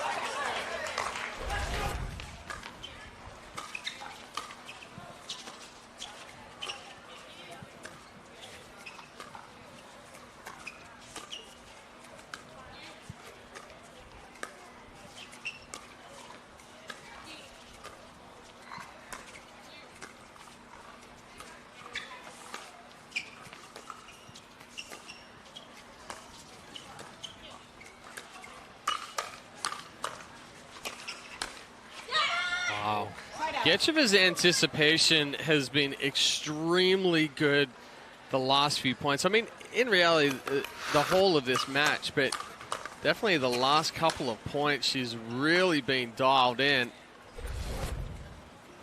When Humberg leaves that ball up right to Getcheva. Getcheva not going to miss that two-hander cross court. And now they are slowing the momentum down of Humberg, and Emmerich back now within one.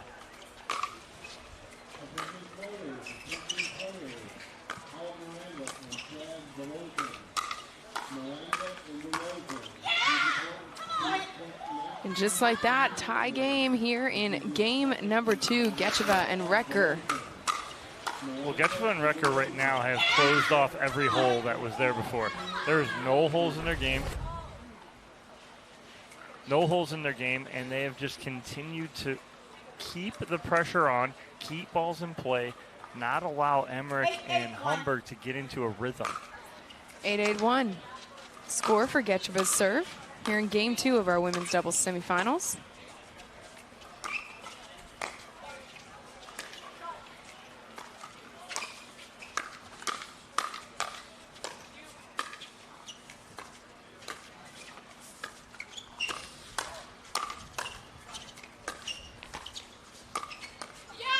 Just absurd resets in the middle of that point by Rachel Recker in particular. Yeah, some great defense, great resets. She set that point back up, but it's just too much pressure there from Humberg and Emmerich in the end.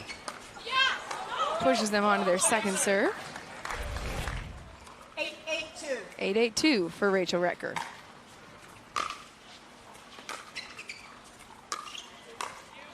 Oh. Side out. A little bit of hesitation there from Recker. She catches that one just late.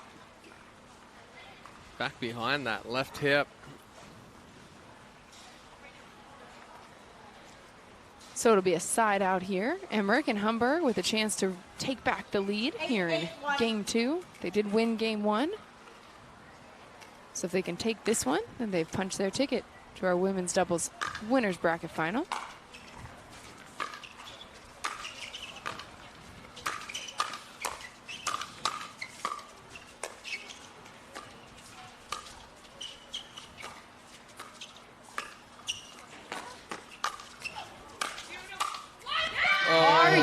Kidding me? The ball movement, the poise on that point by all 4 of these women. Absolutely incredible get from Humberg in the middle of this to keep them alive.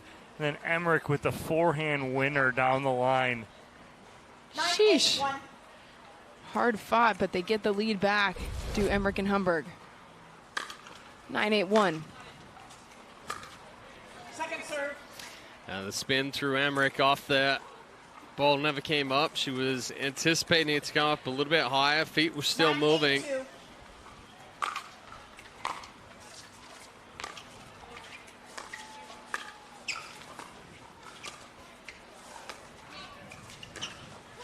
Side out. So they get one back, but Getcheva and Recker don't let them get any more. Side out here. Trailing just by 1. 8-9-1. 8-9-1, the score for Recker's serve.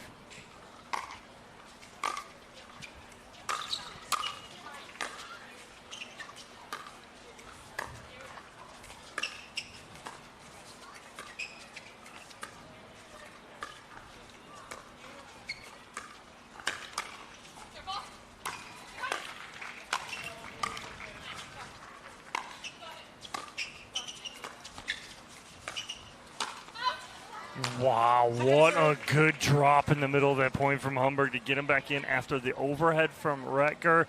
A great leave right there. Huge point for Emmerich and Humberg. Pushes Getcheva and Recker onto their second serve. 8-9-2. 8-9-2 for Getcheva. Point.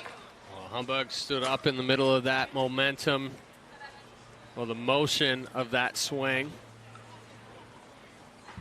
So ties us up again here in game number 2. Whew, this has been fun. 9-9-2. 9-9-2 for Getcheva. Oh, water bottle. Replay that one. Water bottle made its way into the field of play. Call the score. We're gonna try that one more time. 9-9-2.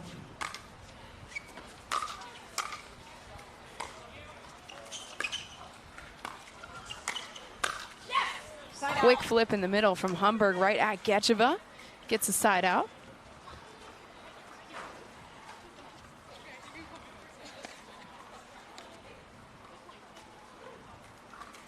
Opportunity here.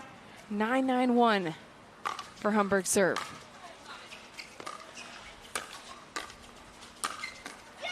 That's a great spot in the middle there from Krista Getcheva, as both Humberg and Emmerich go reaching for it right off the edge guard. 9-9-2. This would be a huge hold for Recker and Getcheva right now, with no points given up.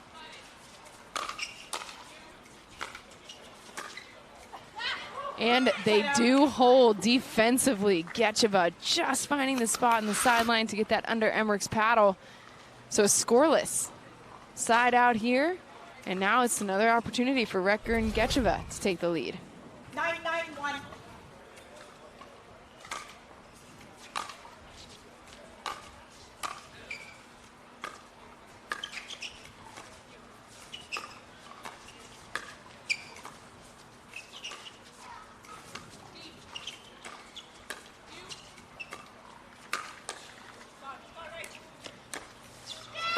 Around the post, way too casual from Rachel Recker. Well, that's how she had to play, because if she had moved any faster, she would have overrun it. It would have been much more difficult to get that ball back in. Slows herself down nicely. Gets that ball to bounce early. 10-9-1. Sets up game point opportunity here. Krista Getcheva with the serve.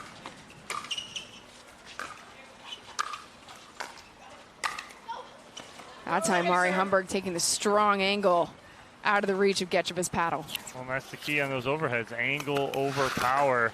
Instead of going back and forth to the baseline, Humberg just finds an angle out to the sideline.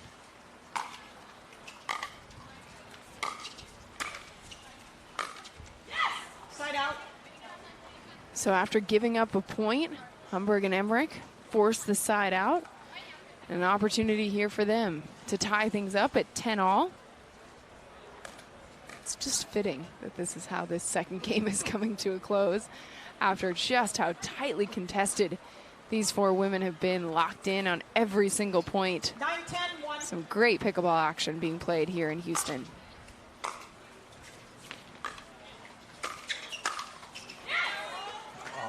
Getcheva thought she was out of the way of it, and it just grazes her shoulder blade as it goes by.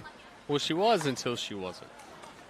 She didn't quite turn Confucius say out of the way enough. Oh, wind catches that one. We're standing right on this line, and as soon as that ball came off of Getcheva's paddle, you could see it floating. So it's a match point opportunity here. Mari Humberg with the serve. Krista Getcheva not letting the wind have any shot at getting that one. No, and that's an excellent job there from Getcheva as she reaches in, takes that nice and early, doesn't overhit it, but goes crossbody on Emmerich. 11-10-2. So a second match point opportunity here. It's going to be Tammy Emmerich with the serve.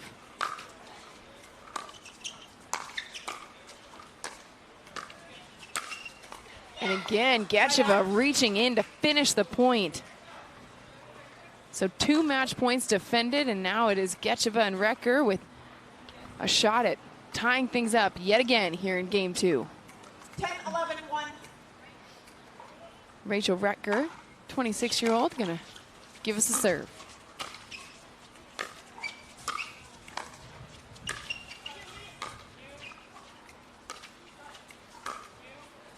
Second serve.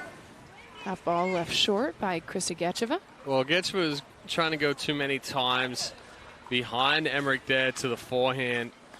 She kept running out of room as far as court goes, and then she's going over the high part of the net each time. Yeah, and then takes the frustration out on that third shot drive right there. And 2 missed opportunities, but it'll be 2 opportunities gained here now for Emmerich and Humberg. Sets him up for a third match point opportunity. Mari Humberg can punch their ticket to the women's doubles winners bracket final right here. Oh, that ball is just inside the baseline from Retka. About as deep as she could go. So here we go. Match point opportunity. Tammy Emmerich with the serve.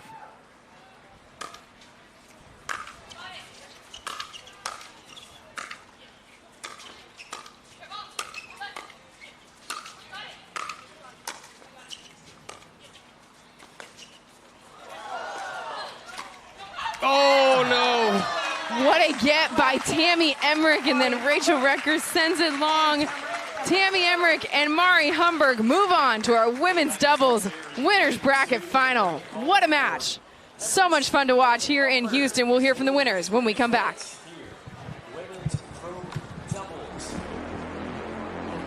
Then Pickleball Magazine has what you're looking for. Our bi-monthly print publication will help you become a better player with instructional tips, drills, and articles from the top teaching pros in the sport. And you'll become a healthier, stronger player with psychological, nutritional, and wellness advice from experts in their fields. Finally, if it's product reviews or the latest news, we have that too.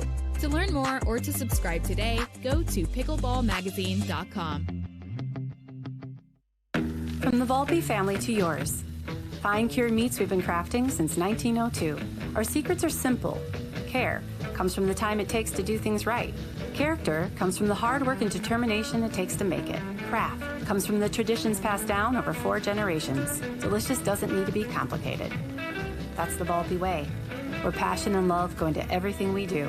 From John and Armando and Lorenza and Gianna. From our family to yours. We save time when we buy and book online at discounttire.com. Which means more time Wait, take for... a check.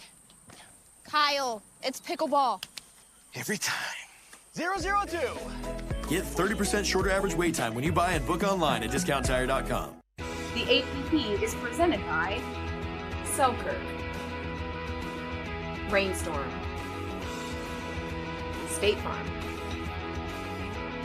and Tervis.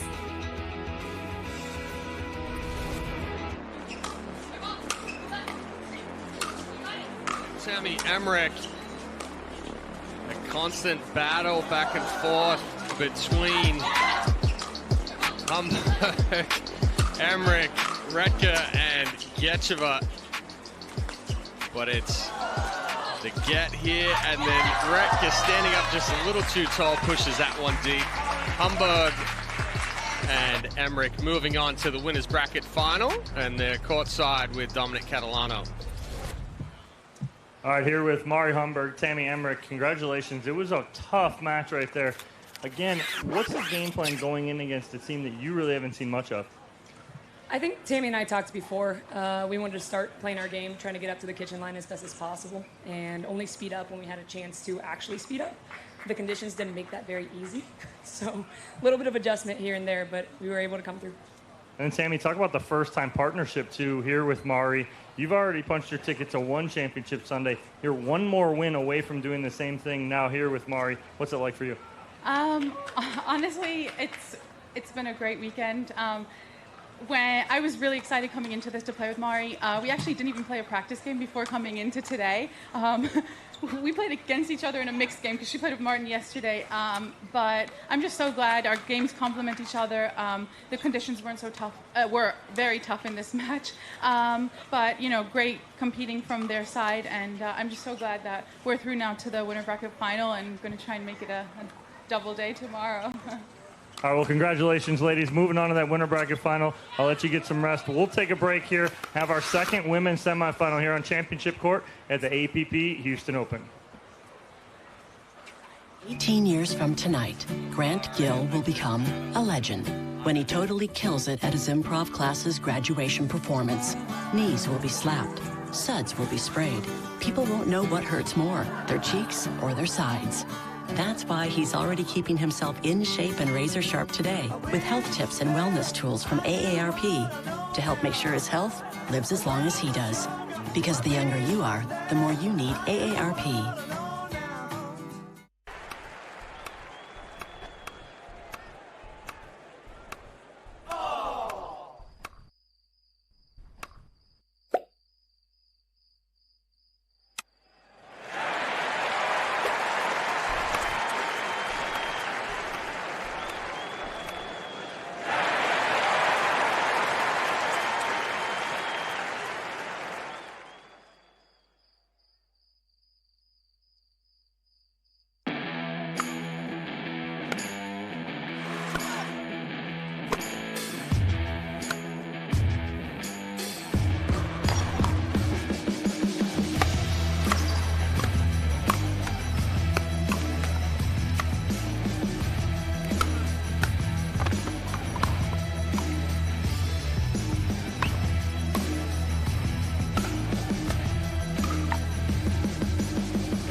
SunMed. Premium hemp wellness for targeted relief and recovery, daily calm and relaxation, a better night's sleep, and brighter days. Discover modern wellness products for every part of your day and every step of your journey. The APP is presented by Pickleball Magazine, Classic, Drip Drop, and SunMed.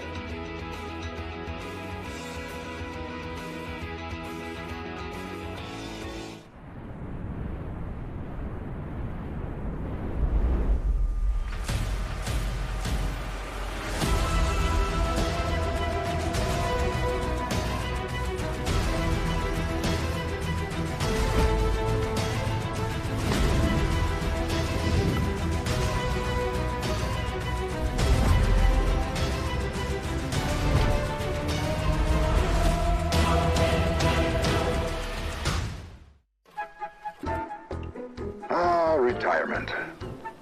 It's not all one big vacation. It's great to find purpose by trying a new activity. Keep an active social life, but don't forget to make new friends too. As always, hydrate, hydrate, hydrate.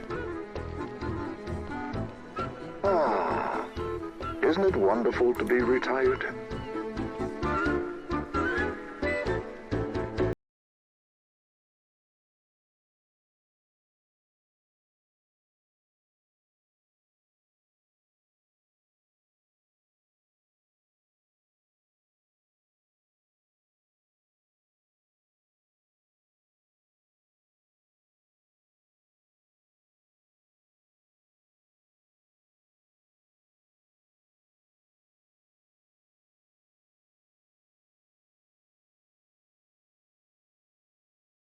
SunMed.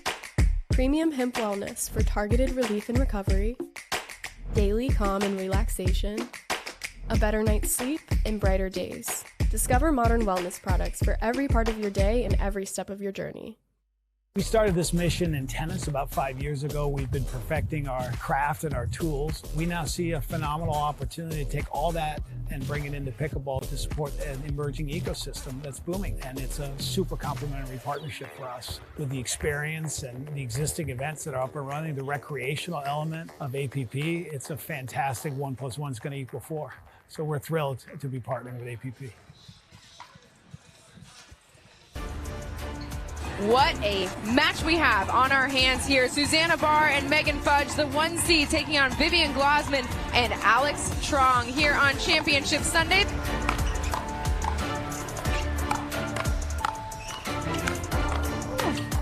Little firefight going the way of Vivian Glosman and Alex Trong. Alex Trong and Vivian Glosman taking game 1. Vivian Glosman and Alex Trong take our first 2 games, which means it's time for a 15-point championship tiebreaker. Nothing matters except for this next game. Winner takes the gold. The speed up of Megan It's in. Fudge. She lost it. Lost in the sun, but great recovery by Megan Fudge. Are you kidding me with Another that one. point? Vivian Glosman and Alex Trong now sitting just 1 point away from winning their very first women's doubles gold medal. Such power, such poise from Trong and Glosman as they win their very first women's doubles gold medal.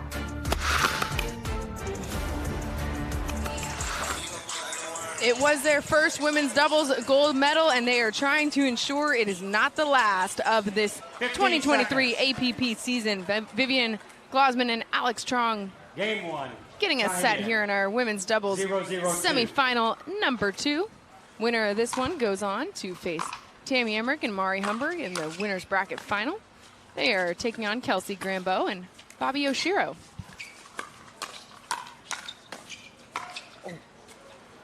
That ball in from Bobby.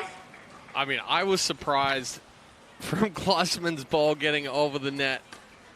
And then Oshiro catches the net cord, keeps that ball in. 0-0-1.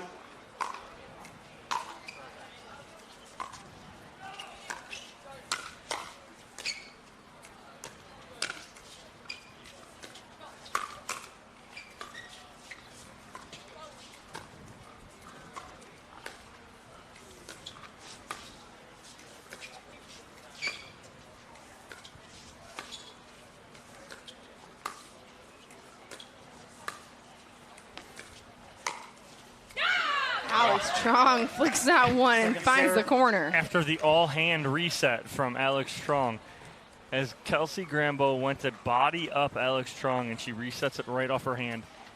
Alex Strong, just 18 years old, out of Falls Church, Virginia, one of the up-and-coming pros here on the APP Tour. Yeah, Glusman put the paddle into the kitchen there after she made contact. 1-0-2. Vivian Glusman, 23 years old, out of Bellevue, Washington, beautiful Pacific Northwest. And strong forehand there from Glusman to force the side out. Well, it's tough when, you know, Vivian Glusman's every bit of 5'11", 6 foot. She can really get on top of a ball and get that ball down at the feet of her opponents. Point. So it'll be our first point of this first game of the match, going to Glusman and Strong. 1-1-1.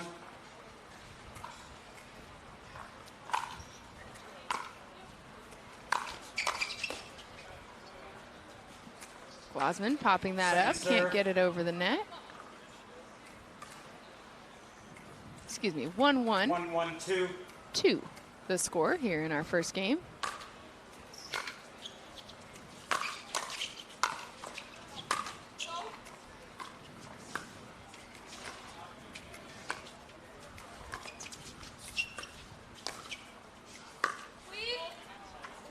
Just long right there off the paddle of Glusman.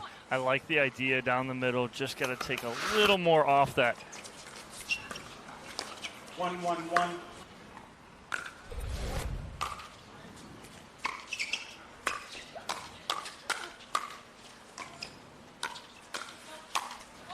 Vivian Glusman with authority and angle on that one. Pushes onto their second serve. Take another look here. 1-1-2. High live version, catch and release. Throw that ball down the line. That ball's just wide. So definitely, you know, it's tougher to get on top of that ball when it's elevated on the backhand side. 2-1-2. Glusman's going to do a lot of damage with that forehand. Grambo leaving that ball just a little bit short, so side out here. Feeling out process definitely in play right now between these two teams.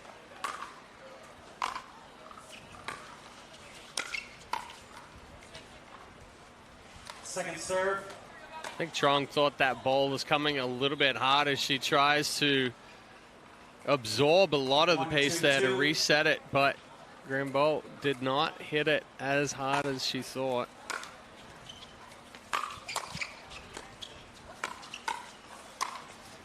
Wow, Bobby Oshiro just full-on flamingo, meaning she's on one foot and reaching in and just going right at the left hip of Vivian Glusman.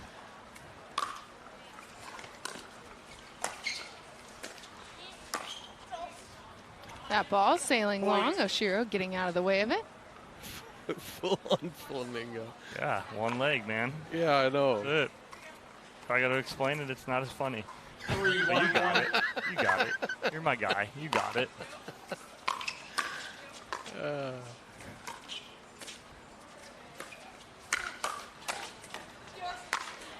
Oshiro with the angle. Dad, we talk about it all the time. What?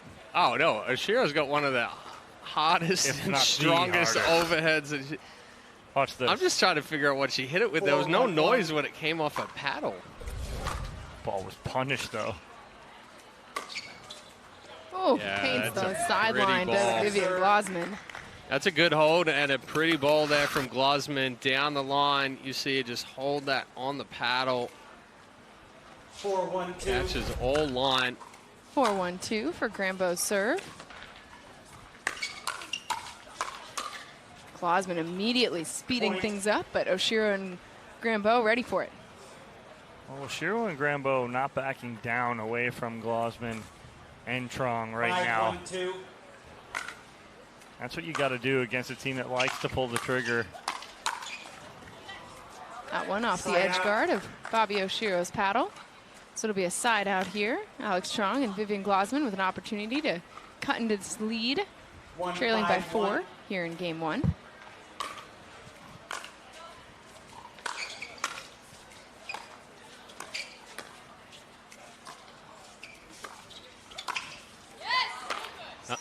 Second serve. Yeah, nice ball movement there from Oshiro. Pulls Glusman out wide with the backhand.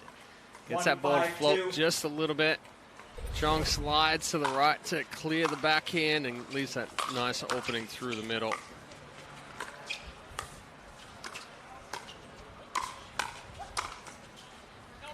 Oshiro coming over to finish that point off. Again, excellent ball control from Oshiro right now. We saw a little bit of it in Dallas a few weeks ago, making it through to Championship Sunday, but she's definitely come out and been more of the aggressor here today than what we saw a few weeks ago when she was playing with Millie Rain, and Millie Rain was really taking that aggressor role. 5-1-2.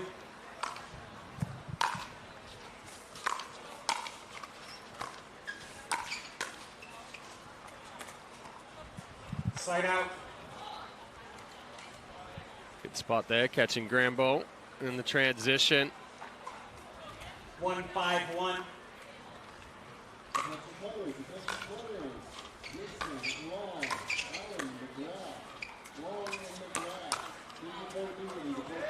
That time, Glusman doing a good job finding a spot on Grambo. Having a hard time putting that ball back where she wants it. Instead, it goes behind the Lexus. 2-5-1. So it'll be 2-5-1, the score for Glusman's serve.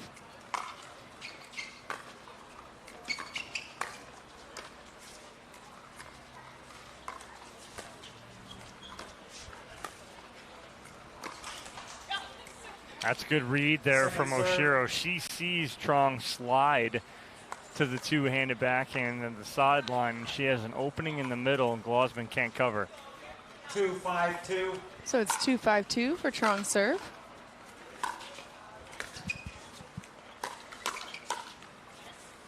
Side out. Another good read there from Oshiro. Sits on that backhand, covers the line.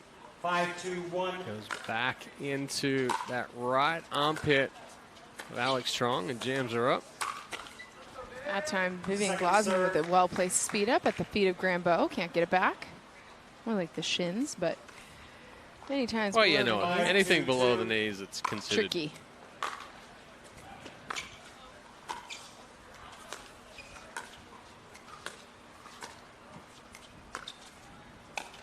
Oh, Shiro goes for the lob. Trong ready for it.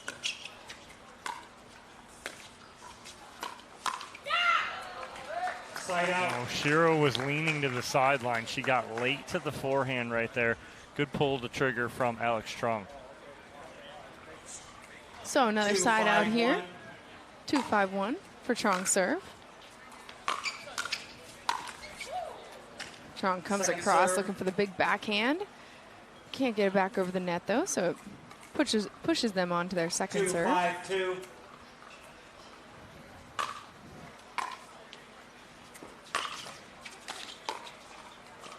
Nice adjustment there from Grambo with the ball kicking up off the net cord. So able to get up on top of this one, get the ball down. Jams up Trong a little bit. 5-2-1 for Grambo's serve.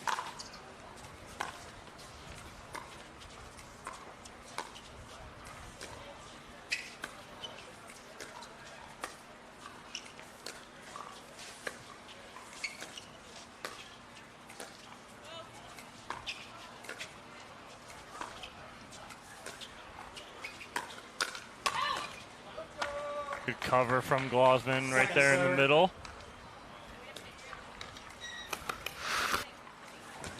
Be a second serve here, Bobby Oshiro with the serve. Originally from Hawaii is Oshiro. Played her collegiate tennis at Boise State. Grambo can't believe she missed that. She's got to just drop that head of the pen a little more, brush up on that. Chad, you and I hit that all the time, right? Yep. Can't punch that too much. Just got to be easy with it. Let the paddle do the work.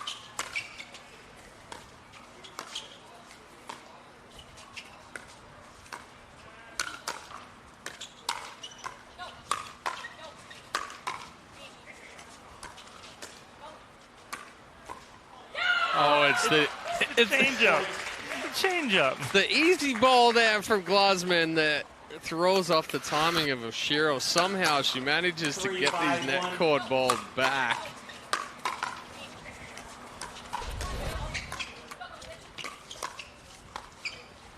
A switch here from Glosman and Trong.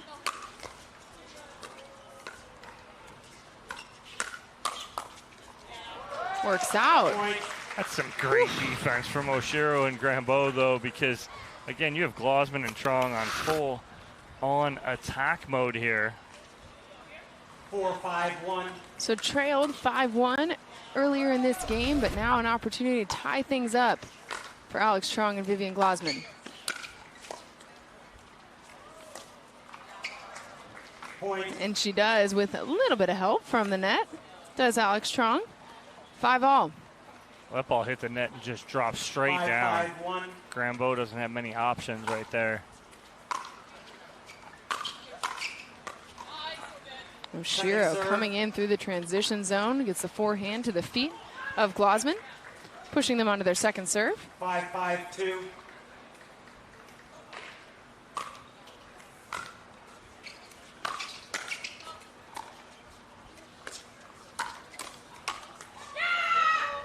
Point. It's too strong again of a finish from Glosman. It's an excellent setup from Trong. Sees the opportunity to speed it up, gets an elevated ball for a partner to put away. And a timeout called by Bobby Oshiro and Kelsey Grambeau.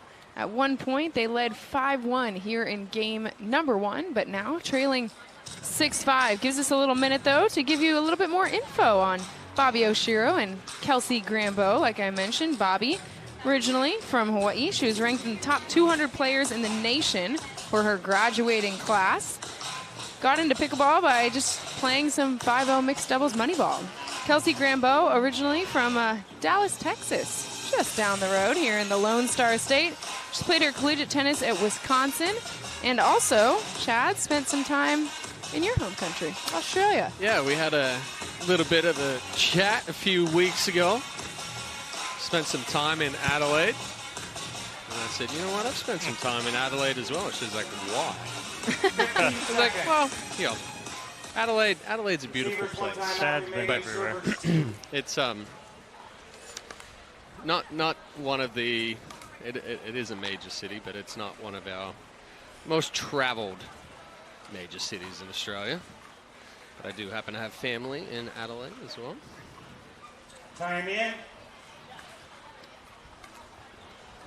So out of the timeout, it's going to be Vivian Glosman trying to extend this lead that she and Alex Trong have built for themselves. And they do. So she just gets a little too big on the second one. And that's just a little bit of pure frustration because the first one came back. 7-5-2. And you're like, I got to get this next one bigger. No, just continue, stay short and sweet, stay through it. Glosman spun off that one a little too quickly. So it'll be a side out. Oshiro and Grambeau with a chance. That's what you call a die-hard tennis player right there. But he's coming over to check out pickleball. That's right. Oh, Oshiro has it. The little inside-out backhand. If she gets that clean, that's a winner cross court. Instead, pushes them onto their second serve.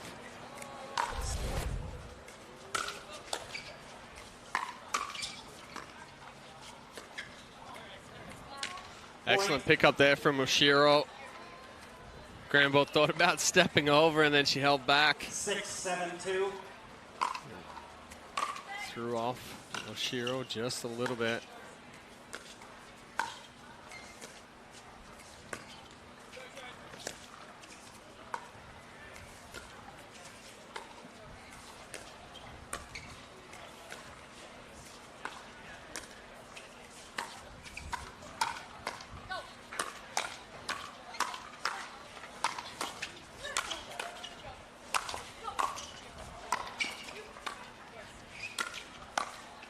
Oh my goodness. Bobby What a Oshiro point. with the misdirect behind both Trong and Glosman. Somehow they both came back. Impressively done there. Well-constructed point. 7-7-2. Oshiro with the serve, 7-7-2. Slide out. Change your mind right there. 100%. Thought about driving it, then decided to drop it, and it was a dribble. 7-7-1.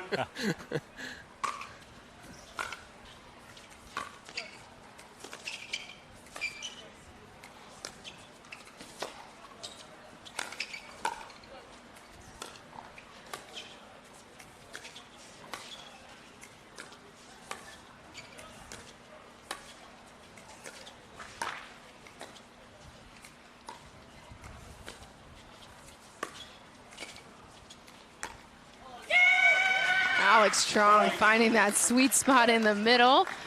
Point of contention. Grambo and Oshiro both hesitate and slips right through. And Chung disguised it well here. Makes it look like she's just going to drop that one back over into the kitchen. With a quick acceleration. That rolls through the middle. Oh, wow. She had so much time to get through it, too, and she knows it. But again, last thing you want to do is fire up Alex Strong like she was on that last point. She plays better when she is engaged in the match. Always writes on her arms to stay mean. A reminder to herself of the way she wants to play. Shouldn't say always. Oftentimes, that is what Alex will write on her arms, and certainly it is something that we've seen her as she's gotten better with her skills in pickleball. It seems like she certainly does thrive in that mindset. Side out forced here, though, so it's Grambo and Oshiro with a chance to tie things up.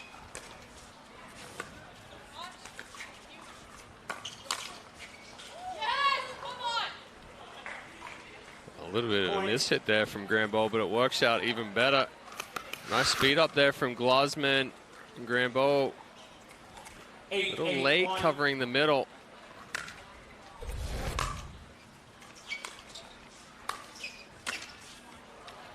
Second serve. Grambo just jumped at that ball. 8-8-2. 8-8-2 score here.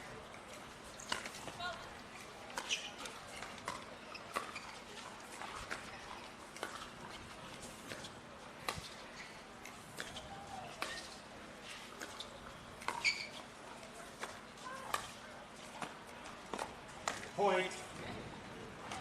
The difference in volume between points is very stark. When Alex Strong and Vivian Glosman, everyone knows. But Bobby Oshiro and Kelsey Grambo have this just like look at each other. No words necessary. Yes. But the intensity is the same. It's just manifesting in two different ways.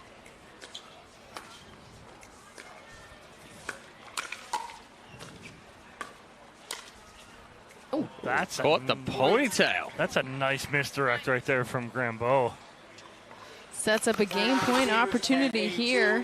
Alex Strong and Vivian Glosman want a second to talk things over because quietly, confidently, Bobby Oshiro and Kelsey Grambo have set themselves up for a game one opportunity here to win it in our women's doubles semifinals. The winner of this one moves on to play Mari Humberg and Tammy Emmerich in our women's doubles winners bracket final. If you're Strong and Glosman, what do you need to do here in order to get the ball back on your side, give yourself another opportunity to try and take game one?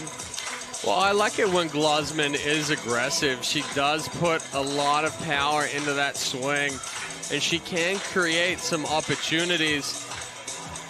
But where Grambo and Oshiro have kind of broken away a little bit here is that they've forced Glosman to stay in that backhand cross-court dink. She's made a couple of errors there.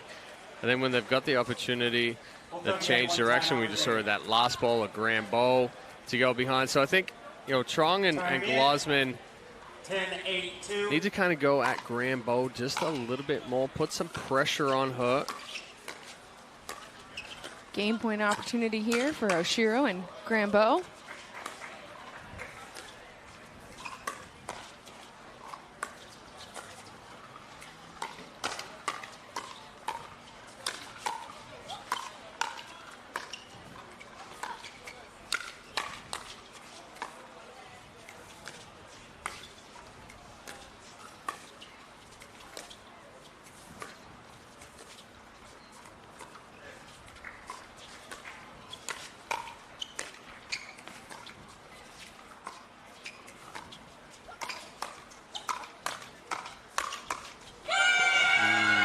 What a match. That point just seemed like it was never going to end, but patience and poise by both these teams. Finally, Vivian Glosman, the one to finish it. I like the speed up there from Oshiro, but she had to get it done within 3 swings.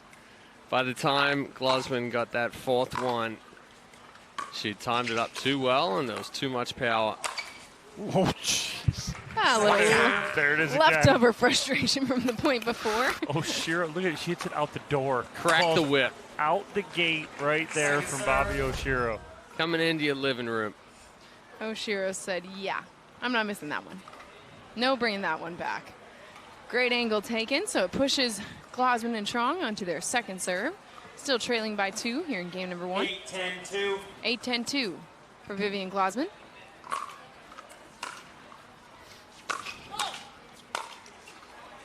And a side out. Massive hold there. Huge hold there for Oshiro and Grambeau. Get the ball back on their side. Sets up yet another game point opportunity. Bobby Oshiro can take game 1 right here.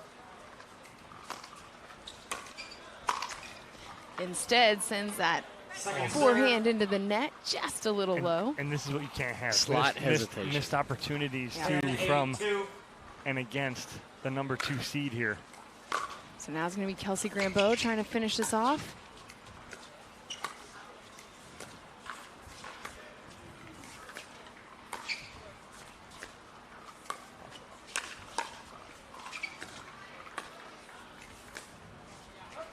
And instead, that cross-court slicing dink rolls on the wrong side of the net. You just hate seeing missed opportunities. Instead, another massive hold for Trong and Glosman. Can they take advantage? Ball back on their side, trailing by 2. It's going to be the 18-year-old Alex Trong with the serve.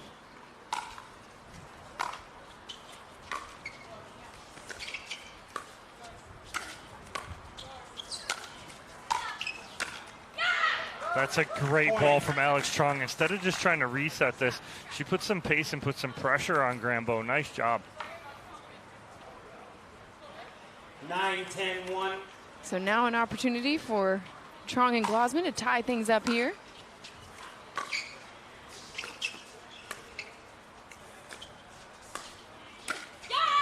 And they do. Wow. Back to back. Yeah, a couple of errors there from Grambeau, and they hurt. Costly, poorly timed errors there.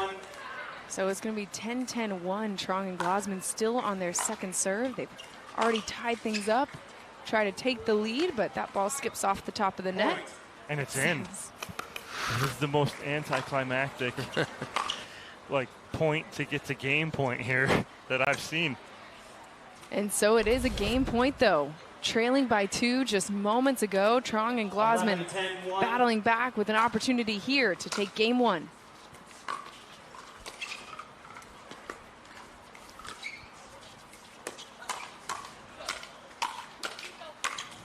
And they do. Vivian Glosman with a strong forehand to finish things off. Trong and Glosman relentless in game 1 to take it 12-10. Game 2 of our women's doubles semifinals when we come back.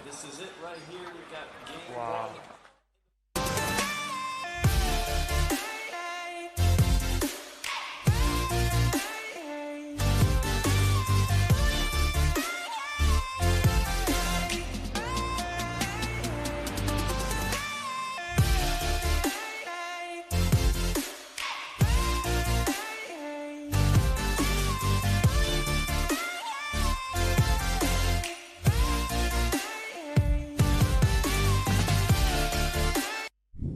Need to sell tickets for an event? From Sports Illustrated's official ticketing platform, introducing Box Office. Managed ticketing for sports, festivals, fundraisers, and more, paid or free.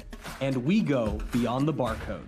Introducing Super Ticket. Super Tickets are secured by blockchain technology and transform into exclusive digital content, promotions, and rewards between the event and guests. Cheaper, better, simpler, more secure. Sports Illustrated Tickets. Partner with us for your next event.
The APP is presented by AARP, Volpe,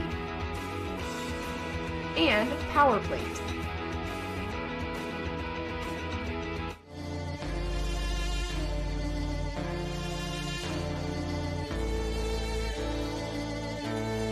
There's only one way now, just one way out.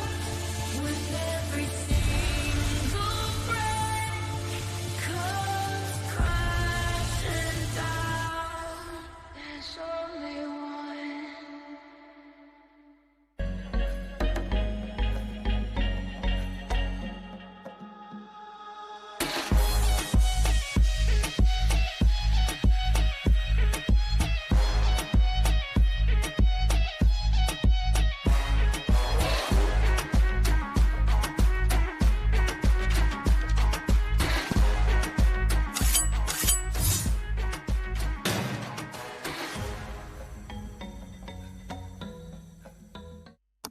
We save time when we buy and book online at discounttire.com. Which means more time Wait, take a check.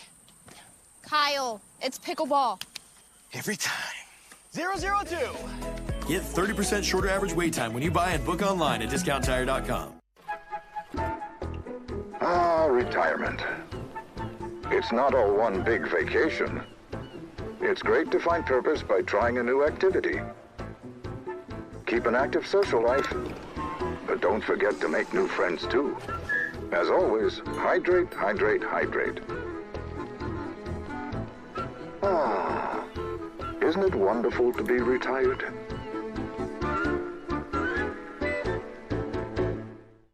The APP is presented by Lexus, SunMed, and Chicken and Pickle.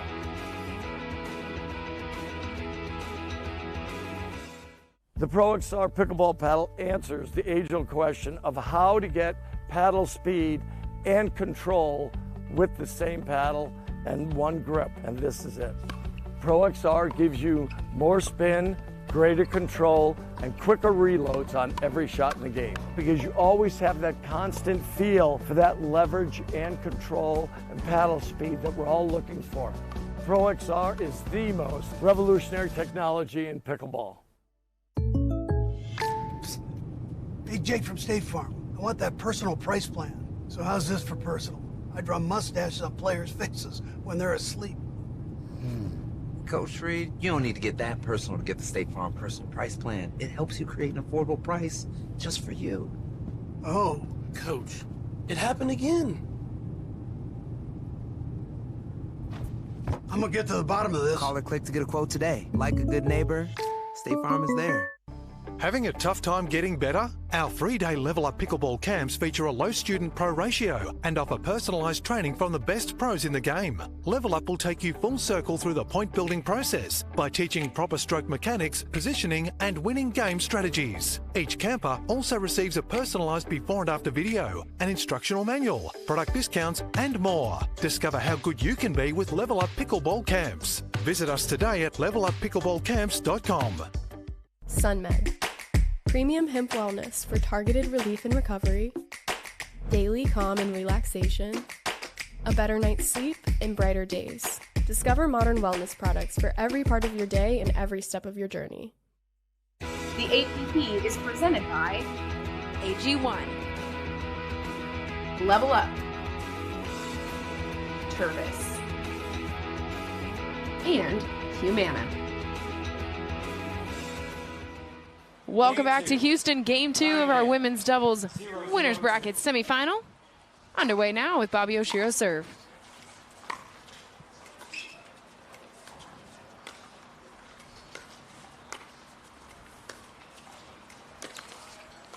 Glausman leaving that one a little bit short. Yeah, just a little too much movement with the body there through contact. 102. Glausman needs to stay down a little longer there.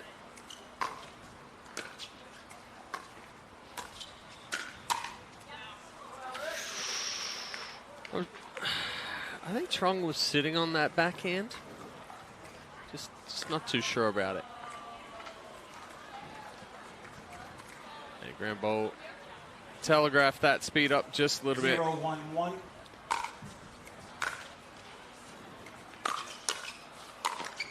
Trong stepping over to try and get her two-handed backhand on that one, but puts it into the net. So pushes us to the second serve here for Glosman and Trong. Yeah, a little too big of a backswing there from Trong.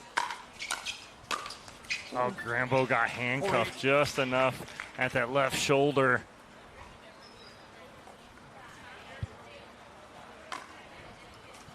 Ties us up here. 1-1-2. 1-1-2.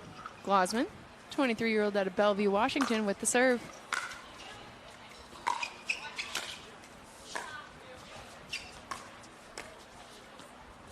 Side out. That's one part of Glosman's game she's really worked on, is that cross-court dink with the backhand. She carves that out beautifully now. Early on in her career, she was not great with that, but now it's so good. Such a strength of hers. Second serve. That's one of the things that I think 1-1-2. this duo in particular between Trong and Glosman, I feel like they've worked on some aspect of their game in between every tournament that we've seen them at. And it's led Side to out. them having consistent medal opportunities. 1-1-1. 1-1-1 for Glosman serve.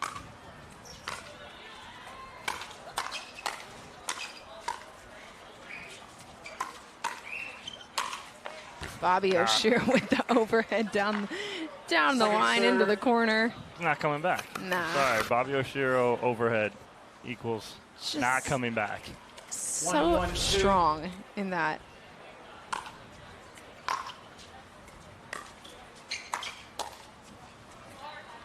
Good Side misdirect there from Oshiro.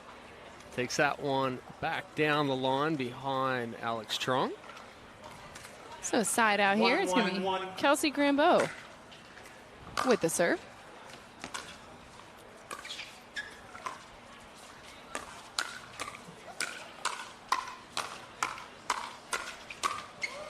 What an exchange before Glosman finishes it off cross court. Yeah, and again, she finds the ball down and low, right? She gets the ball finally right down at the feet of Bobby Oshiro. Beautiful job by Glosman. That same shot, Oshiro ready for it that time. Side out. Grambeau leaving the drop a little short, so it's going to be a side out. 1-1-1.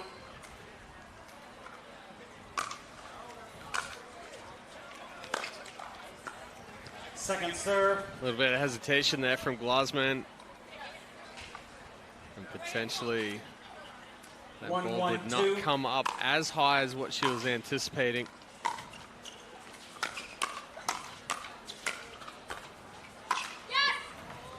Glosman doing everything she can to stay in that point, and she does.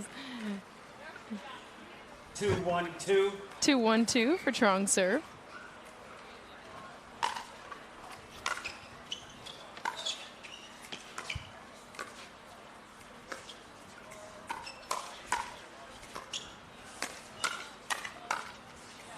Chad almost got a little upset. He thought Alex was pointing at him I because wasn't. he was being loud. No, but I wasn't. She wasn't. She was reaching back to tap the I was fence. asking what it was that she was doing. Because she taps the fence every time in between points, and the fence is about 20 feet back, so it's a little far for her to go every time. Rachel Retker was doing the same thing in the last match, too. Point. Anybody who's played a sport, I think, can relate to the idea of a routine that you build up. Chad and I, we know all about that as baseball players. Never had a routine in my life. Yeah, the gymnast in me definitely didn't either. Point. Not once ever. Routines, Timeout, receiver, rituals, 5-1-2, 1 superstitions. We know all about that. Baseball players have a lot of superstitions. I had so many. It was bad. At some point, the superstition becomes the problem. Well, no longer helpful. As a pitcher, I never touched the dirt in the infield. I would jump the line. Well, I never touch the line, ever. Oh, no. Nobody ever touches the line anyway. No, my middle infielder partner, my shortstop, before the game, he would step both feet on the line. I used to want to shoot him. Yeah. I did it. I was like, oh my God, I can't believe that. Full leap over the dirt and the line going out to the mound. I was like, I can't believe you're doing that, guy. Really, you're going to do that to me? Don't do that to me. I would do the same toe tap on vault every single time before I would get going. Very similar. No, it was behind me, actually. Tap the toe twice behind, rock forward, sprint full speed at a stationary object. Really fun. Sounds dangerous. Turns out it was. Yes. Vivian Glossman and Alex Strong with the lead here in Game 2. After we held Strong at 1-all for quite a few service sides, a lot of scoreless side outs. Glossman and Strong seem to have found a little bit of a rhythm here now and look to extend this 4-point lead. 5-1-2 for Strong serve.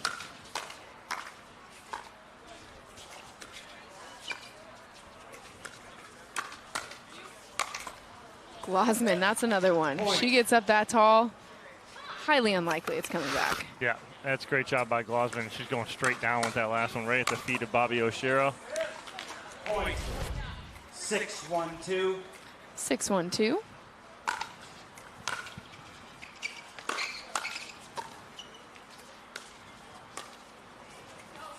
That ball going a little bit wide from Glossman, so it'll be a side out. You have 6.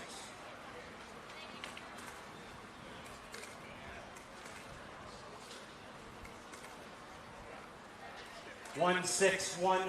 1-6-1, the score for Grambo's serve.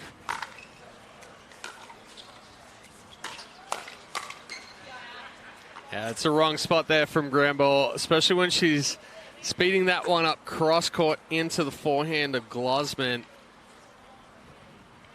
Tough for Oshiro to catch up to it when Glossman has that much reaction time.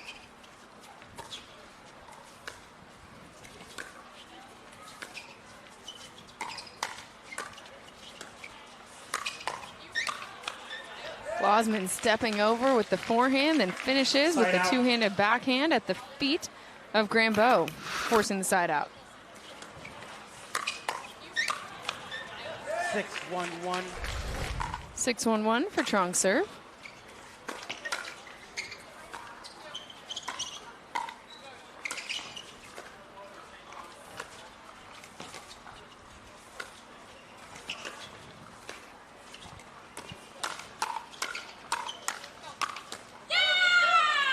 Just relentless attack here from Trong and Glossman. And ever since they had those game points in Game 1, they just have not seemed to let up. And they're just kind of cruising along right now, looking really good. 7-1-1.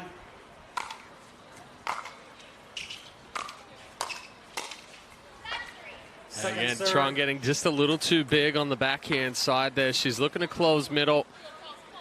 She has to shorten that up, add a little bit more roll rather than getting so big and trying to power through it.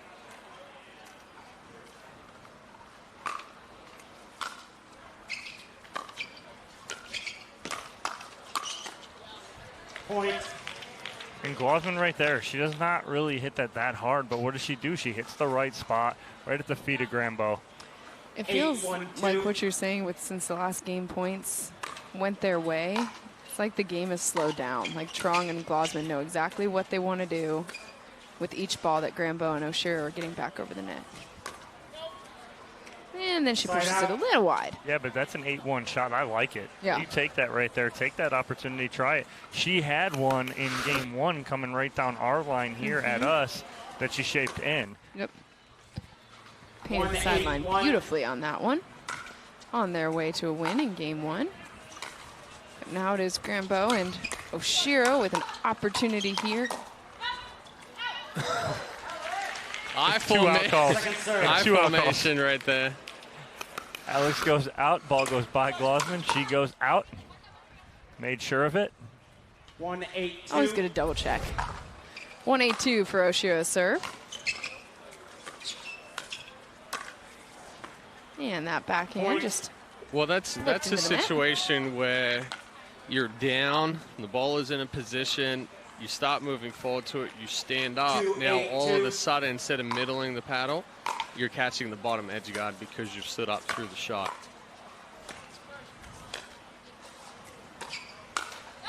Ooh. Side out. A little too big there from Granbo.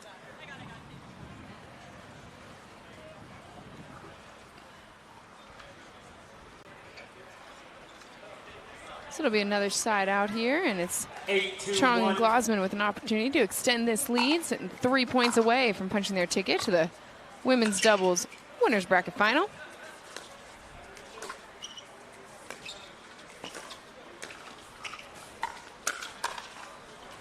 That's a good ball movement there from Granbo. She pulls Vivian Glosman really wide, and instead of going back to her, she realizes Trong pinches middle, so she flattens the next ball out down the line, forces Trong into the point. She gets a ball she can handle. Trong stepping over to take that one and immediately apologizes to Glosman as it sails long. Another side out here. Well, it's just a little too late and a little too big there. We've seen it a couple of times on that move. 2-8-1.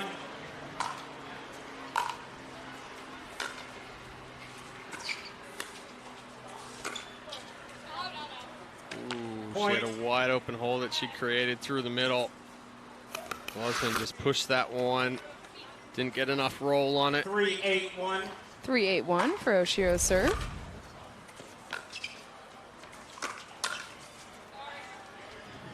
Point. Granbo getting some help off the net. May not be how she planned, but they'll take it as Oshiro and Granbo have cut this lead in half now. Still trailing. 4-8-1. 4-8-1, the score for Oshiro's serve. And the return from Alex Trong, long. And this is where I call the timeout immediately. I know you got a lead still and whatnot, but now you have Oshiro and Granbo rolling just enough. He got those timeouts. That must have hurt it. Timeout receivers, 5-8-1. It's a 4-0 run here by Granbo and Oshiro, and so exactly like you were calling, Dom, a timeout called on the court by Trong and Glosman, still with the 3-point lead here in game number 2. They battled back to take game 1, but taking a minute because Oshiro and Granbo have put together a little run here in game 2. How have they been able to do that? Well, Granbo's moving the ball around now, right? Instead of getting caught up going cross-court hard with Vivian Glosman, she moved that last couple balls around. She's creating holes, and then when she's creating that hole, she's tagging at the right time. So I like what Granbo's doing right now. She's got to continue to do that. Oshiro just got to look for her opportunity there to take advantage and put some power on that ball. So Granbo play the setup, and Oshiro come in and play the put away. We'll see if they can do that here. Oshiro with the serve. Time in. 5-8-1.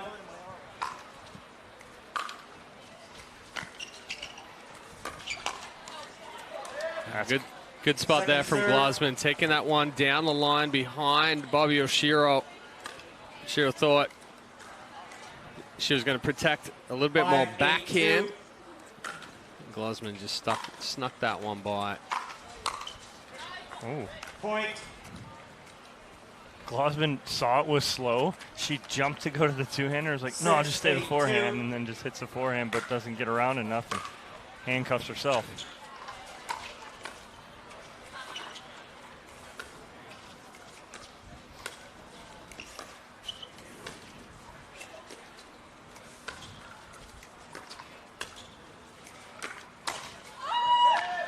Side out.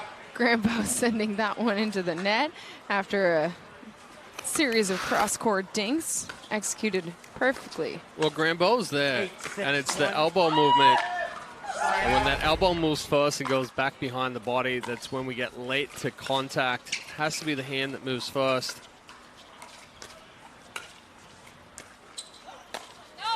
Oh, that might be the first overhead that we've seen Bobby Oshiro miss in a long time. Probably since 2021. Bobby's money with those. We always talk about it because she's smaller frame, but one of the best overheads in the game.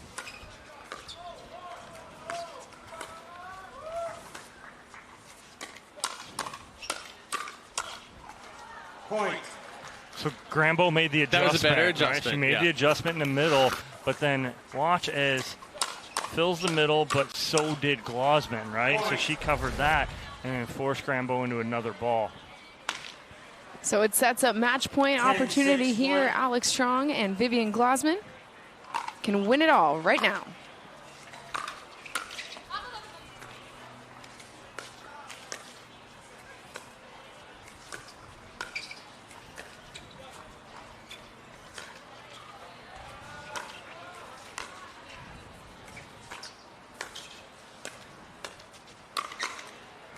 And that time, Glosman doing a good job of distributing the ball and right into the body of Oshiro. So it's Vivian Glosman and Alex Strong who punched their ticket to the women's doubles winners bracket final. We will hear from them when we come back.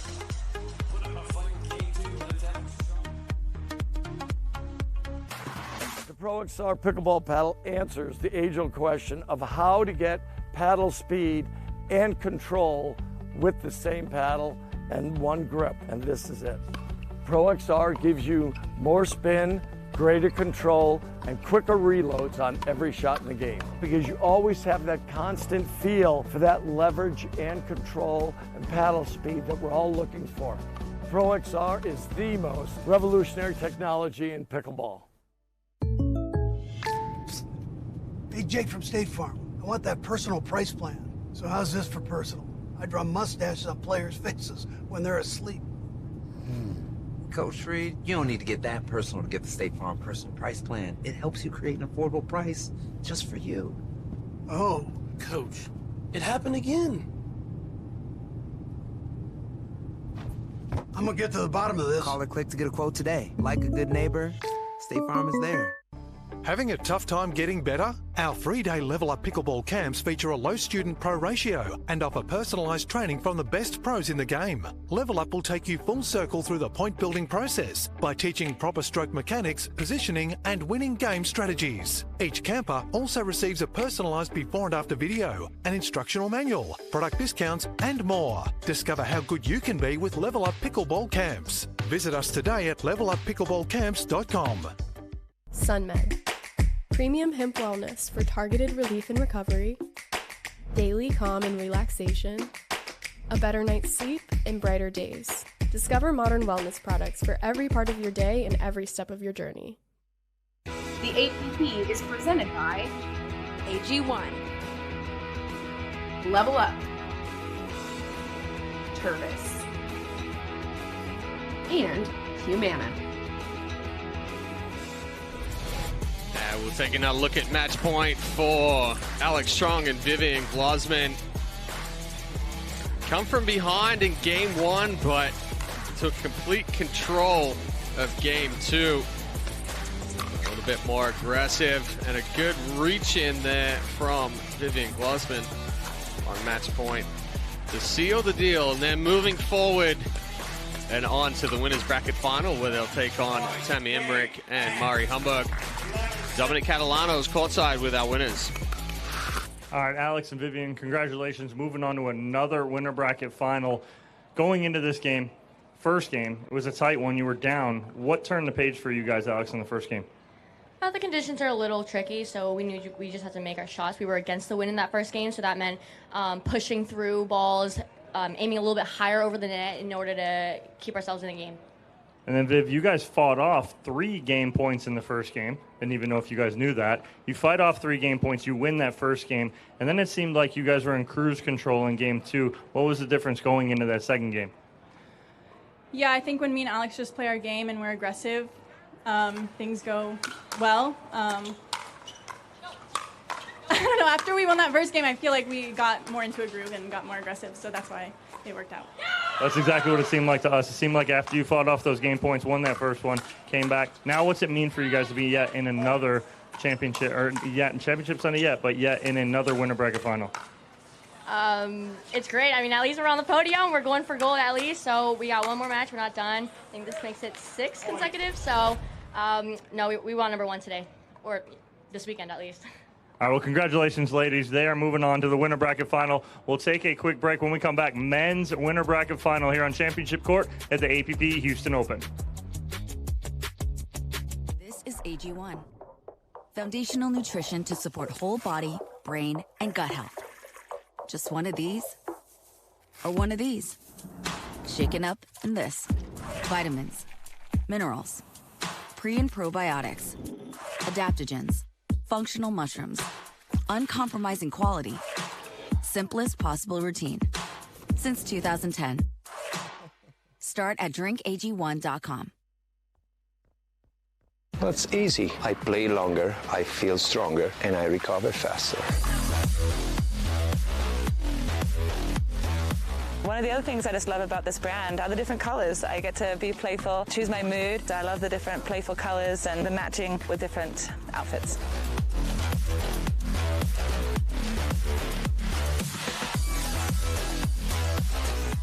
It's a must, it's effective, and it's stylish.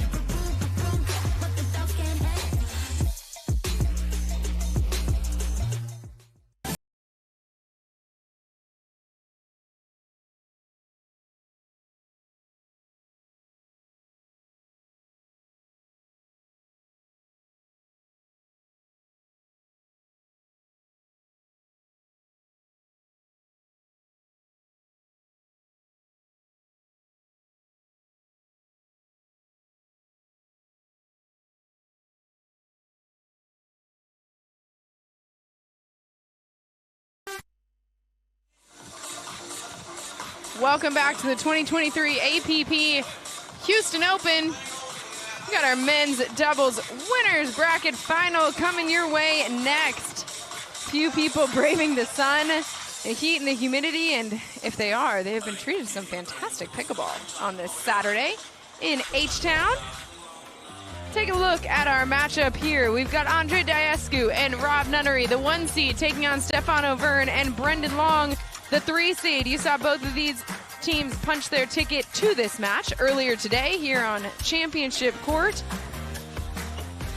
Dom, I'll start with you. What stood out between the Diescu and Nunnery match that got them here? Well, it's the consistency again. It doesn't matter how you win, it's as long as you win. And Diescu and Nunnery, even when they're not at their best, they figure out ways to win, and that's what they've been doing week in and week out. Sometimes we see them cruising through, sometimes we see them struggling, but they find a way, and that's exactly what they're doing here. Nunnery didn't have a long day yesterday. Andre Diescu had the opposite of that. He was here until about 9:30 last night, playing his way out of the back draw with Susanna Barr, and they battled their way back, and he was here a long time. We saw it a little bit early in their second match where the legs weren't quite underneath him, but now let's see, he's got a little rest. I think he went back, took a shower, and is now set and ready to go here, and we'll see how he comes out. And on the other side of the ball, Stefan Auverne and Brendan Long, Chad. Yeah, they're a much more aggressive team than Diescu and Nunnery are, and we have seen that Diescu and Nunnery have struggled a little bit this season with the teams that are coming out a little bit more aggressive. Let's take a look at Brendan Long. And right there, Stefan Auverne. Auverne has beaten Diescu and Nunnery when he partnered with Johnson Cola in Chicago. Sorry. But we'll look for Long and Auverne to come out and be somewhat aggressive, but they have to choose their spots. They can't try to do too much. They just have to stay within themselves and take the opportunities when they can take balls out of the air to put some pressure on. Stefano Verne may have beat these two before, but I don't believe Brendan Long has, right? He has Dom? not. He's 0-6. Yeah, he's 0-6. So in his post-match interview with you after punching their ticket here, he didn't act like that. He had some confidence coming into this one. Well, he said that they're going to go He's going to go 2-6. Yeah. Because he's going to beat them here in the winners bracket final, and then they'll beat them when they come back. Exactly. That's what I'm saying. Through the back draw. Coming into this match with some confidence, despite the record being stacked against you. Yeah. I mean, and Stefano Verne put a little bit of pressure on them in Dallas as well when he partnered with Daniel De La Rosa, and they made it through to the final against Nunnery and Diascu. So Verne has played them a few times. He knows what to do. He knows where to go and where to put the pressure, but he just has to execute. We'll see if he can do that. Stefano Verne and Brendan Long taking on Rob Nunnery and Andre Diascu. Diascu and Nunnery, your champs in Dallas just a few weeks ago. 6 gold medals on the APP Tour together this season, trying to make it 7 here in Houston. Taking a live look at Rob Nunnery, getting those shoelaces tight, make sure everything is ready to go. Penultimate match for us here on Championship Court. We'll have this one and then our women's doubles winners bracket final as well, bringing you live action. And then, of course, tomorrow, Championship Sunday. It all comes down to this. Be live on CBS Sports Network for much of tomorrow as well, so be sure to tune in to APP channels on social to make sure you're locked in with the very latest times, start times, and channel information. You don't want to miss a moment of what's happening here in Houston. Allison Harris and Andre Mick, Lee Whitwell. A lot of people hanging out in the Lexus VIP area. Those not in VIP, finding any shade they can here in the bleachers. Understandable. Because it's what, Chad, 86 degrees, but feels like? Let's say right now it's dropped down a little bit. It's 85 and feels like 94. Oh, yeah, we're watch out. We're getting cooler. Watch out. The breeze has picked up. It's quite pleasant right now, I'll say, in my opinion. All right. You haven't been sitting in the sun all day. I know. I'm sorry. But you are now, so take that. Let's see. Lots of pickleball happening on the courts around this facility. I mentioned just how awesome this place is. There's also a bunch of volleyball courts, beautiful trails to be running and walking on. A lot of people out and about today in Houston. Many of them coming in here to watch some fantastic professional pickleball, which is now underway with Stefano Verne's serve. And Chad, we didn't even talk about the game plan that beat Diascu and Nunnery was Johnson, Cola, and Stefano Verne bringing it to them. They played aggressive. They went at them. They sped balls up. That was the game plan with Auvergne and Sincola. We'll see what happens here with Long and Auvergne.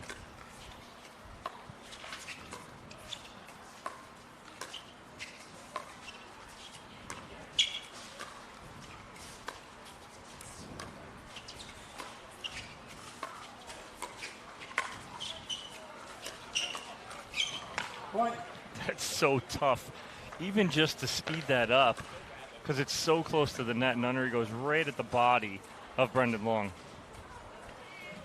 1-0-1. So it's 1-0-1 for Nunnery's serve.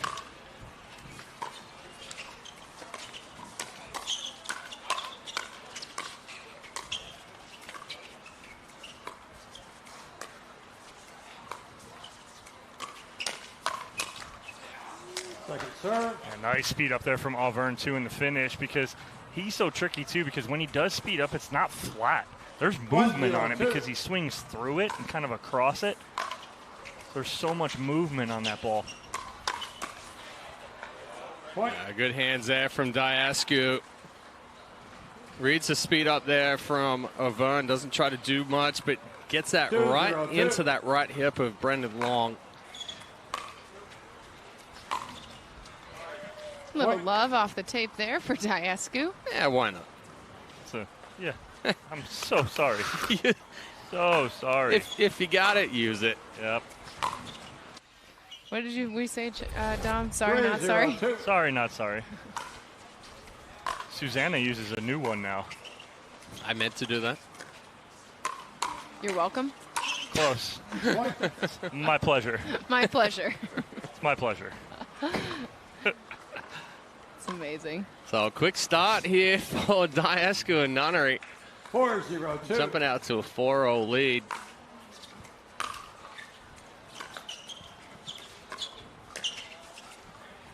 Nunnery leaving the cross-court dink a little bit short, so it's going to be a side out here.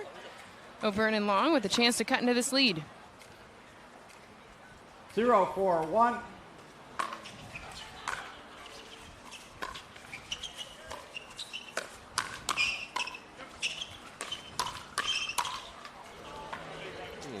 Good miss there from Long.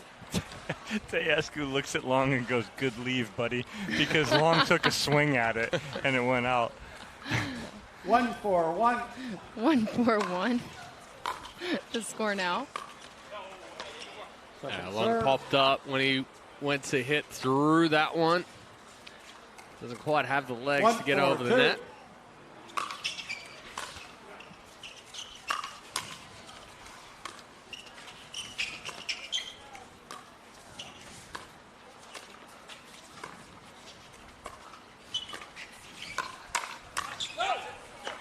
Side out. So the body leaned back, but the paddle didn't get back enough. He lays it flat, elbows forward first, which means what? The paddle's going to drag, and you're going to be late. Paddle face is facing up. The ball's going to go up. Point. Diascu getting out of the way of that one.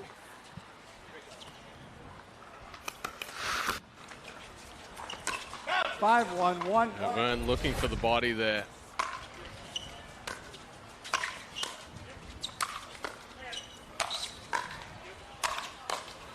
Oh, Vern takes a strong angle. That's gas. That's what you call gas right there. Hey, if you want to hit a hard overhead, you got to be loose, and you got to have a little bit of whipping action with your own. 5-1-2. Said the pitcher. Yep, it's just like throwing your paddle at the ball.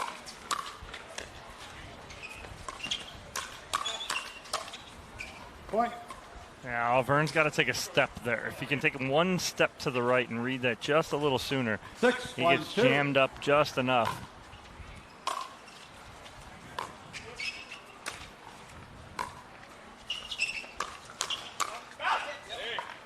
Another leave there from Diascu. Works out very well, and like you mentioned, Dom, before we started, it's the consistency of Nunnery, regardless of who they're playing and what kind of game they are bringing. Diascu and Nunnery just stay relentless. And what did I say earlier? Team Novocaine. Because we're talking, commentating, right? We're talking about this. They're playing well, blah, blah, blah. And now what's the score? 7-1. Just before like you that. know it, you're under. That's it. I'm telling you. It's exactly what they do to you. I do not dislike this analogy. It's very accurate, I feel, in terms of descriptors. Chad, that's our tennis guy out there. That is our tennis guy out there. He came in here with his rackets, and he's sitting and checking out the pickleball. Loving it right now. Plenty of people sitting here enjoying the pickleball happening in Houston. Diascu and Nunnery trying to do everything they can to make quick work of this men's doubles winner bracket final. I tell you what I'm happy about. Tell me, Chad. The sun is starting to go down. It is nice. I 100% agree with you. As my left leg is very tan. It has been a warm one today. Oh, that ball hung up. And Long could not pull his paddle back. 8-1-2. So it's 8-1-2 for Diascu's serve. Nunnery just cut that one across the body. Drops it into the top of the net. 1-8-1. So it's side out here.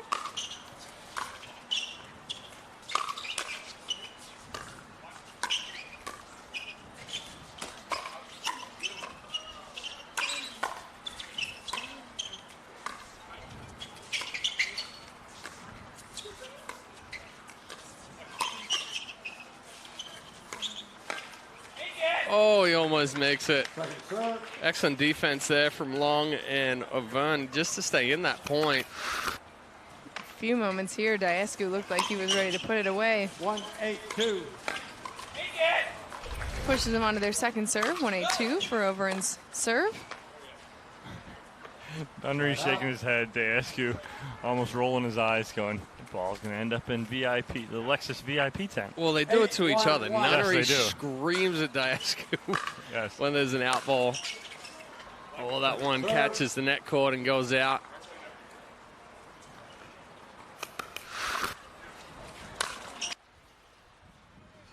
Eight, 1-2. So second serve here for Andre Daescu.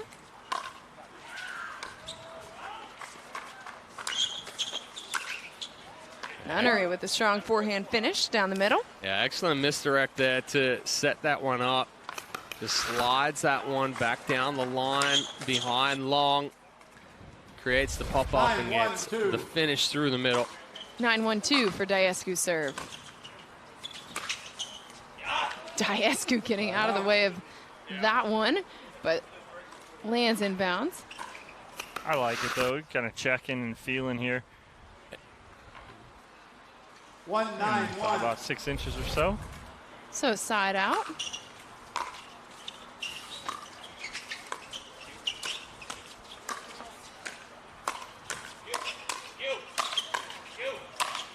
Oh, he burn. Now that is the whole part of the ball keeps coming back. So Avern goes bigger and bigger, so it won't come back. Yes. And you go too big, and you go long. 1-9-2. And miss it. So pushes them to their second serve. 1-9-2. Nice backhand wrist flick there from Rob Nunnery. Not only does he block it, but he puts a little pressure on long right there, too, with that backhand. 9-1-1. So a side out here. 9-1-1 for Daescu's serve.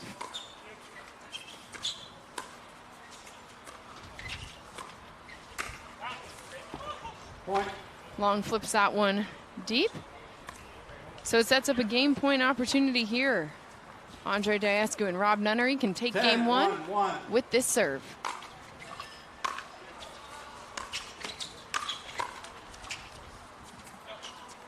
Second serve. Yeah, good eye there from Long and Avern, and a good move there from Brendan Long to create that pop-up. 10-1-2.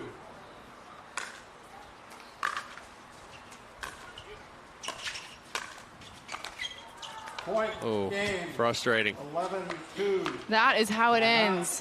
Andre Daescu, Rob Nunnery take game one without much trouble here in our men's doubles winners bracket final. We got game two when we come back.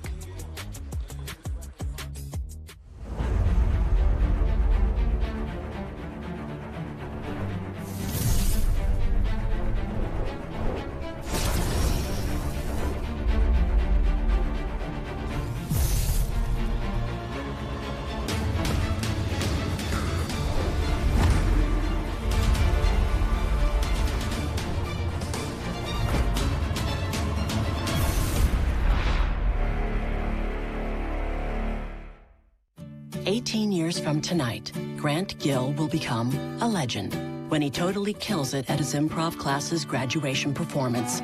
Knees will be slapped, suds will be sprayed. People won't know what hurts more, their cheeks or their sides. That's why he's already keeping himself in shape and razor sharp today with health tips and wellness tools from AARP to help make sure his health lives as long as he does. Because the younger you are, the more you need AARP.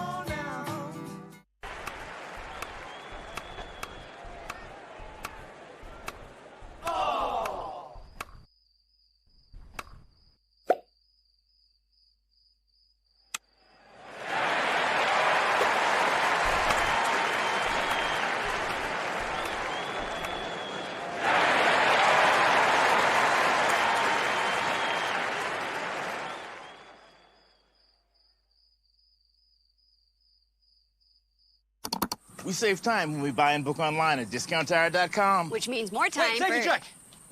Kyle, it's pickleball. Every time. 002.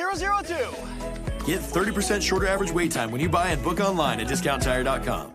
The APP is presented by AARP, Franklin, Lea Rivet, and Pickleball United. Welcome back to Houston. Rob Nunnery, Andre Diascu staying warm between games. They took game one 11-1 over Brendan Long and Stefano Verne. Trying to wrap things up here in game two and punch their ticket to yet another championship Sunday in men's doubles. Rob Nunnery with the serve.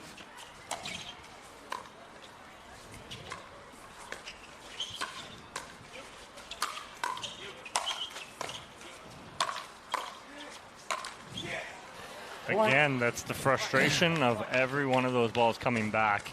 And Verne just trying to do a little too much. He shakes his head right there. He knows it too.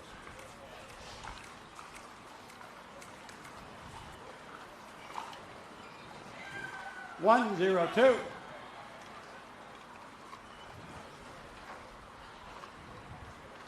One, 0-2. Score for Nunnery's serve.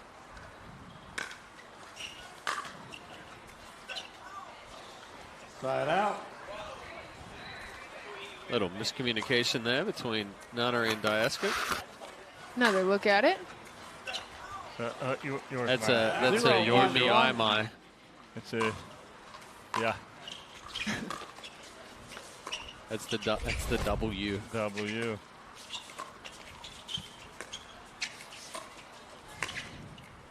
Point. Nunnery leaving that dink a little bit short, so it gets Long and O'Verne on the board. 1-1 here. 1-1-1. 1-1-1.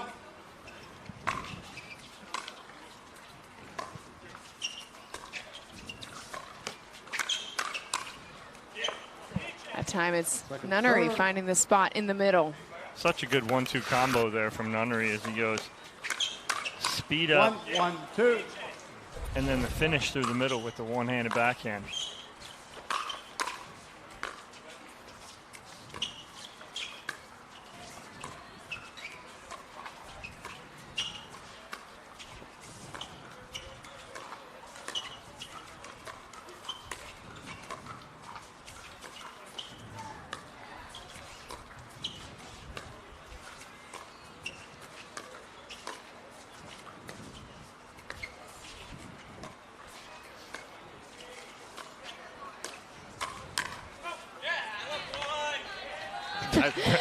Brendan Long telling the crowd, I left one.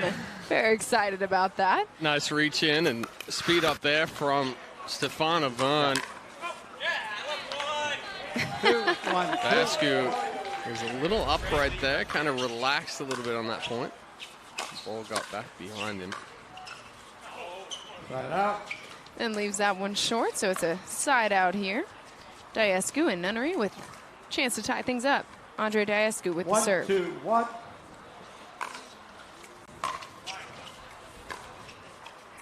Second serve.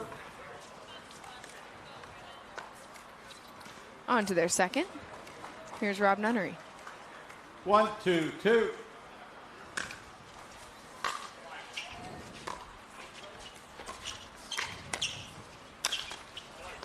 Nunnery finding the feet of Brendan Long. Yeah, good change of direction there again from Nunnery. Sliding this one down the line behind Long. Has to stab at it again. We saw that a couple of times in game one.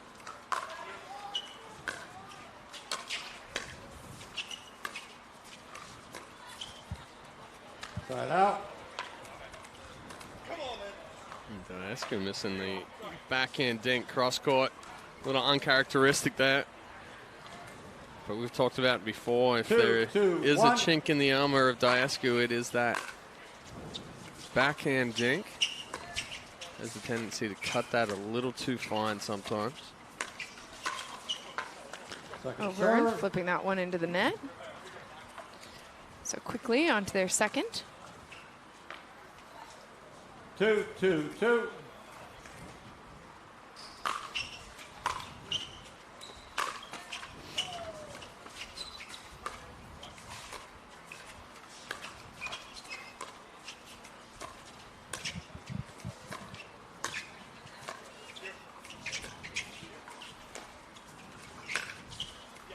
That's such a good ball there from Nunnery. Wow. We talk about that all the time, his little flick. You can do it in the forehand or the backhand. Paddlehead down. And roll. 2-2-1. Gets the ball back on their side. 2-2-1 for Nunnery serve.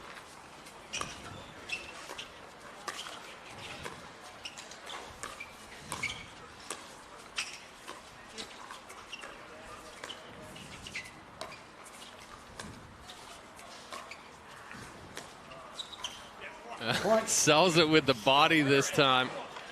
Just slides that one down the paddle. Long thinks this ball is going to go way wide. Just drops it right on the line. No swing there from Nunnery, just all body.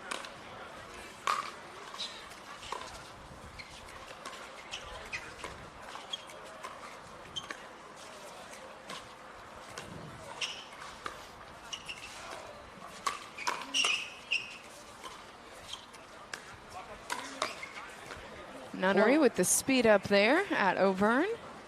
Can't recover. So it's a 4-2 lead here for Nunnery and Diescu. 4-2-1. Game number 2 of our men's doubles winners bracket final. A good reach in there from Auvergne. Puts a little bit more pressure on Diescu.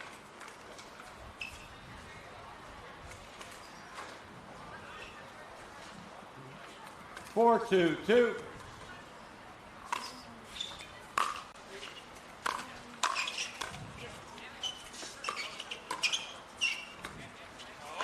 Point.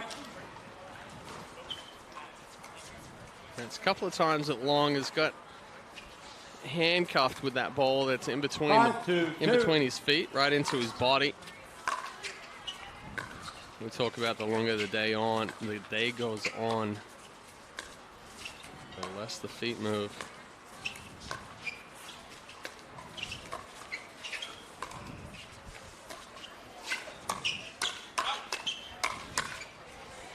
Good hands on the chicken wing there from Rob Nunnery on the reset, but then can't get that second one. 2-5-1. Another look at that one.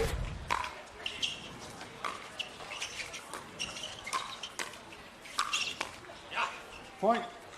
Well, there's Auvergne and Long moving the ball around nicely, not going to the same spot, continuing to move Diescu and Nunnery. 3-5-1. 3-5-1, the score for Auvergne serve.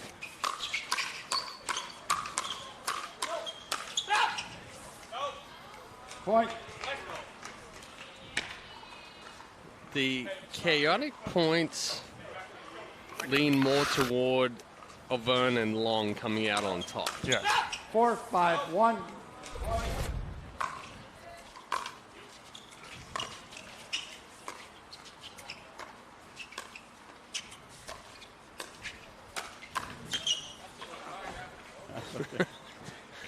The ref there, our USA Pickleball official, taking a little deflection off the paddle of Long. 4-5-2. Got him clean.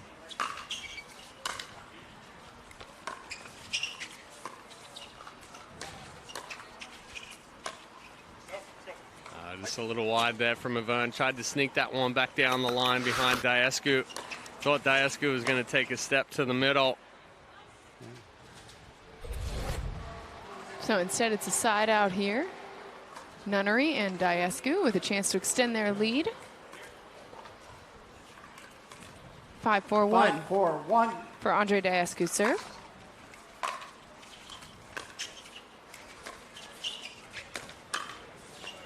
There's that flip again from Nunnery. It's very unassuming. Holds that all to the last second. 6-4-1.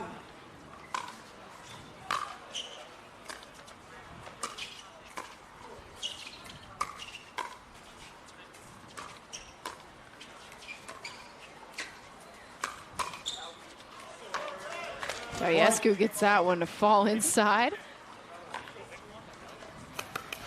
I want to talk about that little flip from Nunnery. What is it about that makes it so hard to get back over the net? He disguises it so well, and he holds it. He waits till the last second to pull that trigger. Yeah, it's anytime that you want to be deceptive, or you want to be able to disguise whether you're going to speed it up, whether you're going to lob it, whether you're going to flick it down the line. If you can duplicate everything to make it look like your dink, then you have the upper hand, because then they can't tell, 1, pace, 2, direction. So, and that's what Nunnery has become extremely good at, especially on that forehand side. It certainly has served him well so far here in this men's doubles winners bracket final. Diescu and Nunnery take game 1, 11-1, and built up a little 7-4 lead here in game number 2. O'Verne and Long called a timeout on the court.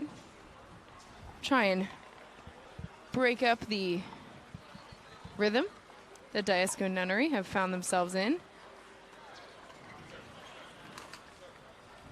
Trailing by 3 here.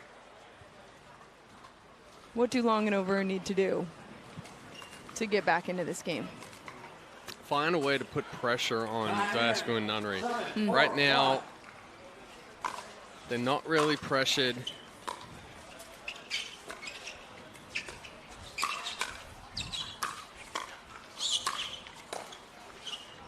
Like that. Like that. And that's better. It's putting pressure on. The difficulty that O'Verne and Long have had 7-4-2 up to date is when they have gone to apply the pressure, they've gotten a little too big.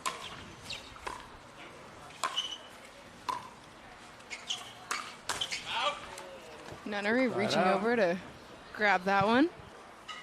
Yeah, going just a little wide right there. So it'll be a side out. 4-7-1. Stefan O'Verne with the serve.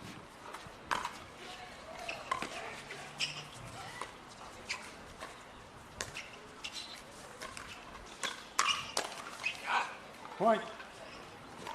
That time the speed up working out in the favor of O'Verne and Long.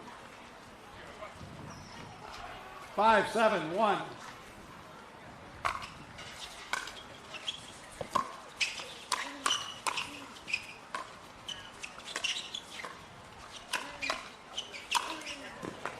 Second serve.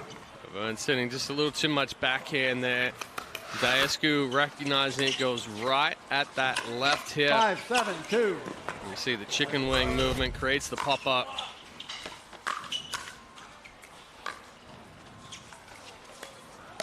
Oh. Absolutely. Diescu can't believe it. We're taking a look here. O'Verne clean away from the kitchen line.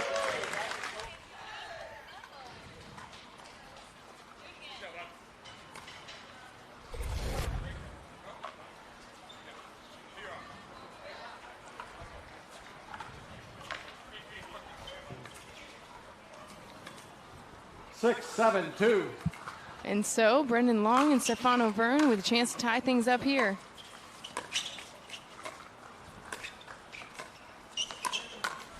Nice step in there from Diescu again with the reach, using it to his advantage, taking that ball out of the air, putting that ball down at the feet. Big side out, trying to slow the momentum of O'Verne and Long. Yeah, they built a little bit of it after that timeout that they called. Diescu and Nunnery still with the lead, but much smaller.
From Andre Diescu, worthy of the chest bump from these two.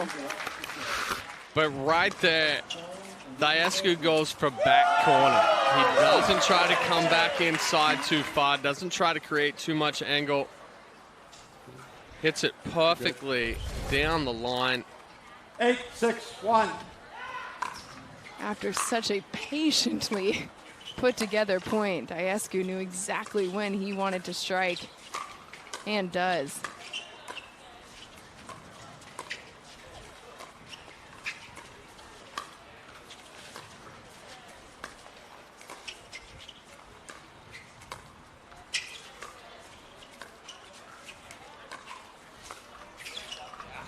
That's good pressure dink right there from Auvergne.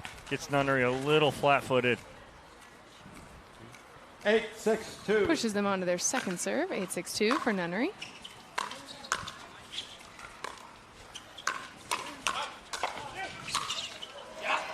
Brendan Long goes airborne. Get that point ended.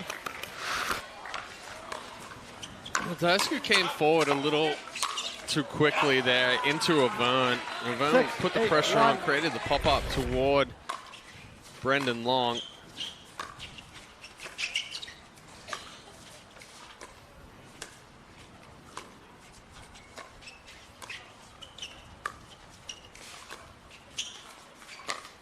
That time it's Brendan Long with the around the post. Oh, yeah, that was dirty right there. Woo! Another backhanded ATP, this time from Brendan Long. Well, a little more shape here from Long compared to Diescu's, but again, Long goes for the back corner. He goes for the most exposed part of the court.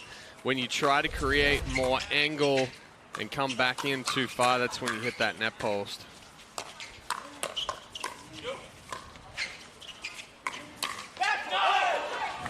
Second serve.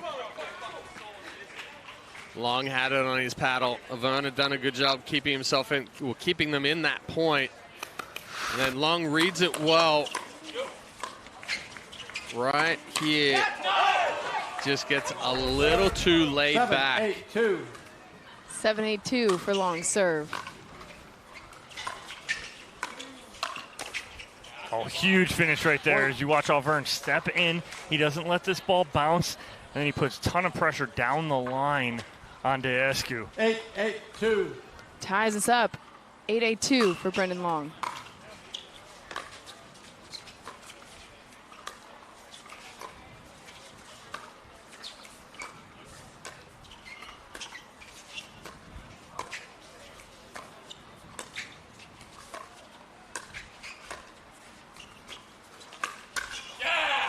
Point. Nice reach in there from Long. Timeout, receivers. Gets underneath it, stays short, quick flick into the body of Nunnery. And it's the lead taken for Stefan Auvergne and Brendan Long, their first since they led 2-1 in this game much earlier. So massive moment here and a timeout called on the court by Diescu and Nunnery. What have Long and Auvergne leaned into that has made this comeback and lead possible? Well, they've played more consistent, right? And they've kept balls in play. They've attacked at the right time. I like how Auvergne's stepping up, playing a little pace. He's taken a couple balls out of the air where he's coming and attack. I like that. But again, it's play with some patience, but attack at the right time, right? And that's exactly what they're doing. That's how Auvergne and Sincola got Nunnery and Diescu in Chicago. 15 if Auvergne seconds. is talking too long, he's telling him that's exactly what we need to do. We need to be patient, but we need to attack when we're given the opportunity to. Can't lay back. So now it's a matter of if Brendan Long and Stefan Auvergne can not just extend this lead, but finish this game. We see it so often that these final points in a game are so hard for players to close and wrap it up. 9-8-2. But Brendan Long with a chance to start doing that here. Point. Auvergne hits into the movement of Diescu there. Potentially that ball's going out, but brings up game point for Auvergne and Long.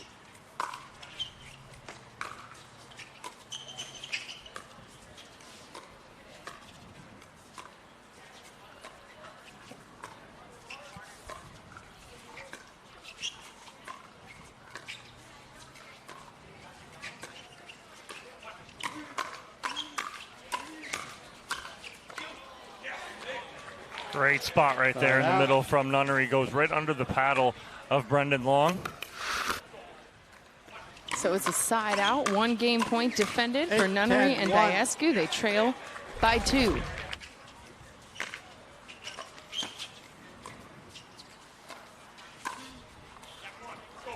Point. That ball finds the line.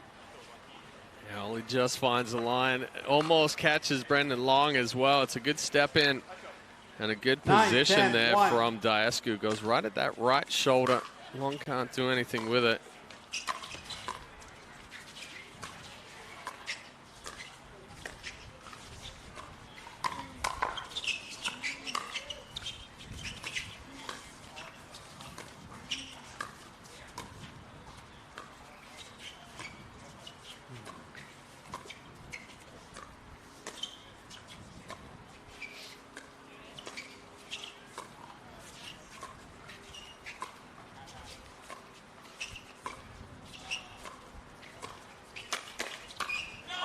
Long with the speed up, but Diascu more than ready for it. Ties us up here in game 2.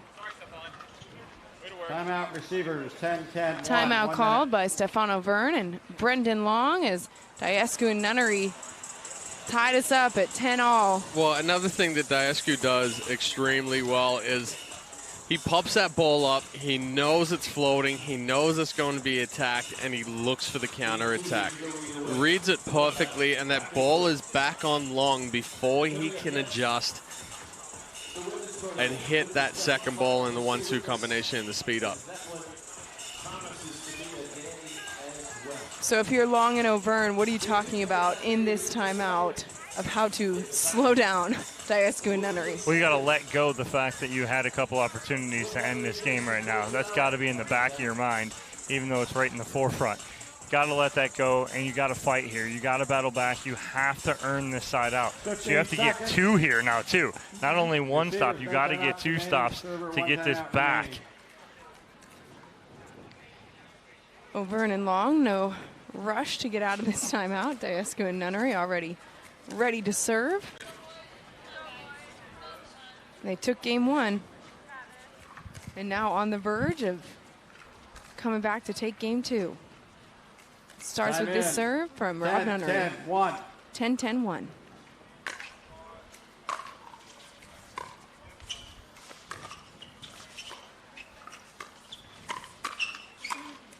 Wow, 1-2 combo there from Diascu, taking it into his own hands right there and giving them a match point. Beautifully done by Andre Diascu with step in.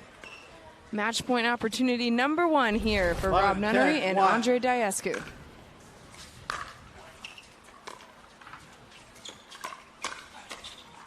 And that is how they do it. Rob Nunnery and Andre Diascu just relentless throughout game 2. Worthy of a chest bump there because they are back in Championship Sunday. We'll hear from them when we come back.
Thanks. Jake from State Farm, I really need to know. Go spicy or go home, right? What? No. What if I'm not sure I have the right coverage for my car? Oh, your agent can help me make sure it's just what you need. What if I accidentally hit a food truck and it gets covered in empanadas? You can file a claim on the app. At State Farm, we're there for your what-ifs. Thanks. Oh. That is too spicy. That's for you. Like a good neighbor, State Farm is there. Call or click to get a quote today. The Pro XR pickleball paddle answers the age-old question of how to get paddle speed and control with the same paddle and one grip, and this is it. Pro XR gives you more spin, greater control, and quicker reloads on every shot in the game, because you always have that constant feel for that leverage and control and paddle speed that we're all looking for. Pro XR is the most revolutionary technology in pickleball. We started this mission in tennis about 5 years ago. We've been perfecting our craft and our tools. We now see a phenomenal opportunity to take all that and bring it into pickleball to support an emerging ecosystem that's booming. And it's a super complementary partnership for us. With the experience and the existing events that are up and running, the recreational element of APP, it's a fantastic 1 + 1 is going to equal 4. So we're thrilled to be partnering with APP. And we'll take another look at match point for Rob Nunnery and Andre Diescu. Moving on once again to Championship Sunday in men's doubles. Saved the game point and then closed it out in game 2. Dominic Catalano is courtside with Rob and Andre. All right, Rob and Andre, congratulations again. Punching your ticket to Championship Sunday. Rob, game 1 cruise 11-1. Game 2, they take a lead, or that you take a lead. They come back. What are you guys talking about? Yeah, I mean, I think this side was a little tougher. They're both pretty long, and they can reach it and get it. I got that. And they make the kitchen small, and the ball was kind of floating a bit. So this side was tough, so we were just trying to get it in the kitchen as much as we could. And, yeah, came through clutch at the end. And, Andre, how important is it for you to be done right now? I know you had a late night last night here until 9:30, battling your way back to Championship Sunday in mixed. Now to be done right now, not have to do that again, what's it mean to you? Oh, it means the world to me right now.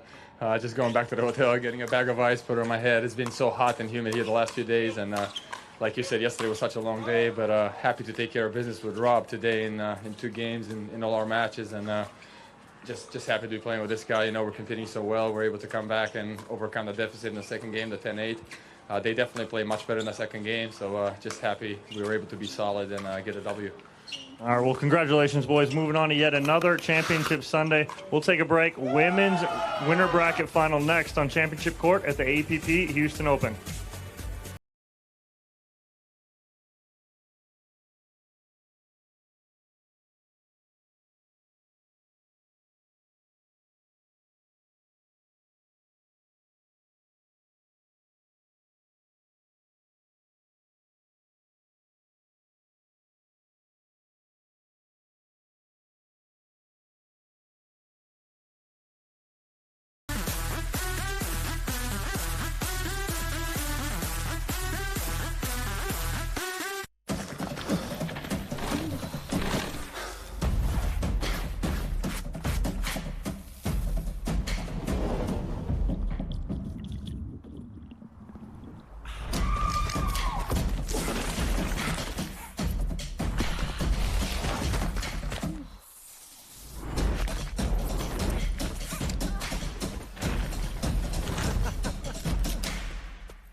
Introducing Skechers Pickleball, the official footwear of the APP Tour. They're ultra lightweight and responsive for incredible speed. They have Goodyear rubber outsoles with a specialized pickleball design for increased side-to-side stability and agility. Plus, they feature shock-absorbing foam and Skechers' famous relaxed fit design for incredible comfort game after game. Conquer the court in comfort. Skechers Pickleball, the official footwear of the APP Tour.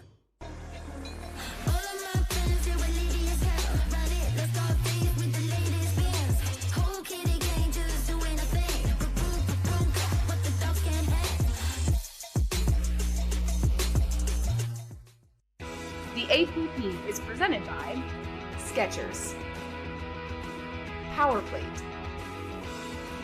Yola, and Humana. Welcome back to Houston. We have our women's doubles winners bracket final coming your way right now to wrap up a fantastic Saturday of pickleball action here in H-Town. Taking a look at Alex Strong, 18 years old, out of Falls Church, Virginia. She and her partner Vivian Glosman won the gold in Chicago. Few other medals since then, but my goodness, would they like to find their second gold here in Houston. Alex has 9 APP medals, 1 in 2023, 2 of them gold. One of those was with Vivian, the other with Andre Diescu in Cincinnati in mixed doubles. Her partner, Vivian Glosman, 23 years old, out of Bellevue, Washington, not far from where pickleball all began, on Bainbridge Island, Washington. She played collegiate tennis at a few places. Most recently, it was Air Force, also UVA, and Cal.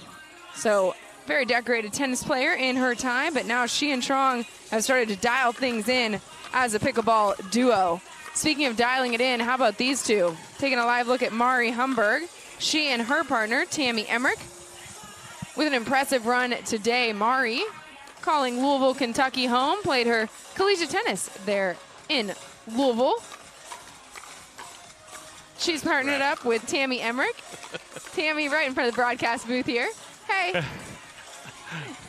No, camera's that way. No, camera right there. There we go. There Perfect. All ready for the picture is Tammy Emmerich. 31 years old. She won the bronze at the APP event in Chicago. Calls Bradenton, Florida home. She's talking with her husband, Martin Emmerich, in between matches here. And he said that last one was so tense that he was about to need to borrow a diaper from their daughter, Gabby. He was so nervous watching Tammy and Mari battle it out against Krista Gesheva and Rachel Recker. Poor Gabby. Daddy's stealing diapers. She's adorable. Running around the pickleball facility. It's pretty fun to see so many of these players bring their families. We have such an awesome atmosphere at each of these events. We always see Megan Fudge and Riley DeHart's kiddos running around, JR and Lily. Your kids often running around, Chad, as well. We got letters from school. They have to stay home for a little while. This doesn't count as education, huh? You know, apparently A's don't mean anything when your attendance is low. Yeah, well, I remember everything I learned in 4th grade. So taking a live look at the Lexus VIP tent. Packed out there. Quite the spot to watch these matches. It is cool underneath that tent, or as cool as it can be in Houston. Lots of fans, lots of beverages, lots of snacks.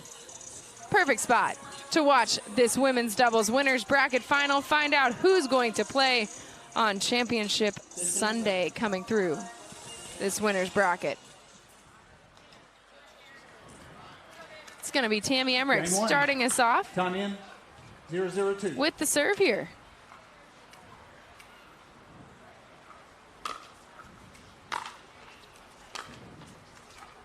Side out. And nice return there from Trong. Keeps it low. Emmerich, a little tough to pick up. 0-0-1.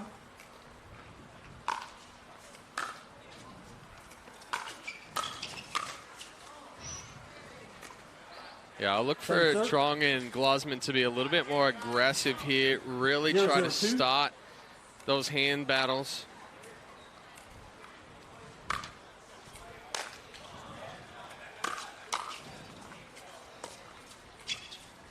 Point. That one bouncing off the paddle of Tammy Emmerich. So it'll be a point for Alex Trong and Vivian Glosman.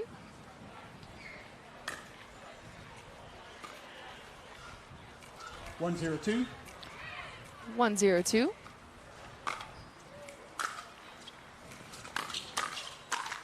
Oh, I like Trong doubling up on that spot down the line from Humberg. 0-1-1.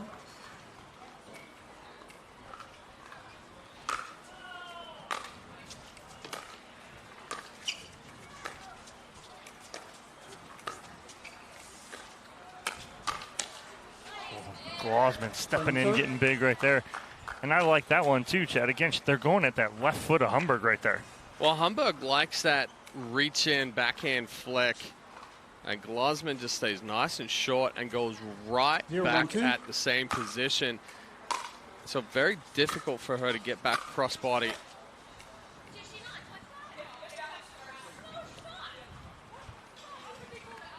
No.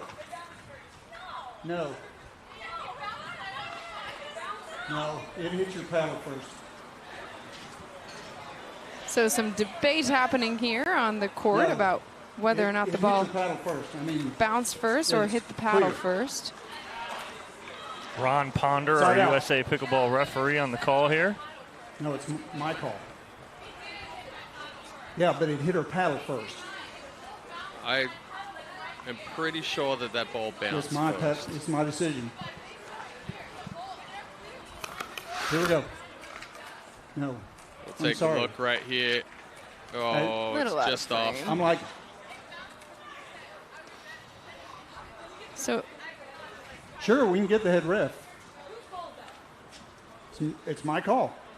But we can call the head ref. So now, another look at it here. Try to slow it down for you. Get another look at Ball it. hit her paddle. So if you want the head ref, we'll call him.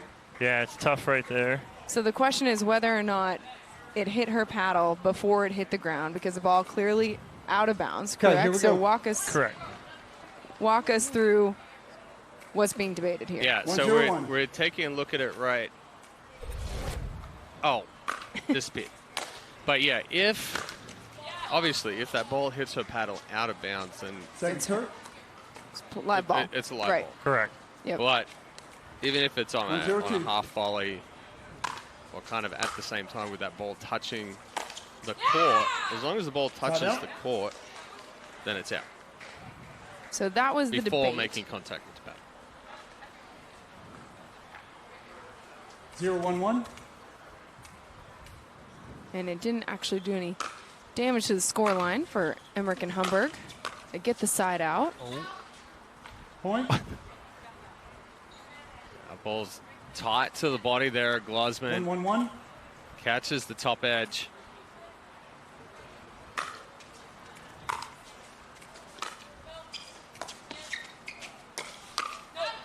Oh, sitting there is strong, but again, I think a little alligator arm because you have Glasman right there too. 2-1-1. So it's 2-1-1, the score now for Tammy Emmerich.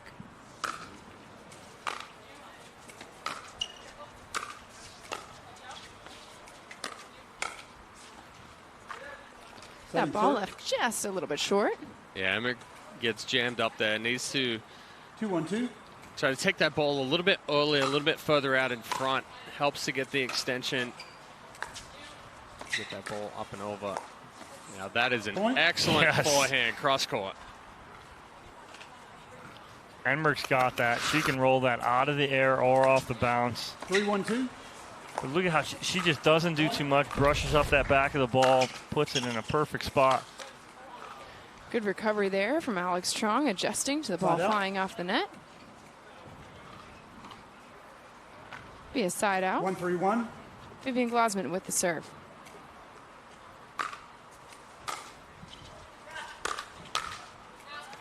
Point. A nice ball that from Glasman. Drives it down the line. Emmerich takes the paddle back just a little too far, and there's such a small 2-3-1. margin of error there.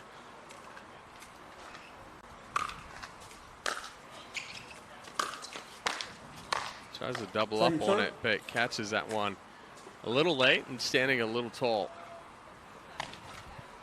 2-3-2. Strong now with the serve, 2-3-2.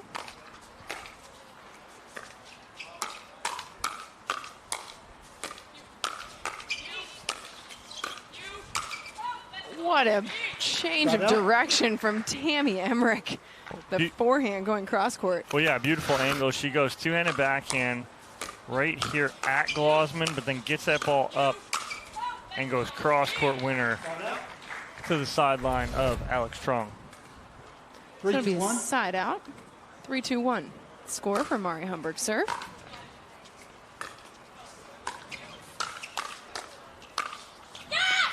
Glasman finding the perfect spot, gets that ball behind the paddle. Well, that's the hard part for Emmerich there, is when she goes back behind herself 3-2-2 on that second two-hand backhand. Now it's very tough for her to catch up to if Glasman gets a good paddle on it, which she did.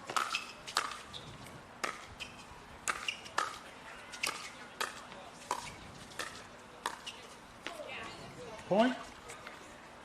That dink getting the unfriendly roll off the net for Alex Strong. So it's yes. 4-2-2. 4-2-2. The score here for Tammy Emmerich serve.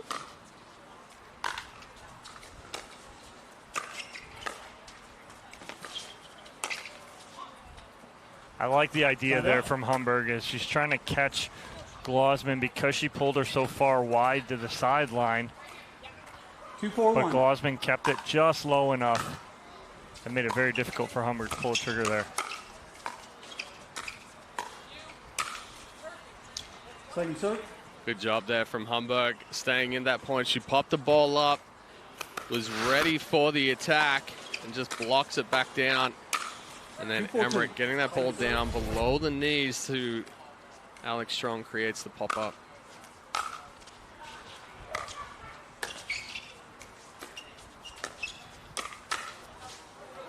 Point. Emmerich trying to clear herself right there on the forehand, but again, Glausman going right at the body. Finds a good spot at the right hip of Emmerich.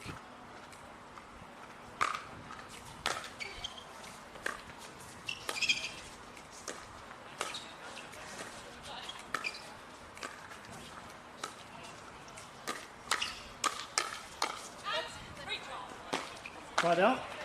That one going long from, I believe it was the paddle of Vivian Glausman. Yeah, excellent hands from Emmerich there, keeping the ball down. Glausman's still trying to stay on the attack, but remember, once Emmerich gets that ball down and Glausman's now hitting from down up at it, she has to take a little bit of pace off of it. She doesn't and ends up pushing it deep. Second serve. Quickly onto their second serve are Emmerich and Humberg. 4-3-2.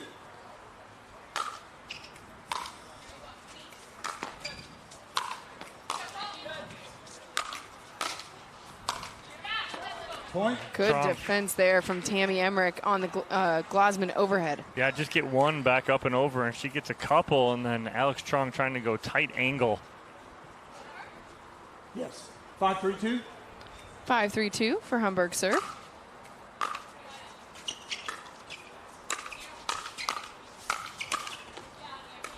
Side out. So what used to be a spot to attack on Vivian Glausman is not anymore. The left hip is not anymore, like at all. Because she's so quick at adjusting, getting back to the backhand now.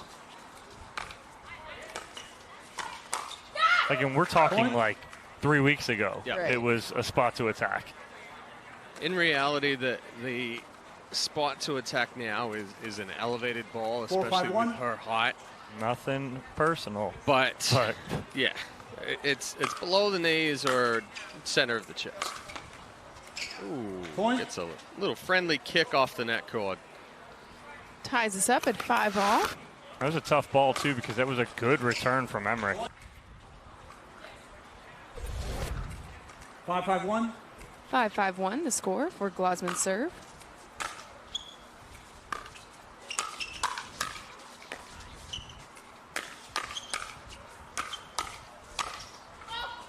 Oh, then she gets the net cord there. But again, you see that 6-5-1, 1 minute. the attacks at her there, they're up, but they're not elevated enough. And she just gets on top of them and then puts that ball down. If I was to go with Emmerich and Humberg right here, I would probably say, hey, take a little bit of pace off, have some more roll, elevate that a little bit, go up into that center mass if you're going to speed a ball up. So it's 6-5 the score here in game number 1. The first time Glausman and Chong have had the lead since they led 1-0 here in our women's doubles winners bracket final. APP repping there in the stands. That teal, such a great color. One of my favorites. Seconds. Receivers 1 timeout remaining. Servers 2 timeouts remaining. Time in. So the timeout called by Emmerich and Humberg. It's going to be Vivian Glausman trying to extend this lead for herself and Alex Strong. Point. That's the ball to reach in and to have that quick roll, but Humberg tries to do it a little too quickly. Too much wrist, 7-5-1. not enough extension.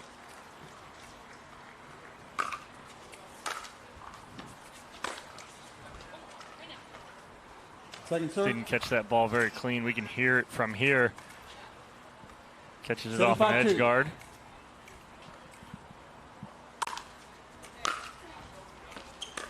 Oh.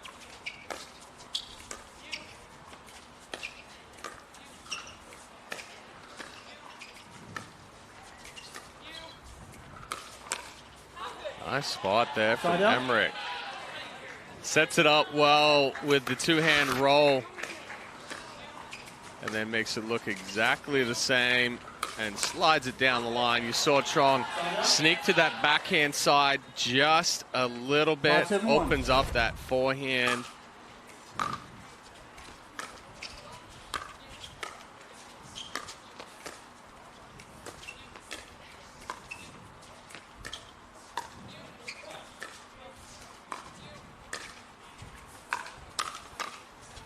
That's just great coverage in the middle from Emmerich. She realizes she pulled the ball to the sideline, that Alex Trung could look to speed up in the middle.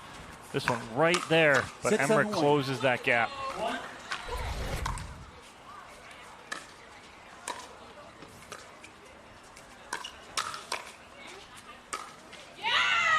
Great spot there from Mari Humberg, right down the middle to tie things up here in game one. Again, good combo here. It's Emmerich with the attack, and then Humberg cleaning it up right down the middle.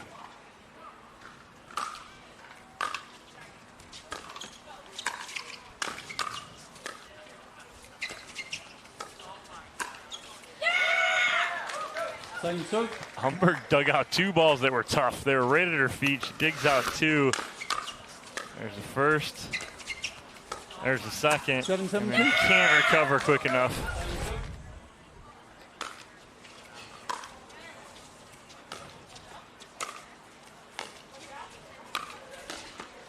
Great angle taken there. Vivian Glosman switching the court.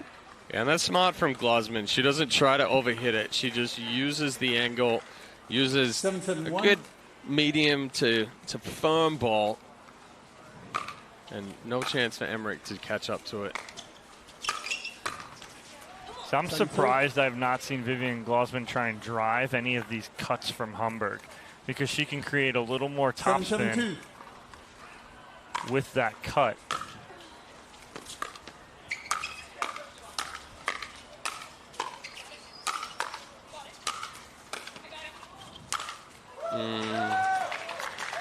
Humberg just spun off it. You can see it right at contact. That left shoulder spins out, and that cuts off the extension of the swing. 8-7-2. Great defense there by Glosman and Trong to get every single one of those back over, give themselves another shot.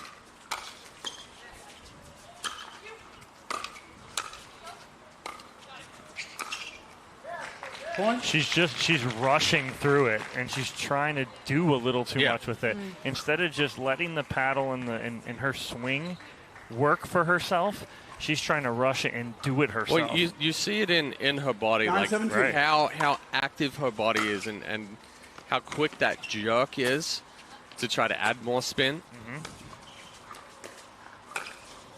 That was much better right there. That one, she stays more extension out and through. We're taking a look at it, reach in and extending out. She said it too right after she hit it. She said, that's it. 7-9-1. Gets the ball back on their side, 7-9-1.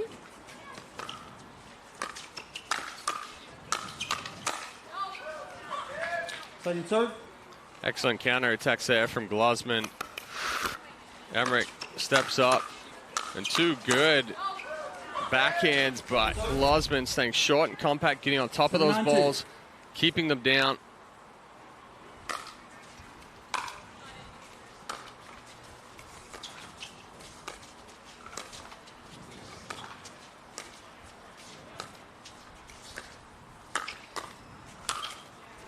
Mari Humberg that time giving Glosman a little taste of her own medicine with the overhead. Well, that's making an adjustment in game right here. Watch her again with this roll. She gets that, has Glosman pop it up, and then it's the easy put away right there. So an opportunity here for Mari Humberg and Tammy Emmerich to tie things up. 8-9-2. 8-9-2 for Emmerich serve.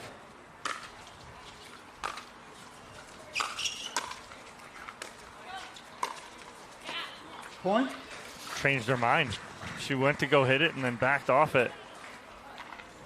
Yeah, and again, it's, you know, the standing up in the middle of the shot changes the contact point. We get a timeout here.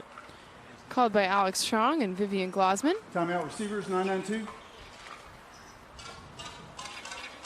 So it's going to be 9-9-2 our score here in our women's doubles winners bracket final. It's been a tightly contested match. We've seen some in-game adjustments already from Mari Humberg. Glosman and Strong calling the timeout. So, Dom, what do you want to see them reevaluate or adjust out of the timeout? Nothing really. I mean, they're playing pretty clean for the most part. Humberg's made some adjustments, though, and it's what's kept her and Emmerich in this match. So right now, I just like to see, right there, Alex Strong, like Chad said, she just stood up. She changed her hitting spot. She changed the point of contact when she stood straight up right there on that last one. It's an adjustment easily fixed, and I'm sure she won't make that adjustment again here. But all they got to do right here, one ball, they need to stop here and get that side out and back.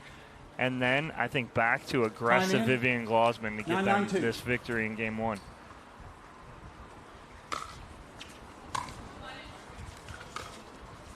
Side out. Got the side out. Step one done. Step one, check. Yeah, Humberg just cut herself off on that one. You see the shortness of the stroke. 991. When you cut that ball, well, you're creating a lot of backspin. You have to think about trying to keep it on the paddle as long as you can to help with the extension. And they got it. Glosman went to drive that slash return from Humberg there, but didn't accelerate enough. Side out. Ooh, that's a quick side out. Ooh, man. Big serve from Alex Strong, sails deep. And I'm always one for, I don't mind big serves, but in that situation, we have to keep it in, especially after you don't score on the first.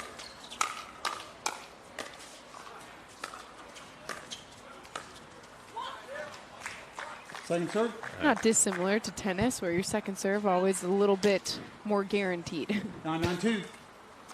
Or you hope for it to be anyway, Correct. so you don't double fault.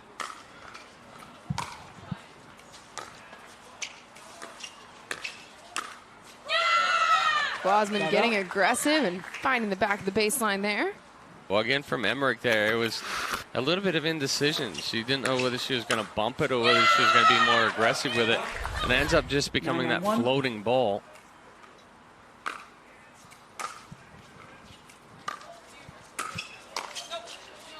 Oh, I would have liked to see Trong take that. She stepped in and then just kind of hesitated and didn't go for this on the Glosman drop. 992. So pushes them onto their second serve.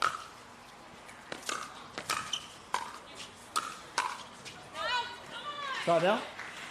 Just a little too big of a take back there from Trong. She was on it. Who wants it? That's what it's going to come down to right here. Who can execute? There's just easy mistakes here for both sides.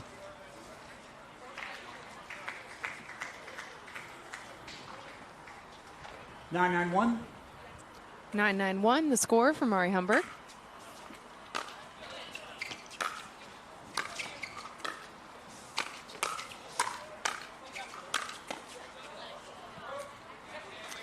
Right now, neither team can find the ability to drop a ball into the kitchen and get through that transition zone. 992.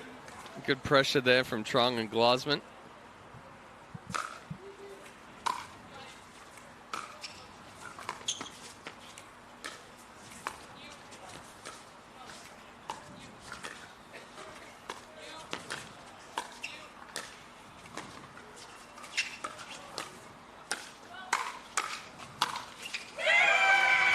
Alex Strong getting big and aggressive in the middle.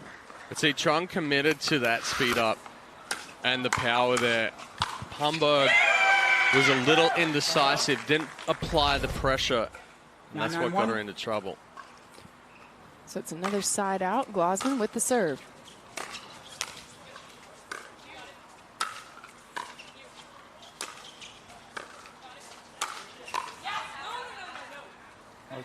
I was looking here.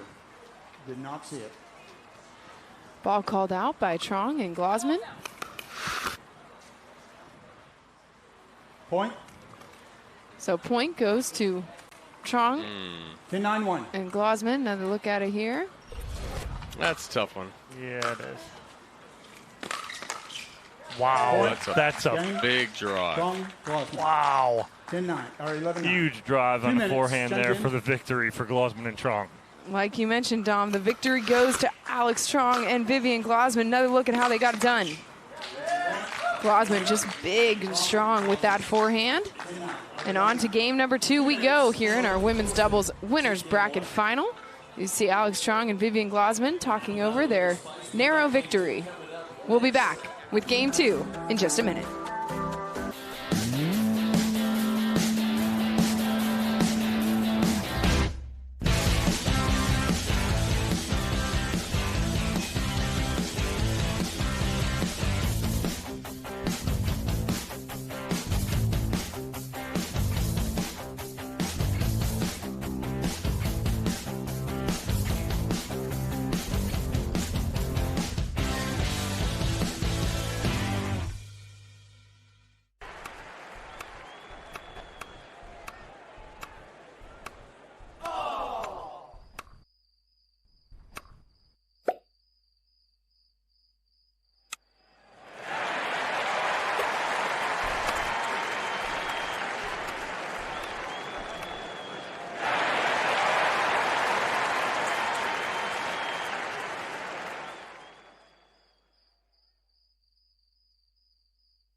We save time when we buy and book online at discounttire.com. Which means more time Wait, take for... a check.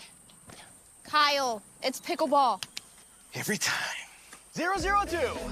Get 30% shorter average wait time when you buy and book online at discounttire.com. We started this mission in tennis about 5 years ago. We've been perfecting our craft and our tools. We now see a phenomenal opportunity to take all that and bring it into pickleball to support an emerging ecosystem that's booming. And it's a super complementary partnership for us. With the experience and the existing events that are up and running, the recreational element of APP, it's a fantastic 1 + 1 is going to equal 4. So we're thrilled to be partnering with APP.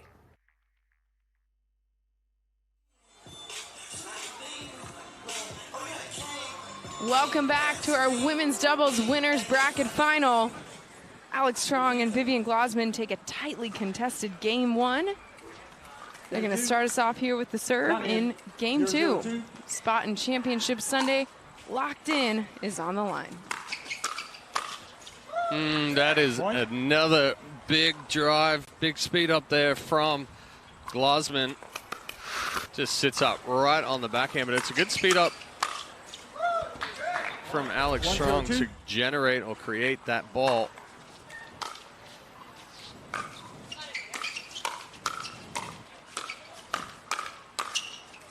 Yeah, Glosman and Trong are coming out being a little more aggressive now. Yeah.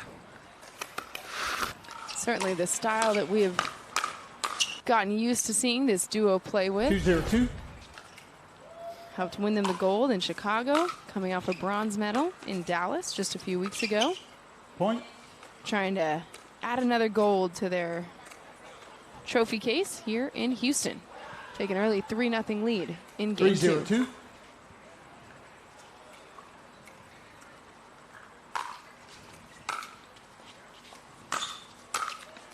Point. That ball is 2 inches above the net with shape.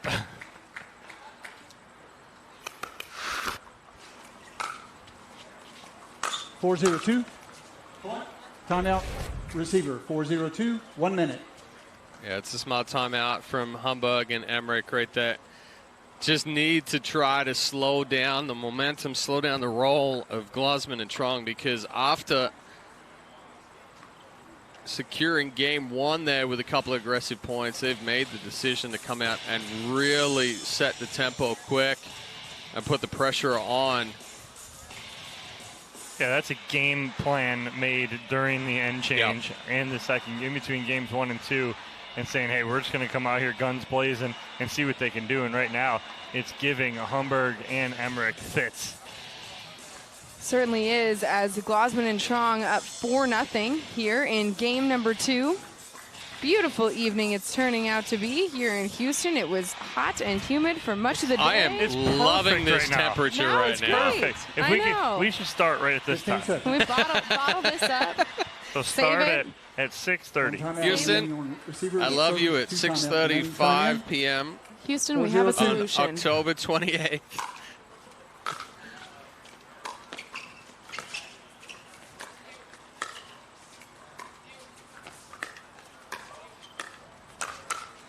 Point. Good patience there from Tronk. Moving that ball around, put some pressure on Emmerich. Eventually creates that pop-up, and it's Glosman that again 5-0-2. Reaches in and finishes. Side out. Glosman leaving that one just a little bit short, so it will be side out. An opportunity here for Tammy Emmerich and Mari Humberg. Their first one to get on the board here in game 2.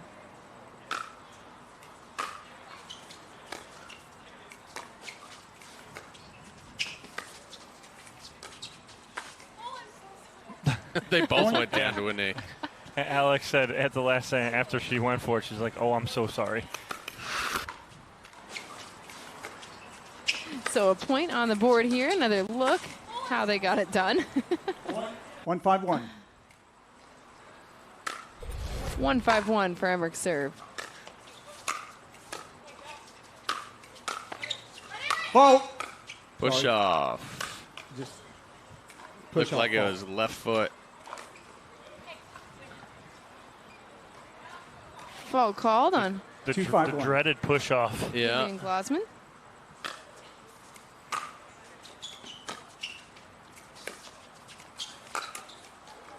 Second serve. It may have been there, but Humberg trying to really put an exclamation point on it.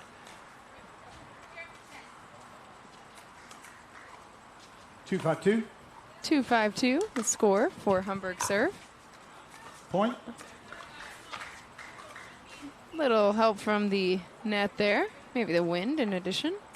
Little breeze coming through right now. 3-5-2.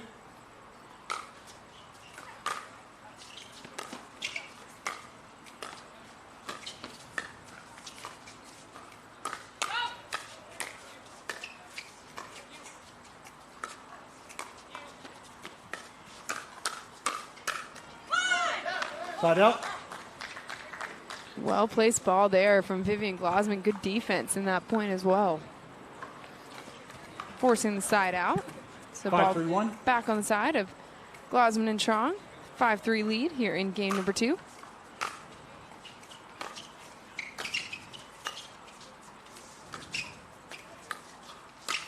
Oh, that's dirty right there from Mari Humberg. The reach in and the little wrist flick with the one-handed backhand. Yeah, I thought she should have reached in the ball before where she let bounce, but makes the adjustment there on that one. And again, the issues that she's had is that she's been a little too quick and trying to rush that roll, but that one stays through it nicely. Oh, that's an out ball that Trong just hit. Trong just saved everybody in the Lexus Lounge. But again, you're in that hands battle, that exchange, and you can't stop yourself.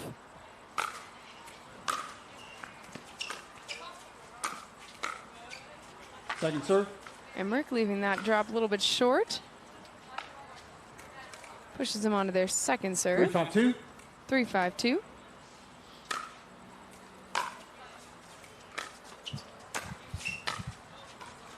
Side out. Nice deep ball there from Glosman. 5-3-1.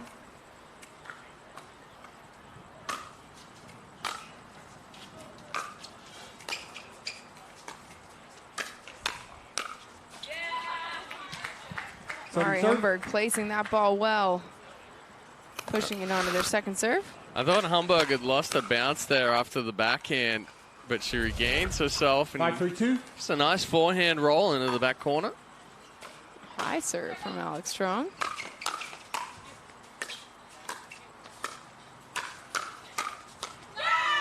Point. It's just too much right here from Vivian Glosman and Alex Strong.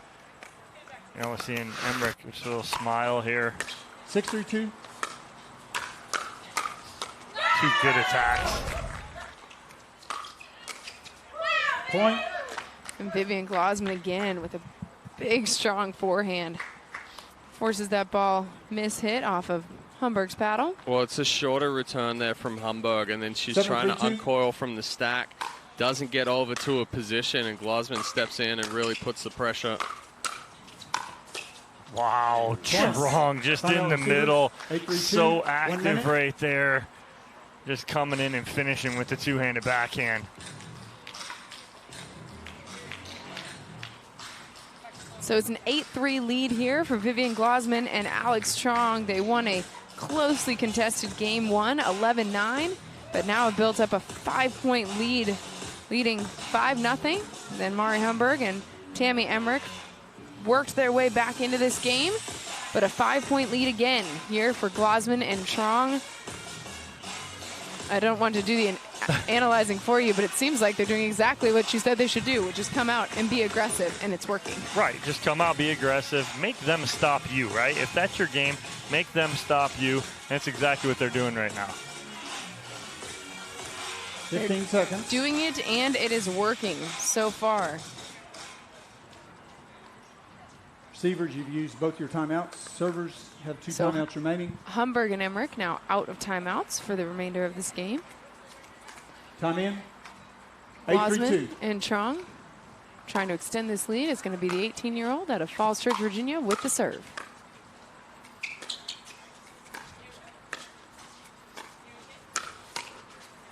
That one off the edge guard of Alex Strong.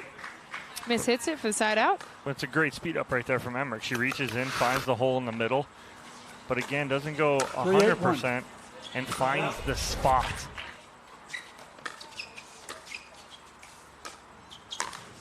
Point. Alex Strong talking to herself there, saying, what are you doing? Yes, that is a tough ball to reach in and flick, especially with a one-hander.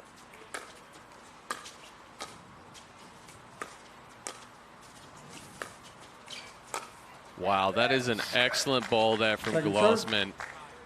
Accelerates through the roll, gets that ball to kick out wide. Humberg, nothing she can do. She's trying to catch up to it there. 4-8-2. But it's just too far past her.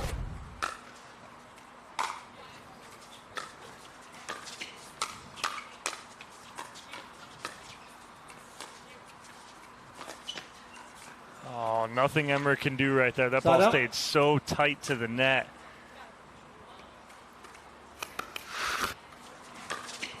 So it'll be a side out here. Another look. Strong with the cross-court pressure dink and getting a little bit of help from the net to keep it tight.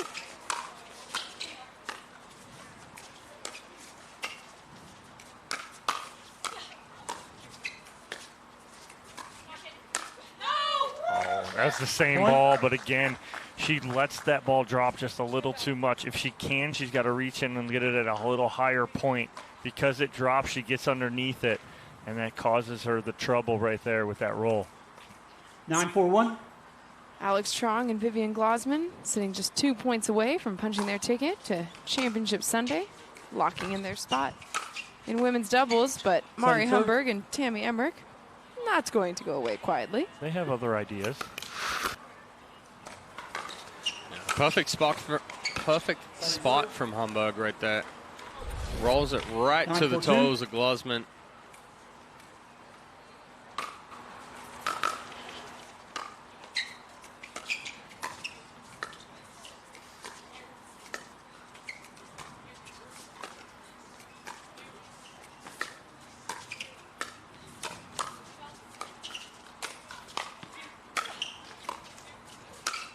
Wow. Point. You said it, Chad. Just wow. I mean, they're just playing clean, great defense and turning that defense into offense and then forcing errors. And now they've set themselves up with a match point opportunity. Vivian Glosman and Alex Strong can lock in their spot for Championship Sunday right now.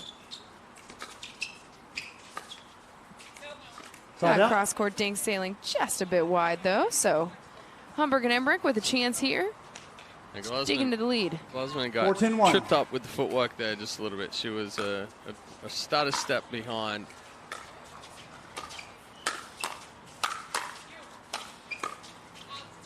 Point. I like that. There's pure attack mode right there from Emmerich and Humberg. Flip the script on them.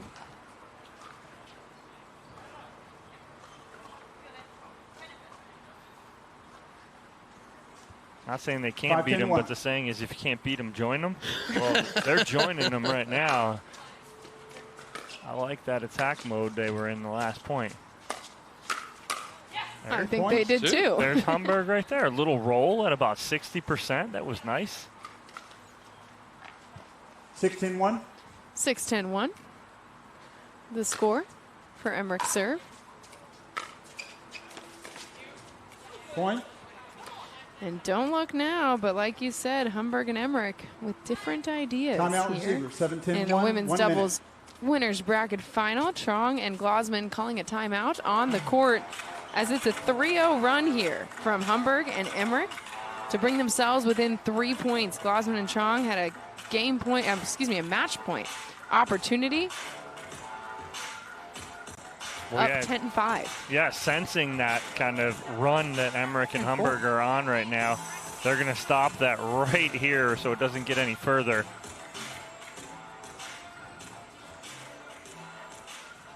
So if you're Trong and Glasman, what are you talking over in this timeout? What is the objective coming out here? Honestly, it's just it's a reset button that's just being pushed. You have to try to get back the control of the momentum, the control of the tempo, be able to be a little bit more aggressive with the return, put some pressure on Hamburg and Emmerich. Servers, you've used both your timeouts. Receivers, you've got 1 timeout remaining. Time in. 7-10-1. 7-10-1, the score here for Tammy Emmerich.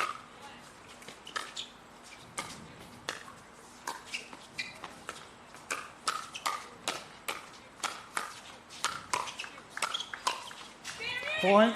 Again, Tammy Emmerich just relentless. Emmerich's just going to keep throwing everything. Forehand, backhand, forehand. Here we go. Attack. 18-1.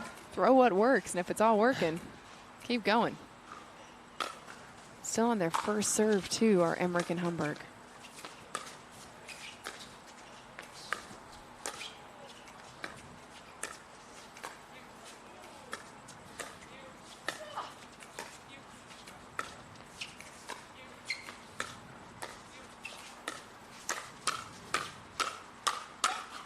An out ball. Yes. That was an out ball. That ball was good. I'm watching the no volley. Second serve. So it moves them on to their second serve. Another look at this one. Yeah, that was the out ball right there, but the finishing for Glasman about a foot inside the baseline. 8-10-2 for Humberg serve.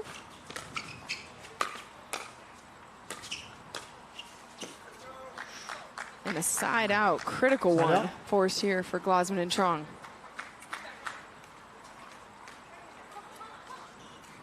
(10-8-1). Match point opportunity here for Alex Trong and Vivian Glasman.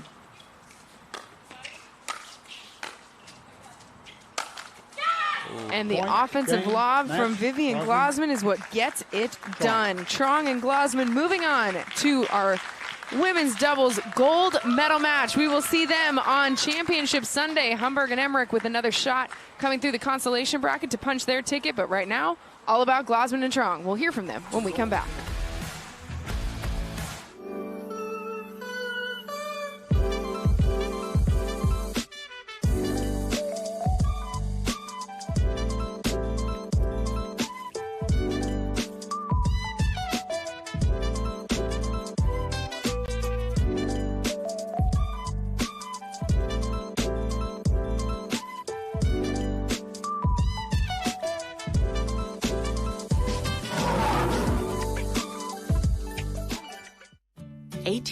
From tonight, Grant Gill will become a legend when he totally kills it at his improv class's graduation performance.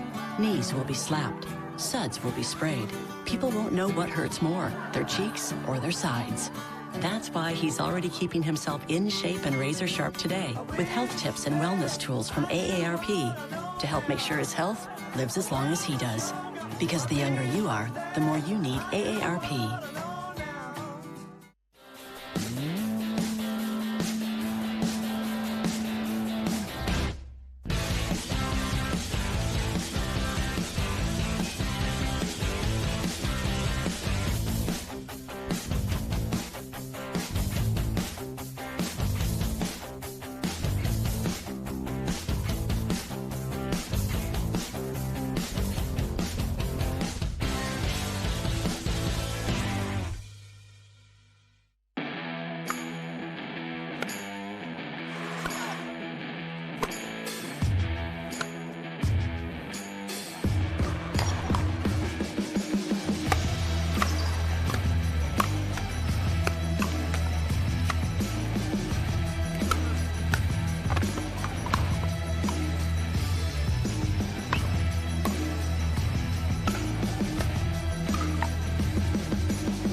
The APP is presented by LS,